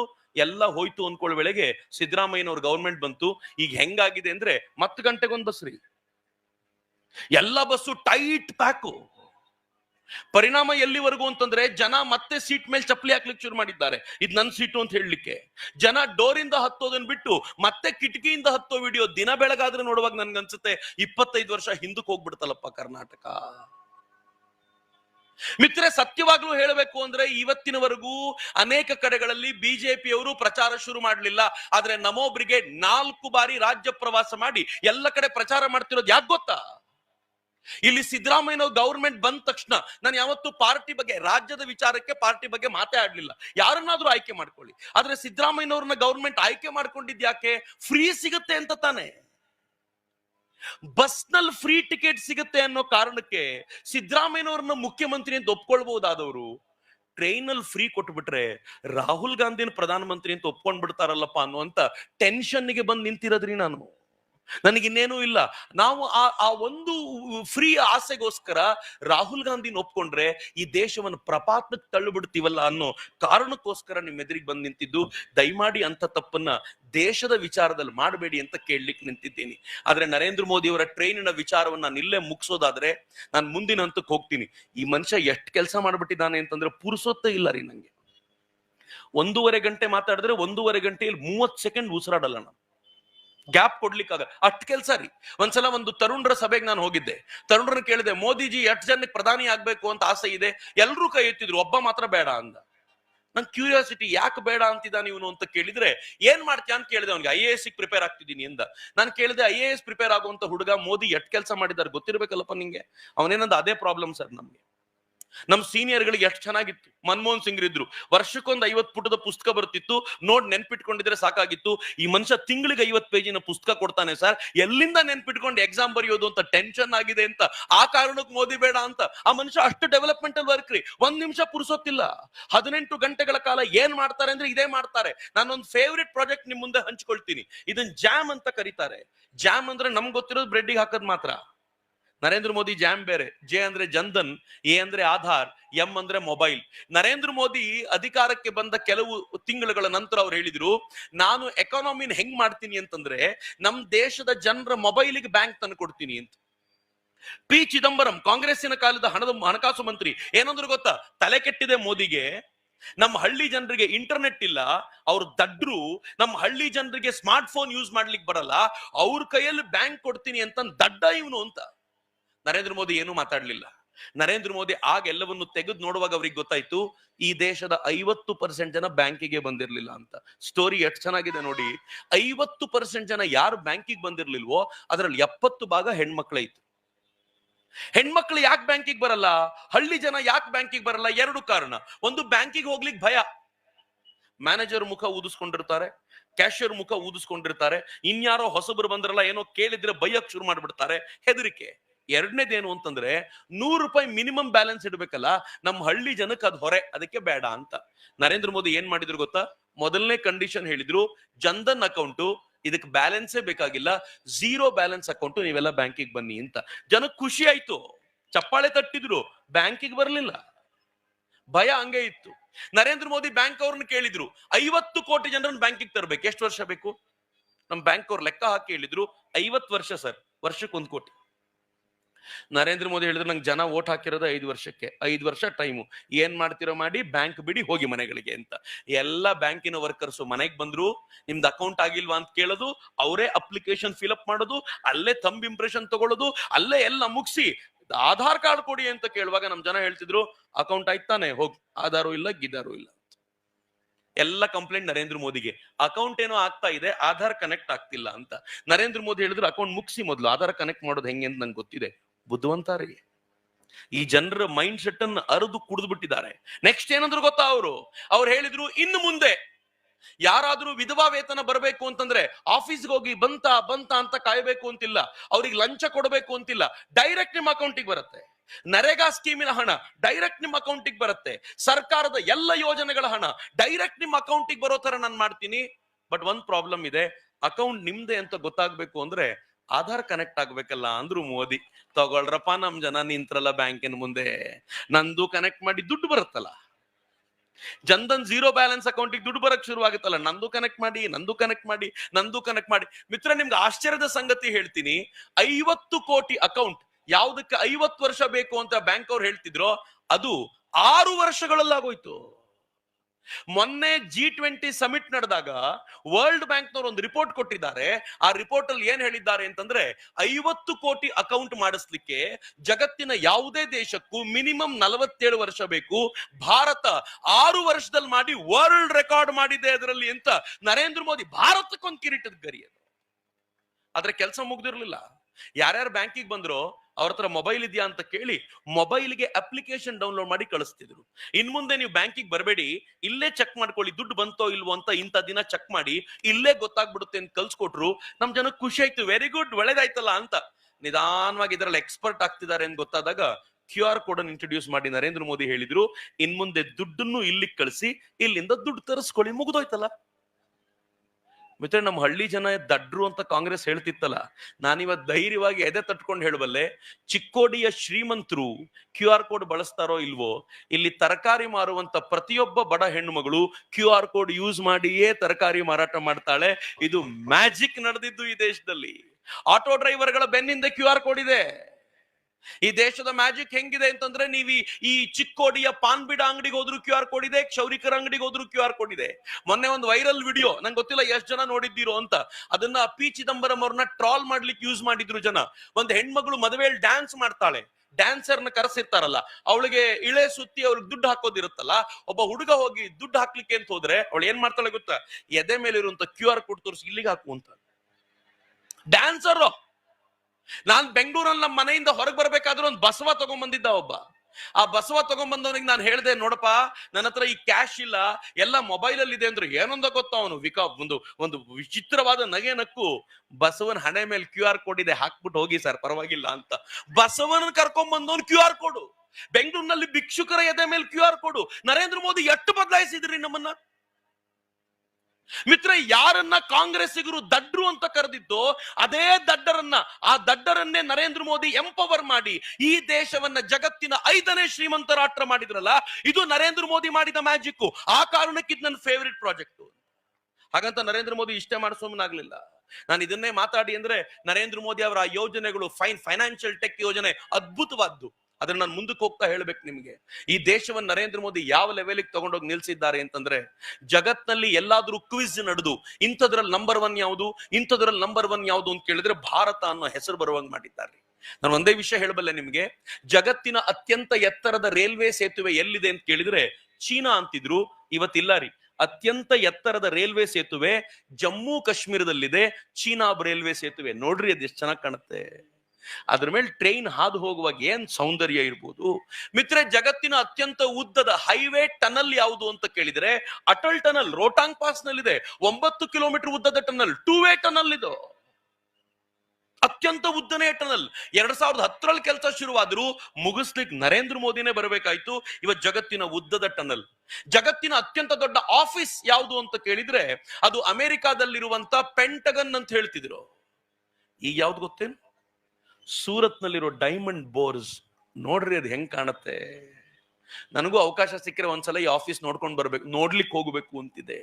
ನರೇಂದ್ರ ಮೋದಿ ತಾವು ಸಿಎಂ ಆಗಿದ್ದಾಗ ಈ ಆಫೀಸಿಗೆ ಹೋಗುವಂತ, ಇನ್ನು ಏನು ಕನ್ಸ್ಟ್ರಕ್ಷನ್ ಆಗಿರ್ಲಿಲ್ಲ, ಹಳ್ಳಿಯ ರೋಡ್ ಅನ್ನ 4 ಲೇನ್ ಮಾಡಿದ್ರಂತೆ. ಹಳ್ಳಿ ಜನ ಕೇಳಿದ್ರು, ನಮ್ ರೋಡಿಗೆ ಚಾಕ್ರಿ ದೊಡ್ಡದು. ನರೇಂದ್ರ ಮೋದಿ ಹೇಳಿದ್ರು, ಈಗ ಗೊತ್ತಾಗಲ್ಲ, ಸಮಯ ಬಂದಾಗ ಗೊತ್ತಾಗತ್ತೆ ಅಂತ. ಈ ಆಫೀಸ್ ಆದ್ಮೇಲೆ ಅವ್ರ ಹಳ್ಳಿ ರೋಡ್ಗಳು ಯಾವ್ದಕ್ಕೂ ಪುರುಸೊತ್ತಿಲ್ಲ. ಅವ್ರು ಹೇಳ್ತಾರೆ, ಈ ಪುಣ್ಯಾತ್ಮ ಅವತ್ತಿದನ್ ಮಾಡಿಟ್ಟಿದ್ದ, ನಮ್ಗೆ ಇವತ್ತು ಅರ್ಥ ಆಗ್ತಿದೆ ಅಂತ. ನರೇಂದ್ರ ಮೋದಿ ಅವ್ರ ದೂರದೃಷ್ಟಿ ಅದು. G20 ನಡಿಬೇಕಿತ್ತು ಭಾರತದಲ್ಲಿ, ನಮ್ಮ ಹತ್ರ ಒಳ್ಳೆ ಸಭಾ ಮಂಟಪ ಇರಲಿಲ್ಲ. ನರೇಂದ್ರ ಮೋದಿ ಸಭಾ ಮಂಟಪ ಕಟ್ಟಿಸಿದ್ರು. ಅದು G20 ಸಭಾ ಮಂಟಪ, ಭಾರತ ಮಂಟಪ ಅಂತ ಕರೀತಾರೆ. ಮಿತ್ರೆ, ಭಾರತ ಮಂಟಪಕ್ಕೆ ಹೋಗಿ ಬಂದವರೆಲ್ಲ ಫಿದಾ ಆಗ್ಬಿಡ್ತಾರವ್ವ, ಏನ್ ಅದ್ಭುತವಾಗಿದೆ ಭಾರತ ಮಂಟಪ ಅಂತ. G20 ಏನ್ ಅದ್ಭುತವಾಗಿ ನಡೀತು. ಆದ್ರೆ ಕಾಂಗ್ರೆಸ್ ಗವರ್ಮೆಂಟ್ ಇದ್ದಾಗ ಒಂದು ಪ್ರೋಗ್ರಾಮ್ ನಡೆದಿತ್ತು, ನಂಗೆ ಗೊತ್ತಿಲ್ಲ ಎಷ್ಟು ಜನಕ್ಕೆ ನೆನಪಿದ್ಯೋ ಇಲ್ವೋ, ದೊಡ್ಡ ಸ್ಕ್ಯಾಮ್ ನಡೆದಿತ್ತು. CWG ಅಂತ ಕರೀತಾರೆ, ಕಾಮನ್ ವೆಲ್ತ್ ಗೇಮ್ಸ್ ಅಂತ. ಒಂದಷ್ಟು ರಾಷ್ಟ್ರಗಳ ಜನ ಬಂದು ಅಥ್ಲೆಟಿಕ್ಸ್ ಆಟ ಆಡಿ ಹೋಗ್ಬೇಕು ಅಂತ ಕಾರ್ಯಕ್ರಮ. ಈ ಕಾರ್ಯಕ್ರಮದ ಉದ್ಘಾಟನೆ ನಡಿಬೇಕಿತ್ತಲ್ಲ, ಆ ಉದ್ಘಾಟನೆ ನಡೆಯೋ ಜಾಗದ ಎದುರಿಗೆ ಒಂದು ಬ್ರಿಡ್ಜ್ ಇತ್ತು. ಆ ಬ್ರಿಡ್ಜು ಉದ್ಘಾಟನೆಗೆ ಅರ್ಧ ಗಂಟೆ ಮುಂಚೆ ಕುಸಿದೋಯ್ತು. ಅದೇ ಚಿತ್ರ ಇದು. ಕಾಂಗ್ರೆಸ್ ಅವರು ಸುಳ್ಳು ಅಂತ ಹೇಳ್ಬೋದು ಅಂತ ಪೇಪರ್ ಕಟಿಂಗ್ ಸಮೇತ ಬಂದಿದ್ದೀನಿ, ಅವ್ರಿಗೆ ತೋರಿಸ್ಬೇಕು ಅಂತ. ಅರ್ಧ ಗಂಟೆ ಮುಂಚೆ ಬ್ರಿಡ್ಜ್ ಬಿದ್ದೋಯ್ತು. ಕಾಂಗ್ರೆಸ್ ಅವ್ರು ಏನ್ ಹೇಳ್ಬೋದು ಗೊತ್ತಾ, ಅರ್ಧ ಗಂಟೆ ಎಲ್ಲ ಚಕ್ರವರ್ತಿ ಸುಳ್ಳು ಹೇಳಿದ್ರು, 40 ನಿಮಿಷದ ಮುಂಚೆ ಬಿತ್ತು ಅಂತ ಹೇಳ್ಬೋದೇನೋ, ಅಟ್ಟು ಬಿಟ್ರೆ ಇನ್ನೇನು ಬದಲಾವಣೆ ಇಲ್ಲ. ಒಟ್ಟಲ್ಲಿ ಬ್ರಿಡ್ಜ್ ಬಿತ್ತು. ಜಗತ್ತಿನ ಮುಂದೆ ಭಾರತದ ಮಾನ ಮರ್ಯಾದೆ ಹರಾಜಾಗೋಗಿತ್ತು. ಆದ್ರೆ ನರೇಂದ್ರ ಮೋದಿ ಎಂತ G20 ಕಂಡಕ್ಟ್ ಮಾಡಿದ್ರು ಅಂದ್ರೆ, ಜಗತ್ತು ಹೇಳ್ತು ಈ ತರ ನಾವ್ ಯಾವತ್ತೂ ಮಾಡಿರ್ಲಿಲ್ಲ ಅಂತ. ಹಂಗ್ ಮಾಡಿಟ್ರು. ಇವತ್ತು ಜಗತ್ತಿನ ಅತ್ಯಂತ ದೊಡ್ಡ ಕ್ರಿಕೆಟ್ ಸ್ಟೇಡಿಯಂ ಯಾವ್ದು ಗೊತ್ತಾ? ಲಂಡನ್ ನಲ್ಲಿರುವಂತ ಲಾರ್ಡ್ಸ್ ಅಲ್ಲ, ಗುಜರಾತ್ ನಲ್ಲಿರುವಂತ ಸ್ಟೇಡಿಯಂ ನರೇಂದ್ರ ಮೋದಿ ಸ್ಟೇಡಿಯಂ. ನೋಡ್ರಿ ಅದು ಹೆಂಗ್ ಕಾಣುತ್ತೆ. 1,32,000 ಜನ ಎಟ್ ಎ ಟೈಮ್ ಕೂತ್ಕೊಂಡು ನೋಡಬಹುದಾಗಿರುವಂತ ಅದ್ಭುತವಾಗಿರುವಂತ ಕ್ರಿಕೆಟ್ ಸ್ಟೇಡಿಯಂ, ವಿಶ್ವದ ದೊಡ್ಡ ಕ್ರಿಕೆಟ್ ಸ್ಟೇಡಿಯಂ ಭಾರತದಲ್ಲಿದೆ. ನೀವೆಲ್ಲರೂ ಚಪ್ಪಾಳೆ ತಟ್ಟಿದ್ರಿ. ಕಾಂಗ್ರೆಸ್ಸಿಗರಿಗೆ ಕೋಪ. ಏನ್ ಕೋಪ ಗೊತ್ತಾ? ನರೇಂದ್ರ ಮೋದಿ ಹೆಸರು ಯಾಕಿಟ್ರು? ಮಿತ್ರೆ, ಒಂದೇ ಒಂದ್ ಮಾತು ಹೇಳ್ತೀನಿ ನಿಮ್ಗೆ. ಇಡೀ ದೇಶದಲ್ಲಿ 10 ವರ್ಷ ಪ್ರಧಾನಿಯಾಗಿರುವ ನರೇಂದ್ರ ಮೋದಿ ಅವರ ಹೆಸರಲ್ಲಿ ಈ ಸ್ಟೇಡಿಯಂ ಒಂದ್ ಬಿಟ್ರೆ ಇನ್ನೇನೂ ಇಲ್ಲ ರೀ. ಪ್ರಧಾನಮಂತ್ರಿ ಕೃಷಿ ಸಮ್ಮಾನ್ ಯೋಜನಾ, ನರೇಂದ್ರ ಮೋದಿ ಕೃಷಿ ಸಮ್ಮಾನ್ ಯೋಜನಾ ಅಲ್ಲ, ಪ್ರಧಾನಮಂತ್ರಿ ಆವಾಸ್ ಯೋಜನಾ ನರೇಂದ್ರ ಮೋದಿ ಆವಾಸ್ ಯೋಜನಾ ಅಲ್ಲ. ಪ್ರಧಾನಮಂತ್ರಿ ನಾರಿ ಶಕ್ತಿ ನರೇಂದ್ರ ಮೋದಿ ನಾರಿ ಶಕ್ತಿ. ಎಲ್ಲೂ ನರೇಂದ್ರ ಮೋದಿ ಹೆಸರು ಇಲ್ಲ. ಇದು ಒಂದೇ ಗುಜರಾತ್ನವರು ಗಲಾಟೆ ಮಾಡಿದಕ್ಕೆ ಇಡ್ಲೇಬೇಕು ಅಂತ ಇಟ್ಟಿದ್ದು. ಆದ್ರೆ ಕಾಂಗ್ರೆಸ್ನಿಗರು ಕೋಪ. ನಾನು ಕಾಂಗ್ರೆಸ್ಸಿಗರಿಗೆ ಹೇಳ್ತಿರ್ತೀನಿ, ನೀವ್ ಯಾವತ್ತು ನರೇಂದ್ರ ಮೋದಿ ಮೇಲೆ ಉಗಿಬೇಡ್ರಪ್ಪ, ಸೂರ್ಯನ ಮೇಲೆ ಉಗಿದಂಗೆ ವಾಪಸ್ ನಿಮ್ಮ ಮೇಲೆ ಬಂದ್ ಬೀಳುತ್ತೆ. ಯಾಕೆ ಅಂದ್ರೆ ಕಾಂಗ್ರೆಸ್ನ 3 ಜನ ಪ್ರಮುಖರಿದ್ದಾರಲ್ಲ, ಜವಾಹರ್ಲಾಲ್ ನೆಹರು, ಇಂದಿರಾ ಗಾಂಧಿ ಮತ್ತು ರಾಜೀವ್ ಗಾಂಧಿ. ಈ 3 ಜನರ ಹೆಸರಲ್ಲಿ ಎಷ್ಟು ಇನ್ಸ್ಟಿಟ್ಯೂಷನ್ಗಳಿವೆ ಗೊತ್ತಾ? ಈ ಲಿಸ್ಟ್ ಅದೇ ನೋಡ್ತಾ ಹೋಗಿ. 12 central government project, 52 state government project, 28 sport tournament trophy, 19 stadium, 5 airport port, 98 university education institute, 51 award, 15 scholarship fellowship, 15 national park, 39 hospital, 37 institutions, 39 road buildings, 3 ಜನರ ಹೆಸರಲ್ಲಿ.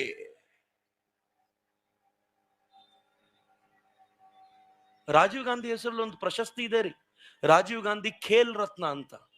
ಯಾರು ತುಂಬಾ ಚೆನ್ನಾಗಿ ಆಟ ಆಡಿದ್ರು ಅವ್ರಿಗೆ ಕೊಡೋದು. ನನಗೆ ಒಂದೇ ಪ್ರಶ್ನೆ, ರಾಜೀವ್ ಗಾಂಧಿ ಯಾವ ಆಟ ಆಡಿದ್ರಿ? ನೀವು ಅನಿಲ್ ಕುಂಬ್ಳೆ ಹೆಸರಲ್ಲಿ ಕೊಡ್ರಿ, ನಾನು ಒಪ್ಕೋತೀನಿ. ಜಾವಗರ್ಷನಾಥ್ ಹೆಸರಲ್ಲಿ ಕೊಡಿ, ಒಪ್ಕೋತೀನಿ ನಾನು. ನೀವು ಈ ದೇಶದ ಒಬ್ಬ ಸಾಮಾನ್ಯ ಕ್ರೀಡಾಪಟುವಿನ ಹೆಸರಲ್ಲಿ ಕೊಡಿ, ಒಪ್ಕೊಳ್ತೀನಿ. ರಾಜೀವ್ ಗಾಂಧಿ ಹೆಸರಲ್ಲಿ ಯಾಕ್ರಿ? ಯಾವತ್ತೂ ಯಾರು ಪ್ರಶ್ನೆ ಕೇಳಲಿಲ್ಲ. ಆದ್ರೆ ನನಗೊಂದು ಪಾಪ ಅನ್ಸೋದೇನು ಅಂದ್ರೆ, ಈ 3 ಇದಾರಲ್ಲ, ಈ 3 ಹೆಸರುಗಳು ಮಾತ್ರ ಇವೆ.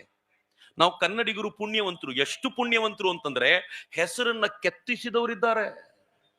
ಇದು ಕಲಬುರಗಿ ಹಾಸ್ಪಿಟ್ಲು, ESI ಹಾಸ್ಪಿಟ್ಲು ಅಂತ ಕರೀತಾರೆ. ಬಹಳ ಚಂದ ಇದೆ.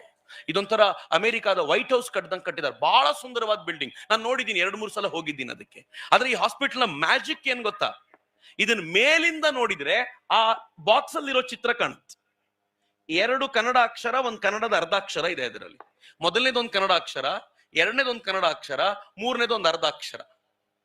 ಯಾರಿಗಾದ್ರೂ ಕಾಣಿಸ್ತಿದ್ಯಾ? ಜೋರಾಗಿ ಏನು ಗೊತ್ತಾಯ್ತಾ ತಾಯಂದ್ರಿಗೆಲ್ಲ? ಮೊದಲನೇದು ಕನ್ನಡ ಕ, ಎರಡನೇದು ಕನ್ನಡ ಗ, ಮೂರನೇದು ಅರ್ಧ ಅಕ್ಷರ ಕರ್ಗೆ. ನಾನ್ ಹೇಳಿದ್ದಲ್ಲ, ಪೊಲೀಸರು ದಯವಿಟ್ಟು ಗಮನಿಸಿ. ಎಲ್ಲ ಹೇಳ್ತಾ ಇರೋದು ಇಲ್ಲಿನ ಭಾಗದ ಜನ. ಯಾಕೆಂದ್ರೆ ಇವ್ರಿಗೊಂದು ಸುಮೋಟೋ FIR ಹಾಕೋದೊಂದು ರೂಢಿಗಿದೆ. ಚಕ್ರವರ್ತಿ ಸುಳ್ಳು ಹೇಳಿದ್ರು ಅಂತ. ಯಾಕೆಂದ್ರೆ ಮಲ್ಲಿಕಾರ್ಜುನ್ ಖರ್ಗೆ ಅವರ ಮಗ ಪ್ರಿಯಾಂಕ್ ಖರ್ಗೆ ಒಂದ್ ಪ್ರೆಸ್ ಮೀಟ್ ಕರೆದು ಹೇಳಿದ್ರು, ಚಕ್ರವರ್ತಿ ಸುಳ್ಳು ಹೇಳ್ಕೊಂಡು ತಿರುಗಾಡ್ತಿದ್ದಾರೆ, ಹಂಗೇನು ಇಲ್ಲ ಅಂತ. ಏನು ಸುಳ್ಳು ಅಂತ ಹೇಳಿಲ್ಲ, ಪತ್ರಕರ್ತರು ಉಲ್ಟಾ ಕೇಳ್ತಾರೆ ಅಂತ. ಆದ್ರೆ ನಾನೇನು ಕಡಿಮೆ ನೀರು ಕುಡ್ದವನಲ್ಲ. ನಾನೇನ್ ಮಾಡಿದೆ ಅಂತಂದ್ರೆ, ಅದಾದ್ಮೇಲೆ ಒಂದು ಪೇಪರ್ ಕಟ್ಟಿಂಗ್ ತಗೊಂಬಂದೆ. ಈ ಪೇಪರ್ ಕಟ್ಟಿಂಗ್ 2014 ಡೇಟ್ ಇದೆ ನೋಡಿ, ಅಪ್ಡೇಟೆಡ್ ಸ್ಯಾಟರ್ಡೆ ಫೆಬ್ರವರಿ 2014, 2014. ಟೈಟ್ಲ್ ಏನಿದೆ ಗೊತ್ತಾ? ಗುಲ್ಬರ್ಗಾದಲ್ಲಿ ಖರ್ಗೆ ESI ಆಸ್ಪತ್ರೆ ಲೋಕಾರ್ಪಣೆಗೆ ಸಜ್ಜು ಖರ್ಗೆ. ಒಳಗೇನ್ ಬರೆದಿದ್ದಾರೆ ಗೊತ್ತಾ? ಈ ಆಸ್ಪತ್ರೆಯನ್ನು ಮೇಲಿಂದ ನೋಡಿದಾಗ ಖರ್ಗೆ ಎಂಬ ಆಕೃತಿಯು ಕಾಣುತ್ತೆ. ಈ ಆಸ್ಪತ್ರೆಯ ಹಿಂದಿನ ಯುಕ್ತಿ ಶಕ್ತಿ ಎಲ್ಲವೂ ಕೇಂದ್ರದ ರೈಲ್ವೆ ಸಚಿವರು ಮತ್ತು ಸ್ಥಳೀಯ ಪ್ರಭಾವಿ ಕಾಂಗ್ರೆಸ್ ಮುಖಂಡರು ಆಗಿರುವಂತ ಮಲ್ಲಿಕಾರ್ಜುನ್ ಖರ್ಗೆ ಅವರದ್ದು ಹೈಲೈಟ್ ಮಾಡಿದ. ನಾನೇನು ಮಾಡ್ಲಿಲ್ಲ ರೀ, ಪತ್ರಿಕೆ ಬರೆದಿರೋದು. ಆವತ್ ಸುಳ್ಳಲ್ಲ, ಇವತ್ ಸುಳ್ಳಿದು. ಯಾಕೆ ಗೊತ್ತಾ? ಇವತ್ತು ಜನ ಎಲ್ಲ ಲೀಡರ್ಗಳನ್ನು ಮೋದಿ ಜೊತೆ ಕಂಪೇರ್ ಮಾಡಿ ಹೇಳ್ತಾರೆ, ದೇವ್ರಂತ ಮನುಷ್ಯ ಅವನು, ಇವ್ರು ಹೆಂಗಿದಾರ್ ನೋಡಪ್ಪ ಅಂತ ಕಂಪೇರ್ ಮಾಡುವಾಗ ಟೆನ್ಷನ್ ಆಗತ್ತೆ ಪ್ರಿಯಾಂಕ್ ಖರ್ಗೆ ಅವ್ರಿಗೆ. ನಮ್ಮಪ್ಪ ಇದೊಂದು ಯಾಕಪ್ಪ ಮಾಡಿದ್ರು ಅಂತ ಈಗ ಕೇಳಬೇಕು ಅಂತ ಅನ್ಸುತ್ತೆ. ಆದ್ರೆ ಆವತ್ತು ಮೆರಿಬೇಕು ಅನ್ನಿಸ್ತಿತ್ತು. ಮಿತ್ರ, ನಾನು ಈ ಸತ್ಯ ಹೇಳಿದ್ದಕ್ಕೆ ಏನ್ ಗಿಫ್ಟ್ ಗೊತ್ತಾ ನನಗೆ? ನನ್ ಮೇಲೆ FIR ಮಾಡಿಸಿದ್ರಿ. FIR ಯಾವುದಕ್ಕೆ? ಚಕ್ರವರ್ತಿ ಸುಳ್ಳು ಹೇಳ್ತಾರೆ ಅಂತಲ್ಲ. ಸುಳ್ಳು ಹೇಳ್ತಾರೆ ಅಂತ ಏನಾದ್ರು FIR ಮಾಡಿಸಿದ್ರೆ ನಾನು ಕೋರ್ಟ್ ಅಲ್ಲಿ ನಿಂತ್ಕೊಂಡು ಜನ್ಮ ಜಾಲಾಡ್ಬಿಡ್ತಿದ್ದೆ. ಇದು ನೋಡಪ್ಪ, ಇದೇನಿದೆ, ಇದು ಎಲ್ಲಿದೆ ನೋಡು, ಇದೇನ್ ರಿಪೋರ್ಟ್ ಅಂತ ಎಲ್ಲ ತೋರಿಸಿರ್ತಿದ್ದೆ. ಆದ್ರೆ ಸುಳ್ಳು ಹೇಳ್ತಾರೆ ಅಂತ ಹೇಳಲಿಲ್ಲ. ಏನ್ ಹೇಳಿದ್ರು ಗೊತ್ತಾ? ಚಕ್ರವರ್ತಿ ಜಾತಿಯ ನಿಂದನೆ ಮಾಡ್ತಾರೆ ಅಂತ ಅಟ್ರಾಸಿಟಿ ಕೇಸ್ ಹಾಕಿದ್ರಿ ನನ್ ಮೇಲೆ. ನಾನು ಕೋರ್ಟಿಗೆ ಹೋಗಿ 2 ದಿನಗಳ ಕಾಲ ನಿಂತ್ಕೊಂಡು ಜಡ್ಜ್ಗಳ ಮುಂದೆ ನನ್ನ ವಿಚಾರವನ್ನ ಒಪ್ಪಿಸಿದ ನಂತರ ಜಡ್ಜ್ ಹೇಳಿದ್ರು, ಜಾತಿ ಏನಿದೆ ಇದರಲ್ಲಿ, ಇದಕ್ಕೆ FIR ಗೆ ಸ್ಟೇ ಕೊಡ್ತೀನಿ ಅಂತ. FIR ಗೆ ಸ್ಟೇ ಕೊಟ್ಟು ನಿಮ್ ಪ್ರೋಗ್ರಾಮ್ ಮಾಡ್ಕೊಳ್ಳಿ ಹೋಗಿ ಅಂತ ನನಗೆ ಅಧಿಕೃತವಾಗಿ ಪರ್ಮಿಷನ್ ತಗೊಂಡ್ಬರ್ಬೇಕಾಯ್ತು ನಾನು. ಹಿಂಗಾಗಿ ಅವ್ರು ಕೇಸ್ ಮಾಡಿರ್ಲಿಲ್ಲ ಅಂತಂದಿದ್ರೆ ಬಹುಶಃ ಅವ್ರ ಊರಲ್ಲಿ ಒಂದ್ ಕಡೆ ಹೇಳಿ ಸುಮ್ನಾಗಿರ್ತಿದ್ದೆ. ಈಗ ಎಲ್ಲ ಊರಲ್ಲಿ ವಿಚಾರ ಮುಟ್ಟಿಸ್ತಿದ್ದೀನಿ, ಕೋರ್ಟ್ ಪರ್ಮಿಷನ್ ಕೊಟ್ಟಿದ್ಯಲ್ಲ ಗೊತ್ತಾಗ್ಲಿ ಅನ್ನೋ ಕಾರಣಕ್ಕೆ. ಆದ್ರೆ ನಂಗೆ ತುಂಬಾ ಟೈಮ್ ಇಲ್ಲ. ನಾನು ಒಂದೇ ಒಂದು ವಿಚಾರ ನಿಮ್ಗೆ ಹೇಳಬೇಕು, ಹೆಂಗಿರ್ತಾರೆ ಅಂತ. ಈ ಚಿತ್ರವನ್ನು ತೋರಿಸಿ ಒಬ್ಬ ಕಾಂಗ್ರೆಸ್ ಮುಖಂಡ ಏನ್ ಹೇಳಿದ ಗೊತ್ತಾ? ಪ್ರೆಸ್ ಮೀಟ್ ನಲ್ಲಿ, ಅದು ವಿಡಿಯೋ ಇದೆ, ಪಬ್ಲಿಕ್ ಡೊಮೈನ್ ಅಲ್ಲಿ ಇದೆ. ಏನ್ ಹೇಳಿದ ಅಂತಂದ್ರೆ, ಚಕ್ರವರ್ತಿ ಕನ್ನಡನೇ ಬರಲ್ಲ, ಅಲ್ಲಿರೋದು ಕ ಅಲ್ಲ, ಅವ್ರು ಕ ಅಂತಾರೆ, ಎರಡನೇದಂತೂ ಗ ಅಲ್ಲ, ಉಲ್ಟಾ ಮಾಡಿ ನೋಡಿದ್ರೆ ತಿರುಪತಿ ನಾಮ ಅದು ಅಂತ. ಬಾ ಬಾ ಬಾ ಬಾ ಬಾ ಬಾ ಬಾ ಏನೇನಿದಾರಪ್ಪ ಇವರು. ನಾನಂದೆ ಅವರಿಗೆ, ಪುಣ್ಯಾತ್ಮ, ಇದು ತಿರುಪತಿ ನಾಮ ಅಲ್ಲ, ಜನರ ದುಡ್ಡಲ್ಲಿ ಸಮಾಜಕ್ಕೆ ನೀವಿಟ್ಟ ಪಂಗನಾಮ ಇದು. ಈಗ ಸಮಾಜ ಜಾಗೃತವಾದಾಗ ನಿಮ್ಗೆ ಟೆನ್ಷನ್ ಶುರುವಾಗಿದೆ, ಸಂದರ್ಭ ಸಮಯ ಬಂದಿದೆ ಅದರದ್ದು ಅಂತ ಎಚ್ಚರಿಕೆ ಹೇಳಬೇಕಾದಂತ ಪರಿಸ್ಥಿತಿ ಬಂತು. ಬಿಡಿ, ನಾನು ಇದ್ರ ಬಗ್ಗೆ ತುಂಬಾ ಚರ್ಚೆ ಮಾಡಲ್ಲ, ಯಾಕಂದ್ರೆ ನರೇಂದ್ರ ಮೋದಿ ಅವ್ರ ಬಗ್ಗೆ ಹೇಳಬೇಕಾದ್ ಬಹಳ ಇದೆ. ನರೇಂದ್ರ ಮೋದಿ ಅವರು ಇವತ್ತು ಭಾರತವನ್ನ ಹೆಂಗ್ ತಂದು ನಿಲ್ಸಿದ್ದಾರೆ ಅಂದ್ರೆ, ಜಗತ್ತಿನ ಎತ್ತರದ ಪ್ರತಿಮೆ. ಮೊದಲು ಒಂದ್ ಕಾಲದಲ್ಲಿ ಬ್ರೆಜಿಲ್ ಅಲ್ಲಿ ಇತ್ತು, ಆಮೇಲೆ ರಷ್ಯಾ ಅಂದ್ರು, ಆಮೇಲೆ US ನ ಸ್ಟ್ಯಾಚ್ಯೂ ಆಫ್ ಲಿಬರ್ಟಿ ಅಂದ್ರು, 2 ಚೀನಾದ ಎತ್ತರದ ಪ್ರತಿಮೆಗಳು. ಇವೆಲ್ಲವನ್ನು ಮೀರಿಸಿದ ಚೀನಾದ ಪ್ರತಿಮೆಗಿಂತ 60 ಮೀಟರ್ ಎತ್ತರದ ಸರ್ದಾರ್ ಪಟೇಲ್ರ ಮೂರ್ತಿ ಇವತ್ತು ಜಗತ್ತಿನ ಅತ್ಯಂತ ಎತ್ತರದ ಪ್ರತಿಮೆ. ಮಿತ್ರರೆ, ನಮ್ಮ ಸಂಸತ್ ಭವನ ಸೆಂಟ್ರಲ್ ವಿಸ್ತಾ ಏನ್ ಬ್ಯೂಟಿಫುಲ್ ಆಗಿ ಮಾಡಿದ್ರು ನೋಡಿ. ಅದು ಅಷ್ಟು ಜನರನ್ನ ಅಕಾಮಡೇಟ್ ಮಾಡ್ಕೊಳ್ಳಿಕ್ಕೆ ವ್ಯವಸ್ಥೆ ಆಗಬೇಕು ಅಂತ ಅದನ್ನು ಸುಂದರವಾಗಿ ನಿರ್ಮಾಣ ಮಾಡಿದ್ದು ನರೇಂದ್ರ ಮೋದಿ. ಹಾಗಂತ ಬರೀ ಕಟ್ಟಡ ಕಟ್ಟಿದ್ರೆ ನರೇಂದ್ರ ಮೋದಿ ಗ್ರೇಟ್ ಅಂತಿರ್ಲಿಲ್ಲ ನಾನು. ನರೇಂದ್ರ ಮೋದಿ ಎಲ್ಲಿವರೆಗೂ ಅಂತಂದ್ರೆ, ಈ ದೇಶದ 80 ಕೋಟಿ ಬಡವರಿಗೆ ಉಚಿತ ಧಾನ್ಯವನ್ನ ತಲುಪಿಸ್ತಾ ಇರುವಂತ ಅಪರೂಪದ ಪ್ರಧಾನಮಂತ್ರಿ ನರೇಂದ್ರ ಮೋದಿ. ಮಿತ್ರರೆ, ಜಗತ್ನಲ್ಲಿ 80 ಕೋಟಿ ಜನರಿಗೆ ಉಚಿತ ಧಾನ್ಯವನ್ನ ತಲುಪಿಸ್ತಾ ಇರುವಂತ ಏಕೈಕ ರಾಷ್ಟ್ರ ಅಂತ ಯಾವ್ದಾದ್ರು ಇದ್ರೆ ಅದು ಭಾರತ. ಮತ್ ಯಾವ ರಾಷ್ಟ್ರನು ಇಷ್ಟು ಮಾಡಲ್ಲ ರೀ. ಕರೋನಾ ಕಾಲದಲ್ಲಿ 80 ಕೋಟಿ ಜನರಿಗೆ ಪ್ರತಿ ತಿಂಗಳು 10 ಕೆಜಿ ಅಕ್ಕಿ, 2 ಕೆಜಿ ಬೇಳೆ ಕೊಡ್ತಾ ಇದ್ರು ನರೇಂದ್ರ ಮೋದಿ. ಈಗ 5 ಕೆಜಿ ಅಕ್ಕಿ, 1 ಕೆಜಿ ಬೇಳೆ ಕೊಡ್ತಿದ್ದಾರೆ. ಇದನ್ನ ಇಟ್ಕೊಂಡೇ ಸಿದ್ದರಾಮಯ್ಯನವ್ರು ಹೇಳಿದ್ದು, ನಾವು ಗೆದ್ರೆ 10 ಕೆಜಿ ಅಕ್ಕಿ ಫ್ರೀ. ಆಮೇಲೆ ಏನಂದ್ರು ಗೊತ್ತಾ, ಗೆದ್ದು ಮುಖ್ಯಮಂತ್ರಿ ಆದ್ಮೇಲೆ 5 ಕೆಜಿ ಮೋದಿದು, 5 ಕೆಜಿ ನಮ್ದು. ಜನ ಕೇಳಿದ್ರು, ಆಯ್ತು 5 ಕೆಜಿ ಆದ್ರೂ ಕೊಡಪ್ಪ ಅಂದಾಗ ಅದು ಆಗ್ಲಿಲ್ಲ ಅವ್ರ. ಆಮೇಲೆ ಹೇಳಿದ್ರು, ನಾನು ಅಕ್ಕಿ ಕೊಡ್ತೀನಿ ಅಂತ ಹೇಳಲೇ ಇಲ್ಲ, ಸುಳ್ಳು. ಅಕ್ಕಿ ಕೊಡ್ತೀನಿ ಅಂತ ಹೇಳಿದ್ದು ಅವ್ರು. ಹೇಳಿದ್ರು ಧಾನ್ಯ ಕೊಡ್ತೀನಿ ಅಂತ ಹೇಳಿದ್ದು, ಹಿಂಗಾಗಿ ಜೋಳನೂ ಕೊಡಬಹುದು, ರಾಗಿನೂ ಕೊಡಬಹುದು ಅಂತ, ಅದು ಬರ್ಲಿಲ್ಲ. ಕೊನೆಗೆ ದುಡ್ಡು ಕೊಡ್ತೀನಿ ಅಂತಂದ್ರು, ಅದು ಸಮರ್ಪಕವಾಗಿ ಎಲ್ರಿಗೂ ಕೈ ಸೇರ್ಲಿಲ್ಲ. ಆದ್ರೆ ನರೇಂದ್ರ ಮೋದಿ ಮಾತ್ರ 80 ಕೋಟಿ ಜನರಿಗೆ ಬಿಟ್ಟು ಬಿಡದೆ ತಲುಪಿಸ್ತಾ ಇದ್ದಾರಲ್ಲ, ಅದು ನರೇಂದ್ರ ಮೋದಿ ಅವರ ವೈಶಿಷ್ಟ್ಯ. ಮಿತ್ರ, ಆಯುಷ್ಮಾನ್ ಭಾರತ್ ಯೋಜನೆಯ ಮೂಲಕ 50 ಕೋಟಿ ಜನರಿಗೆ ಉಚಿತ ಚಿಕಿತ್ಸೆ ನರೇಂದ್ರ ಮೋದಿ ಅವ್ರ ಕಡೆಯಿಂದ. ನಂಗೆ ಗೊತ್ತು, ಇಲ್ಲೂ ಕೆಲವರಾದ್ರೂ ಇರಬೇಕು ಆಯುಷ್ಮಾನ್ ಭಾರತ್ನ ಲಾಭ ಪಡ್ಕೊಂಡವರು. ಒಂದು ಪರಿವಾರಕ್ಕೆ 5 ಲಕ್ಷ ರೂಪಾಯಿವರೆಗೆ ಉಚಿತ ಚಿಕಿತ್ಸೆ. ಅಡ್ಮಿಟ್ ಆಗೋ 3 ದಿನ ಮುಂಚೆ, ಅಡ್ಮಿಟ್ ಆದ ಅಷ್ಟು ದಿನ, ಡಿಸ್ಚಾರ್ಜ್ ಆದ 15 ದಿನದ ಒಟ್ಟು ಖರ್ಚು 5 ಲಕ್ಷ ರೂಪಾಯಿವರೆಗೆ ಏನ್ ಬರುತ್ತೋ ಅದನ್ನ ಸರ್ಕಾರವೇ ನಿರ್ವಹಿಸುವಷ್ಟರ ಮಟ್ಟಿಗೆ ನರೇಂದ್ರ ಮೋದಿ ಈ ಯೋಜನೆಯನ್ನು ತಗೊಂಡು ಬಂದ್ರು. ಇಷ್ಟೇ ಅಲ್ಲ, ನರೇಂದ್ರ ಮೋದಿ ಬಡವರಿಗಾಗಿ 4 ಕೋಟಿ ಮನೆಗಳನ್ನ ಕಟ್ಟಿಕೊಟ್ರು. ಸಂಸತ್ನಲ್ಲಿ ಮಾತನಾಡ್ತಾ ಇತ್ತೀಚೆಗೆ ಏನ್ ಹೇಳಿದ್ರು ಗೊತ್ತಾ, 4 ಕೋಟಿ ಮನೆಗಳನ್ನ ನಾನು ಕಾಂಗ್ರೆಸ್ ಸ್ಪೀಡಲ್ಲಿ ಕಟ್ಟಿದ್ದಿದ್ರೆ ಇದನ್ನ ಕಟ್ಲಿಕ್ಕೆ ನನಗೆ 80 ವರ್ಷ ಬೇಕಾಗ್ತಿತ್ತು, ನಾನು 9 ವರ್ಷದಲ್ಲಿ ಮುಗಿಸಿದ್ದೀನಿ ಅಂತ. 80 ವರ್ಷ ಅಂದ್ರೆ 4 ಪೀಳಿಗೆ ರೀ. ಜವಾಹರ್ಲಾಲ್ ನೆಹರು, ಇಂದಿರಾ ಗಾಂಧಿ, ರಾಜೀವ್ ಗಾಂಧಿ, ರಾಹುಲ್ ಗಾಂಧಿ, 4 ಪೀಳಿಗೆಯವರು ಮಾಡ್ಲಿಕ್ಕಾಗದ ಕೆಲಸವನ್ನ ನರೇಂದ್ರ ಮೋದಿ ಒಬ್ಬರೇ ಮಾಡಿದ್ರಲ್ಲ, ಇದು ನರೇಂದ್ರ ಮೋದಿ ಅವರ ವೈಶಿಷ್ಟ್ಯ. ನರೇಂದ್ರ ಮೋದಿ ರೈತರಿಗೆ ಏನ್ ಮಾಡಿದ್ರು ಅಂತ ಅನೇಕರು ಕೇಳ್ತಾರೆ. ಇಲ್ಲಿ ತುಂಬಾ ಜನ ರೈತರು ಇರಬೇಕು.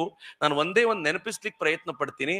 ನರೇಂದ್ರ ಮೋದಿ ಅಧಿಕಾರಕ್ಕೆ ಬರೋಕ್ಕಿಂತ ಮುಂಚೆ ಯೂರಿಯಾಕ್ಕೋಸ್ಕರ ಹೆಂಗ್ ಬಡದಾಡ್ತಿದ್ವಿ ನಾವು.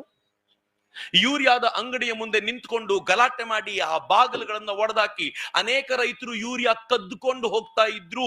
ಆ ತರದ ಪರಿಸ್ಥಿತಿ ಇತ್ತು. ನರೇಂದ್ರ ಮೋದಿ ಬಂದ್ಮೇಲೆ ಯೂರಿಯಾ ಗಲಾಟೆ ಇಲ್ಲ. ಯಾಕೆ ಮಿತ್ರ? ಒಂದು ಸಿಂಪಲ್ ಕೆಲಸ ನರೇಂದ್ರ ಮೋದಿ ಮಾಡಿದ್ರು. ಏನ್ ಮಾಡಿದ್ರು ಅಂದ್ರೆ, ಯೂರಿಯಾಕ್ಕೆ ಬೇವನ್ ಮಿಕ್ಸ್ ಮಾಡಿದ್ರು, ಬೇವಿನ ಎಣ್ಣೆಯನ್ನ. ಮೊದಲೆಲ್ಲ ಯೂರಿಯಾ ಏನಾಗ್ತಿತ್ತು ಗೊತ್ತಾ, ಸರ್ಕಾರ ರೈತರಿಗೆ ಅಂತ ರೇಟ್ ಕಡಿಮೆ ಮಾಡ್ತಿತ್ತು, ಅದನ್ನ ಫ್ಯಾಕ್ಟರಿ ಅವರು ಕೊಂಡ್ಕೊಳ್ತಾ ಇದ್ರು, ಅವರು ಗೊತ್ತಿಲ್ದಂತೆ ಎಬ್ಬಿಸ್ತಿದ್ರು. ಆದ್ರೆ ನರೇಂದ್ರ ಮೋದಿ ಬಂದ್ಮೇಲೆ ಬೇವು ಮಿಶ್ರಣ ಆಗ್ಲಿಕ್ಕೆ ಶುರುವಾದ್ಮೇಲೆ ಅದು ಫ್ಯಾಕ್ಟರಿ ಅವ್ರಿಗೆ ಉಪಯೋಗಕ್ಕೆ ಬರಲ್ಲ, ರೈತರಿಗೆ ನಷ್ಟ ಇಲ್ಲ ಅನ್ನೋ ತರ ಆಯ್ತಲ್ಲ. ಹೀಗಾಗಿ ಯೂರಿಯಾ ಗಲಾಟೆನೇ ಇಲ್ಲ. 12 ಕೋಟಿ ರೈತರಿಗೆ ಪ್ರತಿ ವರ್ಷಕ್ಕೆ 6 ರಿಂದ 8 ಸಾವಿರ ರೂಪಾಯಿನ ಡೈರೆಕ್ಟ್ ತಲುಪಿಸ್ತಾ ಇರೋದು ಆದರಣೀಯ ನರೇಂದ್ರ ಮೋದಿ ಅವರು. ಕೊಡ್ತೀನಿ ಗ್ಯಾರಂಟಿ ಅಂತ ಹೇಳಿ ಕೊಡ್ತಾ ಇರೋದಲ್ಲ, ಸೈಲೆಂಟ್ ಆಗಿ ತಲುಪಿಸ್ತಿರುವಂತ ವ್ಯಕ್ತಿತ್ವ ಅದು ನರೇಂದ್ರ ಮೋದಿ ಅವರದ್ದು. ಮಿತ್ರ, ಎಷ್ಟು ಅಂತ ಹೇಳಿ ಇನ್ನು ನಾನೊಂದು 5 ನಿಮಿಷಗಳ ಕಾಲ ಕ್ವಿಕ್ ಆಗಿ ನರೇಂದ್ರ ಮೋದಿ ಮಾಡಿದ ಸಾಧನೆಯನ್ನ ಒಂದು ಝಲಕ್ ತೋರಿಸ್ತೀನಿ, ಒಂದೇ ಒಂದು ಕಂಡೀಷನ್ ಮೇಲೆ. ಆ ಸಾಧನೆ ಇಷ್ಟ ಆದ್ರೆ ನಾವೆಲ್ಲರೂ ಚಪ್ಪಾಳೆ ಹೊಡಿಬೇಕು. ನನಗಲ್ಲ, ನರೇಂದ್ರ ಮೋದಿ ಅವರಿಗೆ ಅವ್ರು ಮಾಡಿದ ಕೆಲಸಕ್ಕೆ. ಆಗ್ಬೋದಾ? ಆ ಸಾಧನೆಯನ್ನ ಗಮನಿಸಿ, ಒಂದಕ್ಕಿಂತ ಒಂದು ಹೇಗಿದೆ ನೋಡಿ. ಈ ದೇಶದ ಉಳಿದೆಲ್ಲ ಪ್ರಧಾನಮಂತ್ರಿಗಳು ಮೆಟ್ರೋ ಹಳಿ ಹಾಕಿದ್ರಲ್ಲ, 248 ಕಿಲೋಮೀಟರ್ ಹಾಕಿದ್ರೆ ಉಳಿದೆಲ್ಲ ಪ್ರಧಾನಮಂತ್ರಿಗಳು. ಮೋದಿ ಒಬ್ರೆ 612 ಕಿಲೋಮೀಟರ್ ಮೆಟ್ರೋ ಹಳಿ ಹಾಕಿದ್ರು. ಒಬ್ಬ ಮೋದಿ ಈ ದೇಶದ ಉಳಿದೆಲ್ಲ ಪ್ರಧಾನಮಂತ್ರಿಗಳು 74 ಏರ್ಪೋರ್ಟ್ ಮಾಡಿದ್ರೆ ನರೇಂದ್ರ ಮೋದಿ ಒಬ್ಬರೇ 78 ಏರ್ಪೋರ್ಟ್ ಗಳನ್ನ ಮಾಡಿದ್ರು. ಈ ದೇಶದ ಉಳಿದೆಲ್ಲ ಪ್ರಧಾನಮಂತ್ರಿಗಳು 40% ಹಳ್ಳಿಗಳಿಗೆ ಕರೆಂಟ್ ಕೊಟ್ರೆ ಮೋದಿ ಒಬ್ಬರೇ 55% ಹಳ್ಳಿಗಳಿಗೆ ಕರೆಂಟ್ ಕೊಡ್ಲಿಕ್ಕೆ ಸಾಧ್ಯ ಆಯ್ತು. ಈ ದೇಶದ ಎಲ್ಲ ಪ್ರಧಾನಮಂತ್ರಿಗಳು 15 ಕೋಟಿ ಜನರಿಗೆ ಗ್ಯಾಸ್ ಸಿಲಿಂಡರ್ ಕೊಟ್ರೆ ಮೋದಿ ಒಬ್ಬರೇ 17 ಕೋಟಿ ಜನರಿಗೆ ಗ್ಯಾಸ್ ಸಿಲಿಂಡರ್ ಕೊಟ್ಟರು. 10 ಕೋಟಿ ಅದರಲ್ಲಿ ಉಜ್ವಲ ಯೋಜನೆಯಲ್ಲೇ. ಇದೊಂದು ಅದ್ಭುತವಾದ ಯೋಜನೆ, ಜನೌಷಧಿ ಯೋಜನೆ. 1194 ರೂಪಾಯಿ ಆಗುವಂತ ಒಂದು ಔಷಧಿ ಒಂದು ತಿಂಗಳಿಗೆ 72 ರೂಪಾಯಿ ಸಿಗುವಂತೆ ಮಾಡಿದ್ರಲ್ಲ, ಇದು ನರೇಂದ್ರ ಮೋದಿ ಮಾಡಿದ್ದು. ಶುರು ಮಾಡಿದ್ದು ಮೋದಿ ಅಲ್ಲ ರೀ, ಮನಮೋಹನ್ ಸಿಂಗ್ ಇದನ್ನು ಶುರು ಮಾಡಿದಾಗ ಇಡೀ ದೇಶದಲ್ಲಿ 80 ಶಾಪ್ಸ್ ಇತ್ತು, 80 ಜನೌಷಧಿ ಅಂಗಡಿ ಇತ್ತು.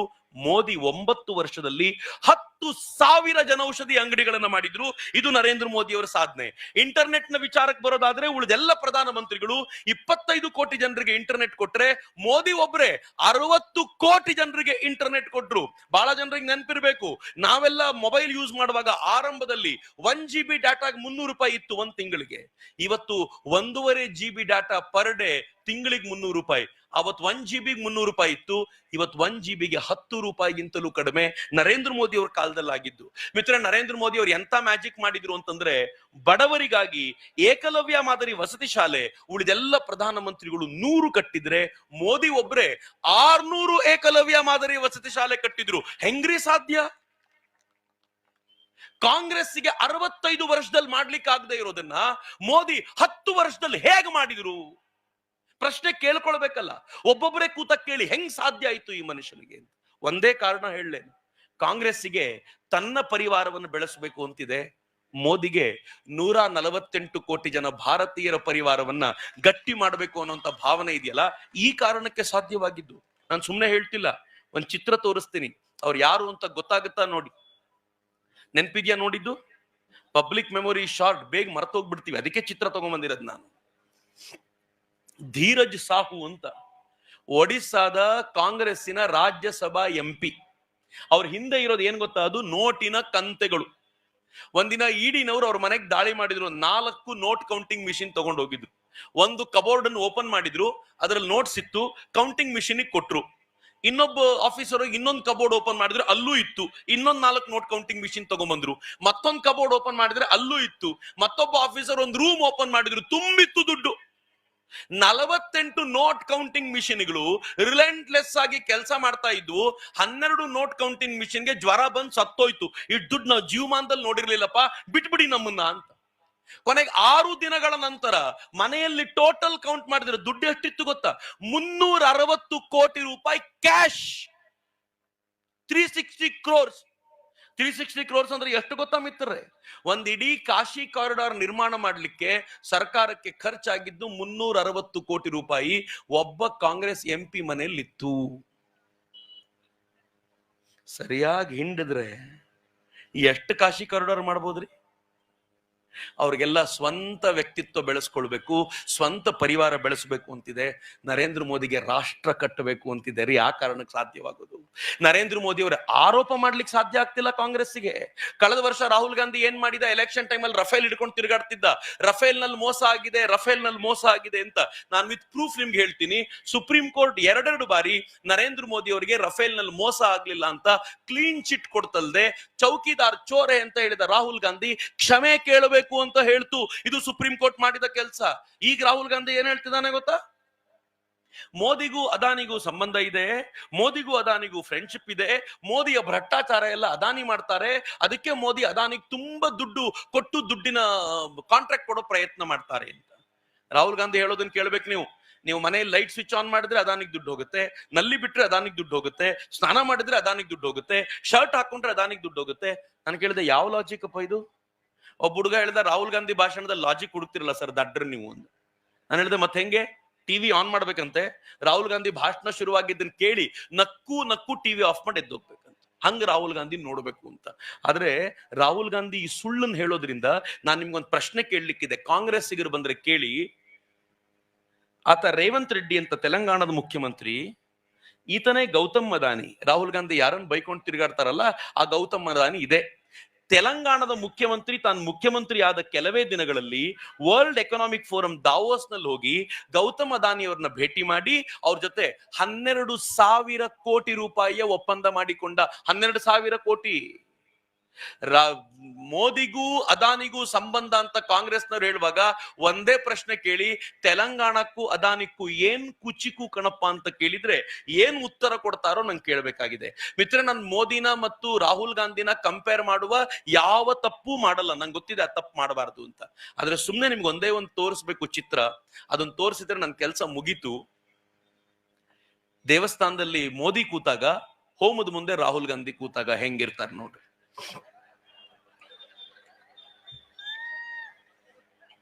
ನಗ್ತಾ ಇರೋದು ನಾನಲ್ಲ, ಪೊಲೀಸರಿಗೆ ಹೇಳ್ತಿರೋದು ನಾನು ನಗ್ಲಿಲ್ಲ. ಯಾಕೆಂದ್ರೆ FIR ಮಾಡೋದಿದ್ರೆ ಚಿಕ್ಕೋಡಿಯವರು ಅಷ್ಟು ಜನರ ಮೇಲೆ ಮಾಡ್ರಿ, ನಾನ್ ನಕ್ಕಿದ್ದಲ್ಲ. ಅವ್ರ ಮೇಲೆ ಮಾಡ್ಬೇಕಾಗಿದೆ, ನನ್ನ ಮೇಲಲ್ಲ ನೀವು ಮಾಡ್ಬೇಕಾಗಿರೋದು. ನಾನು ಈಗ್ಲೂ ನಗ್ತಿಲ್ಲ ನೀವು ಹೇಳುವಾಗ, ಯಾಕಂದ್ರೆ ಮಾಡಿದ್ರೆ ಕಟ್ಟಾರಿ ಮತ್ತು ಪ್ರೋಗ್ರಾಮ್ಸ್ ಬಿಟ್ಟು ಇವ್ರಿಂದ ತಿರುಗಾಡ್ತಾ ಇರಬೇಕು ಅಂತ. ಆದ್ರೆ ನಾನು ಸುಮ್ನೆ ಕೇಳ್ಬೇಕು ಮಿತ್ರರೇ, ರಾಹುಲ್ ಗಾಂಧಿ ಮೇಲೆ ನಗಲ್ಲ. ಯಾಕೆ ಗೊತ್ತೇನ್ರಿ? ಇಷ್ಟ ಆಗದೆ ಇರೋ ಕೆಲ್ಸಕ್ಕೆ ಯಾರನ್ನಾದ್ರೂ ತಳ್ಳಿಬಿಟ್ರೆ ಏನಾಗುತ್ತೋ ಅವಾಗ ರಾಹುಲ್ ಗಾಂಧಿ ಆಗತ್ತೆ ಅಂತ ನನ್ಗೆ ಅನ್ಸುತ್ತೆ ಯಾವಾಗ್ಲೂ.